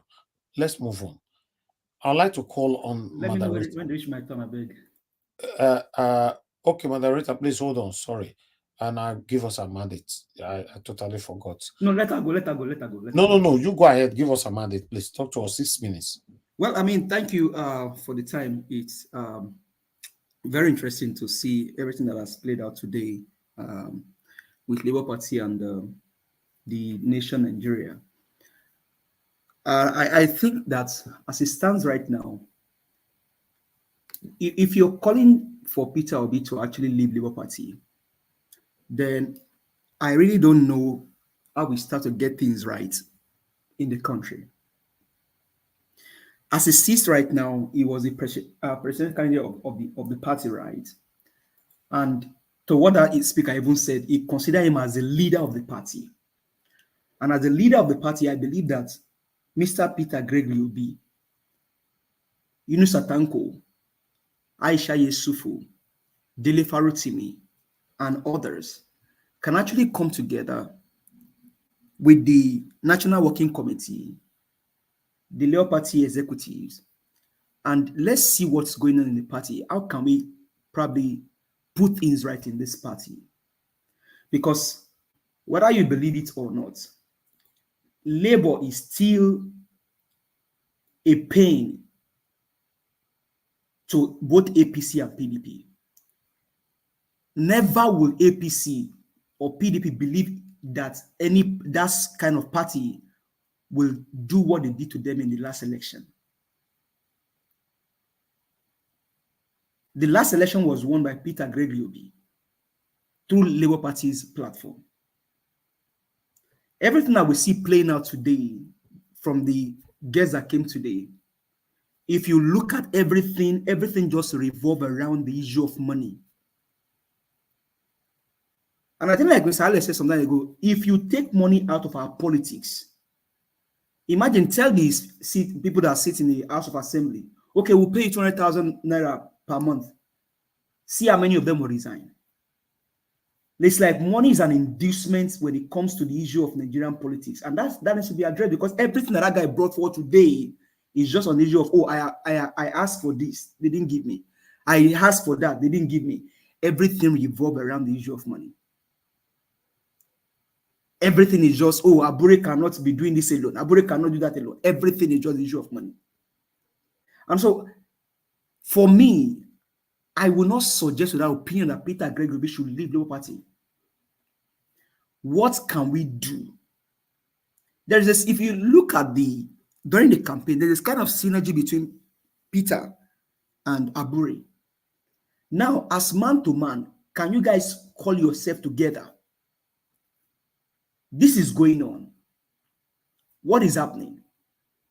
Can you just step aside while we carry out this investigation and clean this party for the good of Nigerians? Because as it stands right now, the country is in a total mess. Give us a mandate. Go ahead, sir. Yeah, just some few seconds. Do you believe that Mr. Tinubu is corrupt, right? Exactly. Do you believe Mr. Tinubu can be redeemed? That he can change? Well, it's a straightforward question. Based on what you know, do you believe Mr. Tinubu he can change? So do you believe Abure can change, that Arabi can change? Or you don't believe that they are corrupt? If you believe that they are corrupt, what did I see today in Abure is an allegation. Okay, no. PC, you can believe it's an allegation. Yes, on the legally, you can say that. But you as a person, seeing the information in front of you, analyzing it, that is called public analysis. Do your own public. That's why they say justice has to be seen as being true. No matter what the judges come out with, the public opinion will still be there. So what do you see based on information that is in front of you today with respect to the Labour Party executives, the National Working Committee? Do you believe they are corrupt or not? They are obviously corrupt. Do you believe they can be redeemed? They cannot be. They may and may not, because I don't know the level at which they can be redeemed. There is nothing that cannot be redeemed. Nothing cannot be redeemed. And Mr. Tinubu can be redeemed. Stop accusing him from today. Let's start working on him. So please, Mr. Tinubu can be redeemed. The corrupt. Now God bless you. Let's just leave it there. Don't talk about Mr. Tinubu again as being corrupt. They cannot be redeemed. So that's it. Abure is corrupt. Let us redeem Tinubu Okay, if Abure is corrupt, okay, now listen to me. Let me Tinubu just can be redeemed now. There's not two ways about that. It can be let me just finish my thought. So the call that should be made now, the executive council or the executive member of Labour Party should just all step aside, allow Peter, and I think they have an election coming up.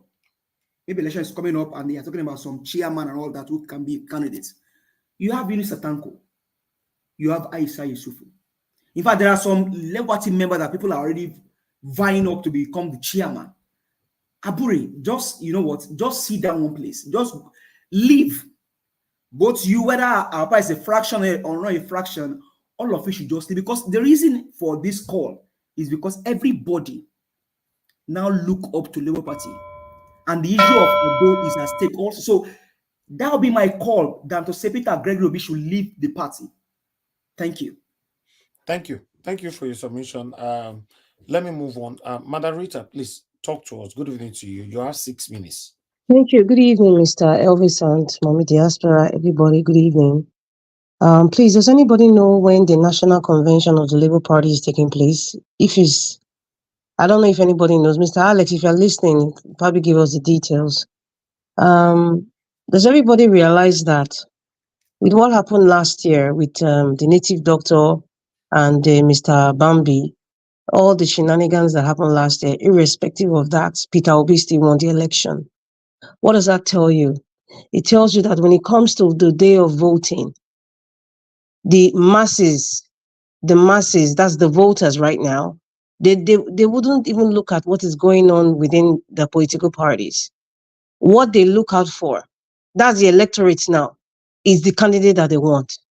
So the reason why I'm saying this is like, fine, Peter Obi is representing, is under the umbrella of the Labour Party, right? But let it be known that if many of us are claiming to be obedient, let us start preaching to and teaching people about the upcoming election, especially in Edo State and Ondo State this year, on who to pick, what to look for, the character of the candidates. What happened, the way I see it, I mean, everybody has spoken well. You know, Madam Patricia said something, they are irredeemable. That is a Nigerian factor because corruption has enveloped the entire nations. In every crevices of the nation, corruption has enveloped, even within people's house. You know, so I don't know whether it's maybe something drastic would happen before people can have a reset of mind. But what I see happening within the Labour Party is it was operated like a garage prior to the emergence of Peter Obi. Even when Patutomi was there, I guess he was just part of the party from a distance, not really participating per se. Someone can correct me, but looking at all these actors right now, it seemed to me that they were operating in a garage format.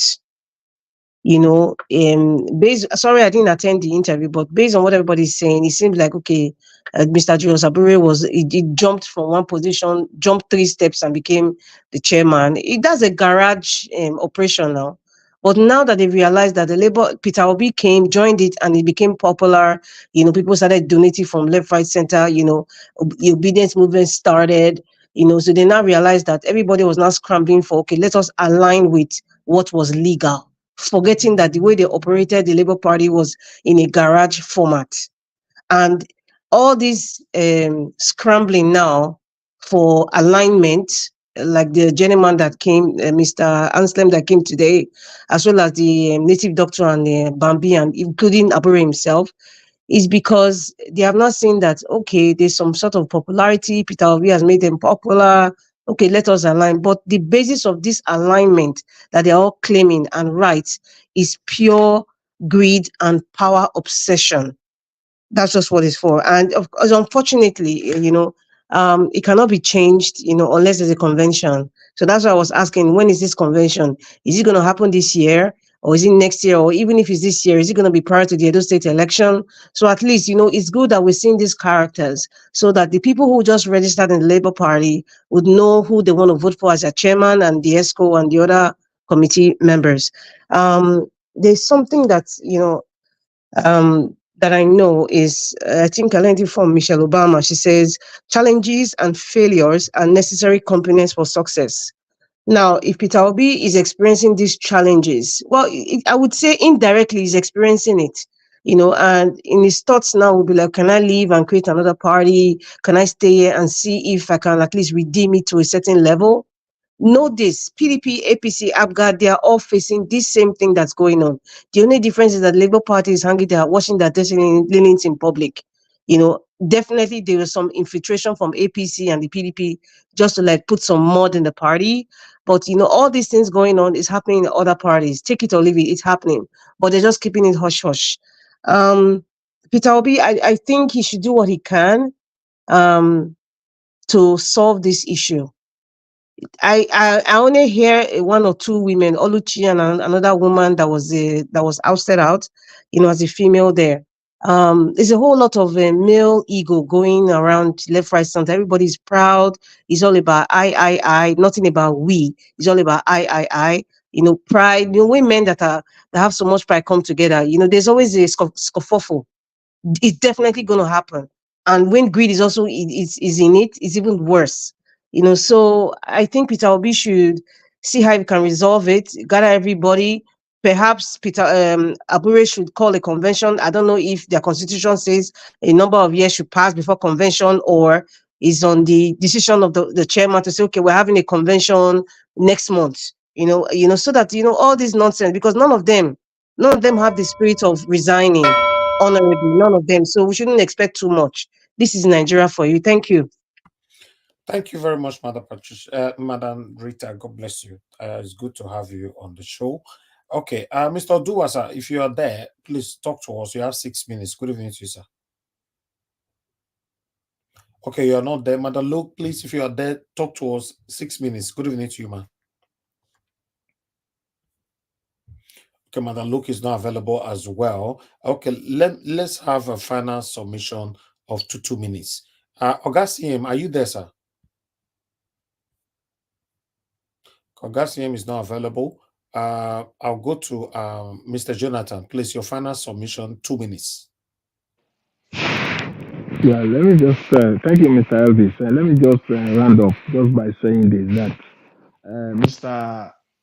Anslem Eragbe today, two statements that he made that I think they are misrepresented.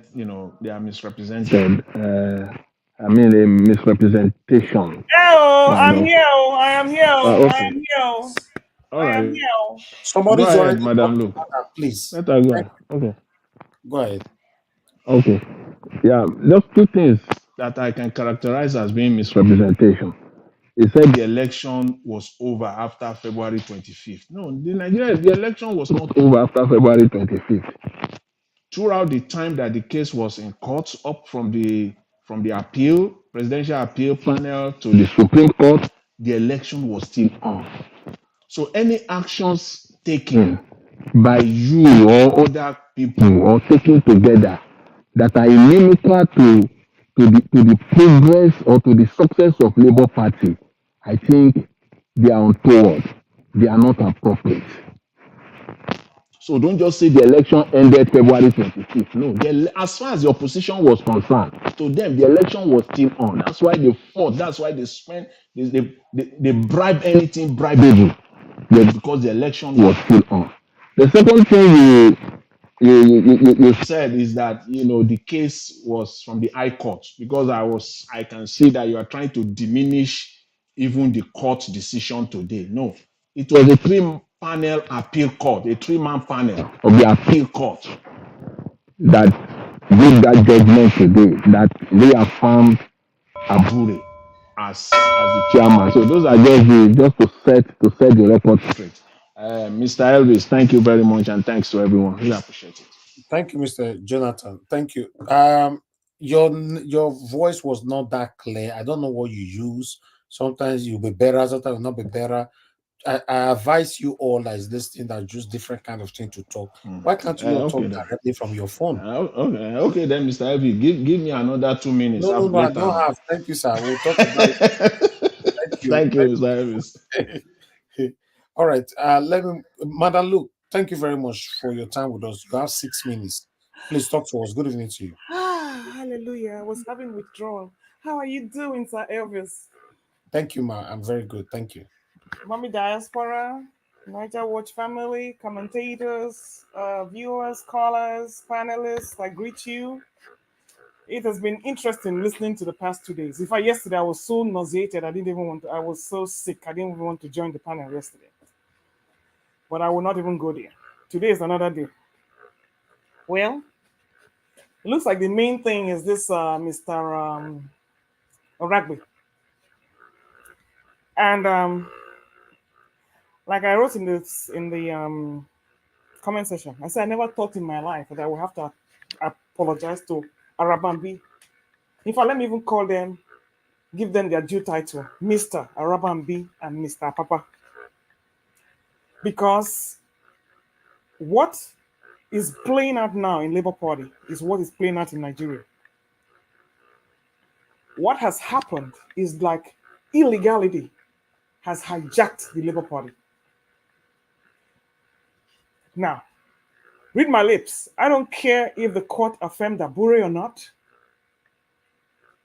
That is not the issue. The issue is the illegality operating within the Labour Party. So whether he's affirmed or not does not negate the fact that there's a lot of illegality going on in Labour Party. Now, having said that, only a madman will come to a national, or will I say global audience and discuss what happened in Labour Party, like the way with Mr. Murphy did and Mr. Eragbe. These people have been consistent in what they've been saying. And the only thing that ties everybody together, like Madam Rita says, is the quest for money and power. When the former Labour chairman was there, they were talking about 7 million, 14 million. Now, it's like we're talking billions. And what Abure has done is exactly what Tinubu has done to the country. He has hijacked the party. And as a result of that, that National Working Committee is trash. So these are people motivated by greed and power. Now, the question now is the way forward. And that is up to Mr. Peter Obi to do. But with this Labour Party mess going on, I don't see how that is possible. I know he's a very smart man. He's a very wise man. Whatever he wants to do, he's very cunning. He keeps in his fingertips. He doesn't come out because 2027 is still far. So he's just going to watch them and let them implode on themselves. Because right now he's focusing on the nation and getting Nigeria where it's supposed to be by broadening his audience and educating people. So, but you see what this, I was listening to Mr. Black Panther and I was listening to Mr. Give Us Our Mandate. No matter how, and Mr. Elvis too, I was listening to you. And I give you courage for bringing even dissenting views. That's why I was like, if you can bring dissenting views to your show, don't get upset when people are dissenting. I mean, are dissident to your views. Even if Mr. Mandate said bringing Mr. Eragbe in here is a waste of time, it's just his opinion, and you will say, yeah, you might think it's a waste of time, but he deserves to be heard. But don't take it personal. Don't be so emotional because you love Obi. Not everybody will agree with Mr. Obi, and you will always find that. Just like not everybody's agreeing with Mr. Tinubu, and his Agbadorians are fighting for him. So all we can do is fight for our principle and let him go where he needs to go. That is all I have to say. Thank you very much. All right, Madam Luke, thank you very much, man. God bless you. I appreciate you and your time with us this evening. I was looking forward to seeing you earlier on anyway, but thanks for still coming around. Yeah, so work schedule don't change. So now evening session, I go to join now. I'm not going to feed the join for in the middle again, but I'll be listening, but I can't join till late. No problem at all. Your presence matters to us. Thank you. All right. Mr. Dua was not there. So let me move on to the next person quickly. Okay, go ahead, sir. Please give us your submission. But I'm only going to give you 3 minutes because I called you earlier on. Talk to us, and good evening to you. Okay, thank you. Good evening, everyone. Well, You know, the other day I said it that Obi should better do find a way now so that the party can be set, because it cannot straight Labour Party. Oshomole are those people that found Labour Party. Oshomole is no longer there today. Because the reason that these people were fighting, it was agreement of wash my hand, I wash your hand, rub my back, I rub your back. But it looked like somewhere line, and they get angry. So that was just the truth. And it cannot correct them. I'm not lying, because it was set up by a group of teachers. So, you know, they will not work. So the only source that Obi want to realize, want to actualize this thing, it should just form party now, so that it can have a real people who have a better dreams for the country. Peter Obi and Falana and those one can form a party. They can come together and form one party, whereby the laws of the party will even shows that yes, these people will do well when they come to power. So not those Labour Party that you don't even know their left from their right. So for me, that is only my advice. That's only what I can say. Peter Obi should do it now when the sun is shining. So that is all. Thank you. All right. Thank you very much, sir, for making that very brief. God bless you, Mr. Dua. Thank you. Okay, let me come to the next person quickly. I would like to go to Tiobala, if you're there, your final submission. 2 minutes. Yeah, thank you so much. Like I said before, all these people called political parties or whatever they call themselves, they are just there for their personal interests. So that is why I'll be saying, I'll keep saying, like, we should start considering individual, the character of that person, the capacity and the competence of that person. Where had that person worked before? Who was he? And where is he now? How has he managed his private life? All this stuff is very important. The people advising Peter Obi to leave from his own party. Remember, when you form your party, you are not the only one that are going to be there. Many people will come and join you in that same party. Do you know their character? Do you know how their behavior is? Do you know who is sending them to come and join your party? So the idea of saying form your own party is not a good idea. Peter Obi was accused of not being able of leaving Abga. He should have stayed there to grow that party, to manage it. Peter Obi was accused of leaving PDP. Now he's in Labour. People are still advising him to leave. And those is work against Peter Obi in those elections. You know, and we know to form party in Nigeria is very difficult. We are not operating all those single candidates or whatever they call it. That would be a good idea. So leaving party is not the solution. You should call up those National Working Committee or whoever they call themselves to resolve all these issues entirely. Like I said before, every political party have their own issues. PDP, APC, whatever. Today we see a case whereby Dennis take a APC candidate to court or whatever. Shaibu case is there. So there's no way, there's no cases are everywhere. So the idea of saying leave party is not the solution. You should stay there, work with the leaders to resolve all these issues. That is one thing, quality of a leader. And the people are saying Abure impose himself, whatever. At least those people come together, appoint that guy as their chairman. Whoever, I don't know, I don't even care about Labour Party. All I'm concerned about right now is individual. Edo State or whatever, look at the candidate individually, make your choice. That's it. Thank you. All right. Thank you very much, sir. God bless you. I appreciate you, Tiobala, my dear brother there. Okay, let me, my brother, give us a mandate. Thank you very much, my brother. Please, your final submission, 2 minutes. Hopefully you can hear me clearly. Yes, very clear, very clear. Yes, very clear. Okay, thank you very much. I mean, you don't enter motor again. Brothers with brothers for life. You see, the dynamism of our country and what we do here is just on the fact that Yoruba, they said when two brothers enter house, they come out, smile to themselves. They've just to themselves lies. But when two brothers enter house, they come out, one high red, the other one high red like fire. Then they've told themselves the truth. We will always be here together to disagree, and not for any other reason, but because we want the good of our country. Siobala says something that is very, very profound. If Peter Obi left Abga, he left PDP. Now, if he leaves Labour Party, it will be the third party he has left.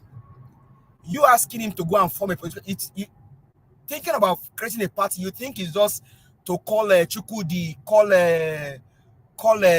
Karimu, call Unisa, let's go for my own party. There are a lot of things that are actually involved in putting those things together. If we cannot today, with the population we have with the obedient movement and Nigerians, redeem labor, the likes of Abure, the likes of Arabi, put them aside, and let's put a new breed of people on that executive chair, then are we even ready for Nigeria? So my call tonight is Peter Obi. I mean, you have your choice because things will be going around in your head, but you decide what you want to do. Leaving labor for me is not the option. What can we do with the executive council? The likes of Abure, what can we do to put them aside? Oh, can you step aside? Election is coming, and then we bring in viable people onto the platform, and then even encourage obedient Nigerians to join the party, so that way we begin to get things right for our nation. That'll be my call. And for the man that came here earlier, we are not against him coming here. We just saw, for me personally, I just see that what he's saying for me, it wasn't going that way. When I even heard about the research thing, it wasn't going that well. And he said he's going to provide some research that he has done. Mr. Elvis will be looking forward to that. If you send us information to you, please do well to share them with Nigerians, so that we're able to match their characters and their words together. But with all said tonight, thank you everyone for the time. It was appreciated. In our time, we'll get a better Nigeria. And thank you, Mr. Elvis, for all that you do, and the panelists. Thank you, everyone. Have a blessed night. Bye. All right. Thank you very much, my brother. Give us a mandate. Those stuff that you shared just now, we'll take it tomorrow because we don't have time anymore, my brother. Thank you. Anyway, let's quickly move on right now, my people, to the next person on the panel. I think almost everybody have given their final submission. Yeah. Okay. Black Panther, your 2 minutes, sir. Okay, Black Panther, you're not Nigeria, thank you very much. 2 minutes. I want to thank everyone that has spoken, and we have all spoken, and we are grieved of some kind of issues. And to the youth leader that came here, I just want to advise him: go take care of yourself, be security conscious, and then all the thing that is going on.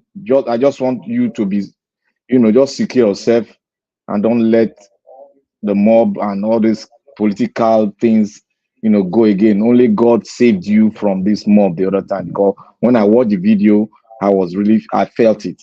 It shouldn't have gone this far. And I want to tell everyone here that we should all be very, very, like the military will say, be very tactical in your approach towards a lot of issues. And I want to say here, Nigeria democracy is a demonstration of grace. I will continue to say this until we sit down, every tribe come together and talk on how we are going to move this ship. Nigeria will continue to experience demonstration of grace, because this is total demonstration of grace. Corruption starts from down, and they pretend up as if they are saints. And I want to speak here again to say, to give kudos to Mr. Dean CM, Mr. CM, and I want to also call on Madam Rita, Brother Alex, Jonathan, and give us our mandate. You guys, you see this book, you guys should go and get it. I've gotten mine, I've started it, and I'm going to get one for Alex. And whenever somebody's going by, I'm going to send it down to you, Alex. I'm going to get one of these books for you, and I'm going to send it down to you. I promise. I don't break my promise. Thank you very much.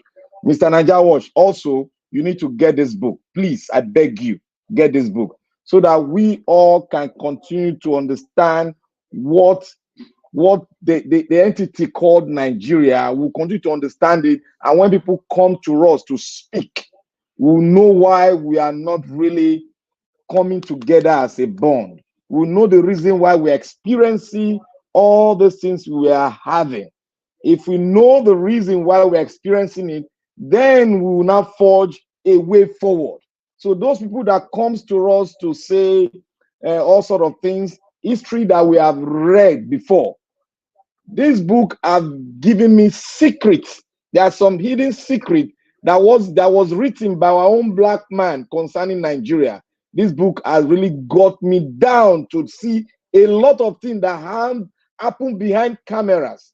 And I said, Madam Rita, please go get this book, please go get it. Thank you very much, Mr. Najawash, and God bless every one of you. Thank you. Thank you. All right.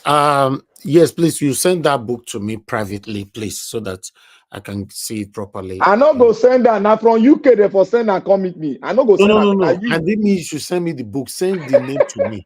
The name. Oh, the name. I'll yes. send you the name. I'll send you the name. You need to get it, please. Okay, no problem. All right. Madam Rita is not with us anymore, right? Okay, yes. Everybody on the panel have given their final. No, Augustine is.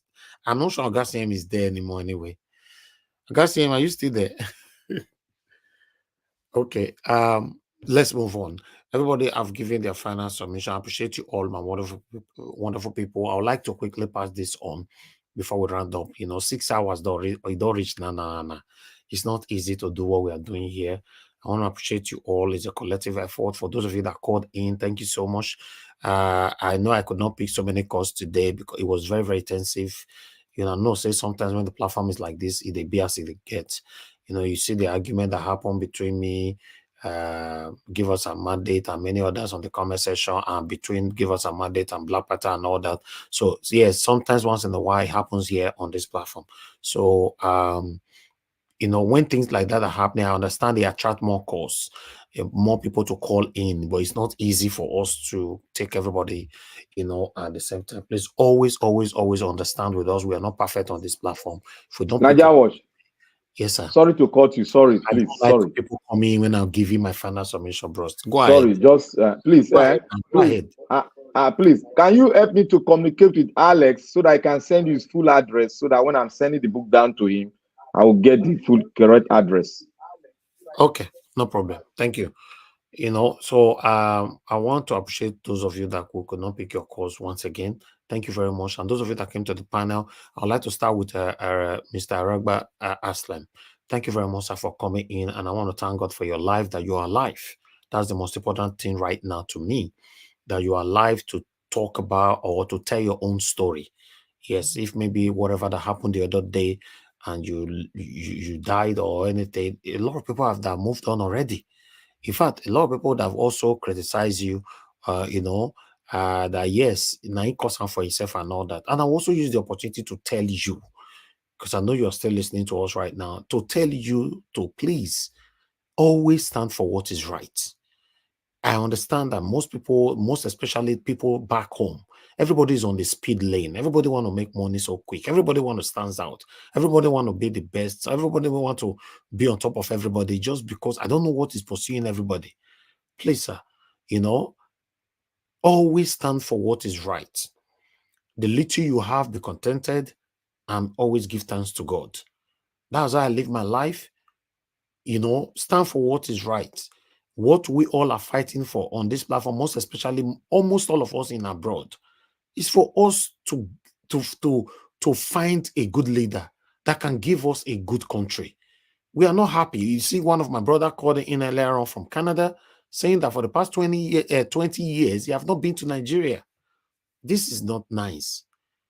And many people like that if they have the opportunity, they'll talk about their stories as well. Because our country is not pleasing, it's not encouraging at all. Please, let's stand for what is right. The idea of people moving from left to right, right to left, all because of what we want to gain, is not getting us anywhere. Rather, it's consuming us. A lot of people are losing their lives and all that. Look at the message that Give Us a Mandate sent to me now that I will report tomorrow. It's pathetic. A lady have to take all her children to the police station and left and go commit suicide. Look what is happening due to the hardship that is happening in our country right now. Then that's why you see that someone like me, I can never take it lightly with you if I know you are one of the people that is against Nigeria to work. I mean, leaders, our leaders, you know, any politicians that have caused the pains that we are facing today, we shouldn't take it lightly with them. Call them out. It doesn't matter whoever they are. Look where we are today. Does it even look like we are getting anywhere or we are going anywhere? It might seem like, but it might likely not happen if we all continue to compromise ourselves. Come on, guys. That is what I'm saying. I'm not better than anybody. Nobody is better than me.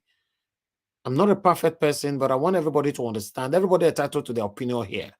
Like the opinion my brother gave earlier on. If he did not directly tag me inside, you know, even though he didn't realize it, I won't come in because I give people freedom of expression here.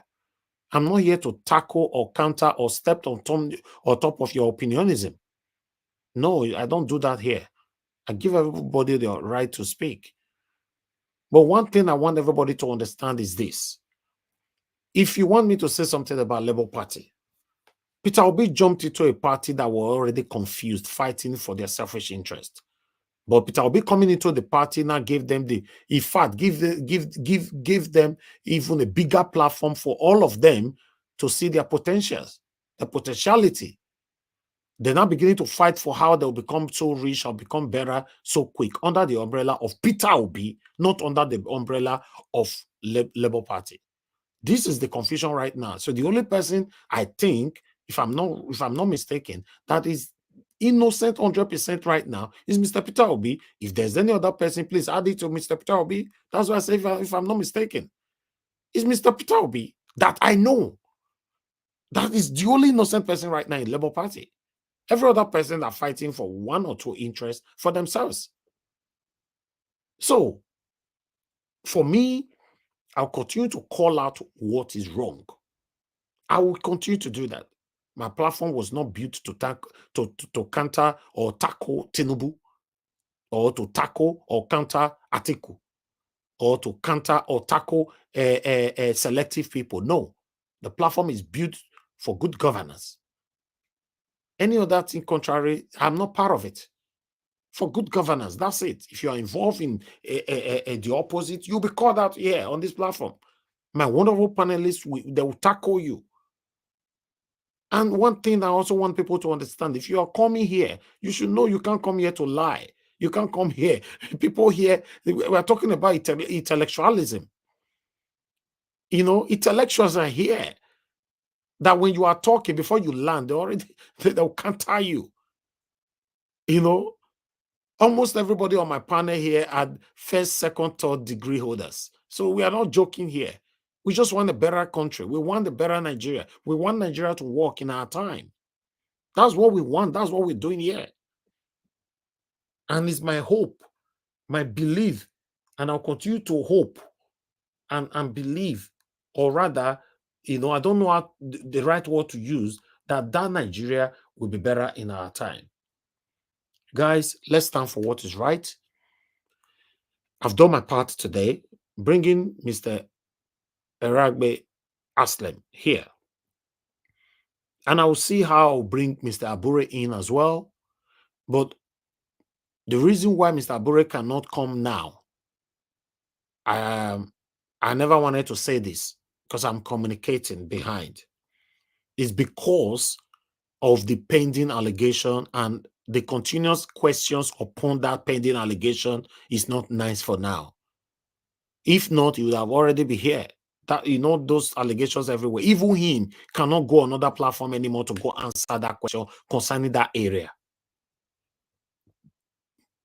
So I was asked if he comes here, if the question that are going to be asked is totally out of that area, but obviously it's not going. You people who know, I know my people for here, they're going to eat me raw. So that area is already pending, and Mr. Peter Obi have put a stamp on it that we are waiting for the external auditor. So let's wait for that. So Mr. Abure cannot be out right now, but I'll see how I can bring the acting national youth leader in to tackle or counter or respond to what Mr. Eragbe Anslem have told us today on this platform. Thank you very much, my people. Now, yeah, we will draw the curtain. We've been a long day. I'd like to quickly appreciate every one of you that supported the channel during the time the heat was right there. Mr. Peter Ifi, thank you very much. Jidima, thank you very much. Jaja, thank you very much. Adelaja Ogumbi, thank you very much. Mr. Peggy Modi, thank you. Oga Grant, thank you very much. Grant, you were calling in. I could not pick your call as well. Please, I own you. I own you because you have been a very great supporter to this my platform. I own you. Thank you very much. Thank you very much. Dr. Alexander Gomez, thank you so much for coming in. Mr. Joseph Oji, thanks for coming in as well. And Martin Benjamin, thank you very much. And your text means a lot to me. I appreciate you all. People right down in the comment section, starting with Mother of All, Mommy Diaspora. Thank you very much, Mommy. I appreciate you always, and I love you so much. Thank you very much for all you do. I appreciate everyone of you right there, starting with Michael Oganamaro. Thank you very much, sir. UC Andrew. Thank you, Madam Rita. Thank you very much for coming in at the late time. Your voice means a lot to me as well. You and Madam Luke, for coming in at that late minute. I like to be rescued at that time. When we day here, sometimes we don't argue, forget ourselves. You guys coming in like that, you come to rescue us. And God will bless all of you. It's a collective effort on this platform. We all are working so hard to see Nigeria work, even though we know 95% of the people on my platform, we already have that good life. None of us they suffer. If there's every possibility now, so some of us want to go eat better pounded yam now. We know like the NEPA, not the sizzler. You see, when Mr. Eragbe Anslem was talking, NEPA sees light for your head. NEPA sees light for your head. Not see him. That's the satanism that these people have caused, that we are fighting to take out. Normally, all my life for UK, I never see they put a light off for my head one day. You see, the suffering is affecting everybody directly or indirectly. So I appreciate you all. Madam Iris Finance, thank you very much for all you do. Thank you. I appreciate you always, always, always. Ray Abure, thank you very much. I appreciate you. Abu Azi, thank you very much, sir. May God bless you. I appreciate you all. God's power. Thank you, Mr. Johnson, Emmanuel, Mark Henley, and God will bless you now, my people. I appreciate every one of you right there. If I not mention your name, please understand with us, Madam Amen Bright. Madam Origin, thank you very much. I appreciate you. We didn't hear from Madam Love God is my strength today. I'm not sure she called in. I appreciate every one of you. Then the last person that I'll quickly mention is Madam Busy Brains. Madam Busy Brains, we miss you. Where are you? We miss your voice. Please endeavor to come in, even though it's for 1 hour. Come in. I will really do appreciate you. You see, Madam Nena has been frequent recently.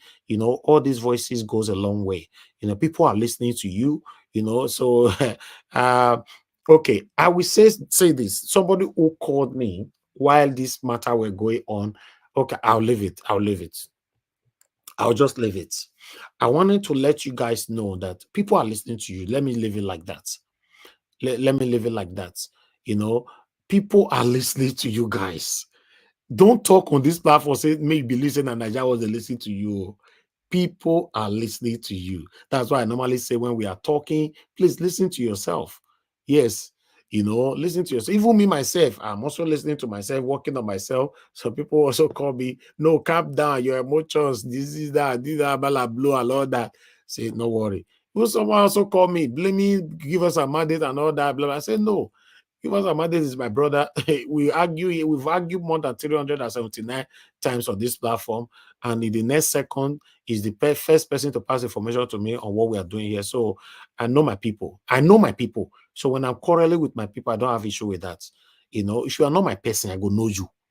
If you are my person, I go know you.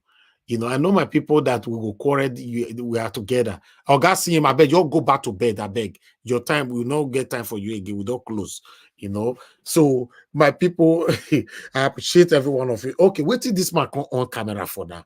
Okay, I'll go see him. Get your 2 minutes now, talk to us. Unmute yourself quickly. No, sir.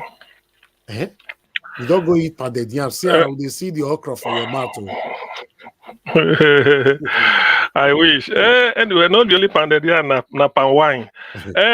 Actually, well, I thank everybody for joining their voice to almost black. See, Black Panther don't land. See, I don't purchase them. I tell you, let's make you not finish again. Or they read them. Let me not finish. Don't Two worry. minutes to get or that 2 minutes. Yes, I'm round up now. Hey, I bet remove Black Panther time for me. So the thing why I want, the thing why I want to be say, there's something Peter Obi said during his speech. He said, "How can they budget 5 billion naira for student loan, but they're trying to build a house 15 billion for somebody already?" Is that not what I said here one day? I said student loan now repayable. So far na loan no, you go repay, but what is it called? The chief of staff, Bajabi Amila, used 3 billion just to cross-check record. 3 billion, now they vote to cross-check social register, they call them. Anyway, the thing is that like, even if you didn't say it, I know they are listening to us. But the thing is, let them do the solutions we are profiling here now. That is the next thing. Probably, maybe the people that are supposed to carry out what we are saying here are not those in power. But let them be. I mean, at the point where Nigeria is now, it is not the color of the cat that matter. Now the cat that can kill the rat. That's where we there now. So there's no point being ashamed of anything. If you don't know it, you say, because this is the life of about 200 million people. Even if you should say enough for you to steal somebody's manifesto. If you are now in power, you can steal the manifesto of all the parties, put them together, read it, implement some of them. The credit will go to you than letting Nigerians suffer. So Nigeria Watch will continue to do what we are doing. All I know is that anybody who comes here, whatever you say, like the chap we had today, it is your own words. You said it. I'm not in Labour Party. I'm not an insider. So what you say, I keep it. If I hear from another person, I keep it. As an adult, I can only make my mind up. When I hear I'll be able to know which one is true and which one is not. But nobody here is not a place of adjudication. This is not a trial court. So nobody should feel sort of fidgeted coming here. We are not, this is not a court. That's why you don't come with your defense counsel. So you're only here to speak to Nigerians on what you know. Channels or ITV or maybe Arise or NTA or channel or whatever may take money or do their protocol. Here is free. So when you come here, you are talking to us. Whatever question we ask you is in good faith.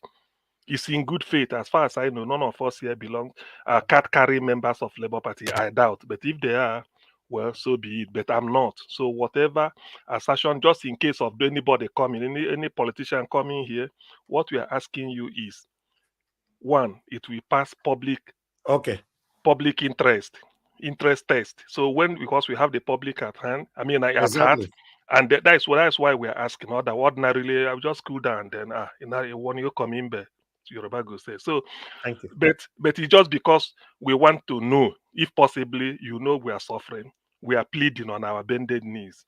Help us. Help Nigeria. That's just what we want. Forget about stealing. Thank you. Good night, everybody. Thank you very much, Oga CM. God bless you, sir. Thank you. Yes, it's public interest. I like that. Ray Abure, I can see you talking about Pansat. No, Pansat will be coming back in March 2025. Now we'll go on block camp to come back again for 1 year.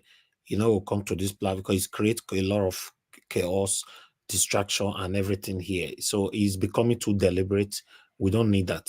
We like people that can say it is you cannot just be on one way. When it comes to Tinubu, you are good. When it comes to talking about people that you like, you want to die. No, there's no need for that. I don't like disrespecting anybody, but when I give you the opportunity to continue to fool yourself like this, then you and I will continue to have issues. If we can talk about Tinubu on this platform, we should be able to talk about anybody. That is my message I'm trying to pass to you all. If we can talk about Tinubu here, Atiku here, we should be able to talk about it. I'm not a biased person. Please. So today is 6th of March. 6th of March 2025. No, 2024. No, sorry, 2020. Yeah, 2024 day. So yes. 6th of March 2025. 24. Which one be 25 24. Again? Now 2023 we do so. No. Now 2024 we do Nana. Abi. Wait, don't confuse me.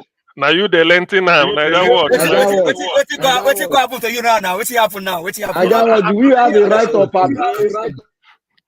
You say? Do we have a right to appeal? No, not the appeal. The right to challenge any Mahmoud where fall out. No. I know. You know where I'm going to. On the 6th of March 2025, I will unblock. We have the right of appeal. As of today, no right of appeal. Maybe tomorrow we'll be tomorrow we'll be thinking of that. You won't make 1 year. There's going to be that means there's going to be right of appeal. Let's appeal on his behalf. We are going to impeach Nigeria Watch. We are going to impeach him. Yes. If he doesn't give us our right, we will impeach him. Exactly. Have you not been so? That's so. We go to the ICT. Wait, make una ICT department.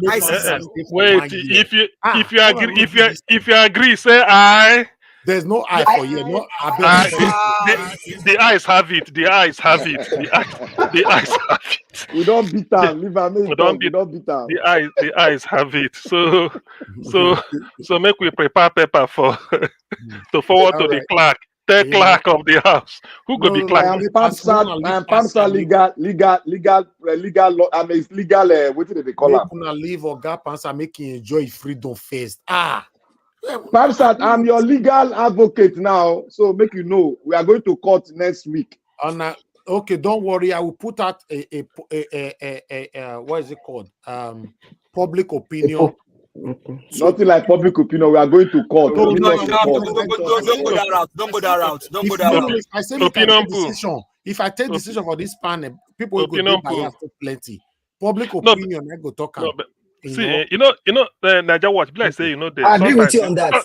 Excuse me, excuse me, 1 moment. Nigeria Watch be like say something why I suggest one day where everybody carry, I say Nigeria Watch don't assume a life of its own different from you. Sure, you know the meaning. Nigeria Watch don't assume a life, an entity of its own. So what it means is that here we fit impeach you. Not be say you go come back, but we fit, we fit just say because Nigeria Watch and the Nigeria Watch, so we fit impeach you now. That is so say that. Yes, I concur. The eyes say the eyes. The eyes have it. I appreciate it. Tomorrow, I bet we have very important topic to talk about tomorrow that we're supposed to talk about today. But this whole thing stretched the whole time. Tomorrow will be very heated a platform here. So join us tomorrow, my people, 6 p.m. Nigerian time. We're going to be here. I appreciate every one of you for your time with us. You just wait our appetite. Who they come now? You just say heated. Who think go make a heated now? Okay, no leave your point. No leave your point. When you hear say heated, we are talking about Edo State. Are you saying that? No. Are you saying that you don't send prayers to our email? You don't send prayers for that. It's also send prayers come. So I will know I will send prayers to your emails now. Before we go on session. I just you have my email address. You have my email address. Yes, I have your email. I'll send prayers to all your emails. Don't worry.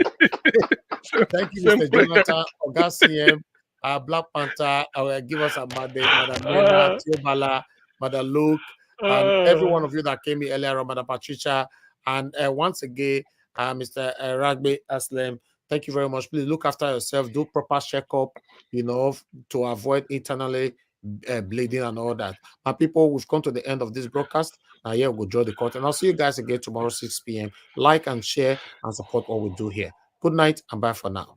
Okay. Thank you.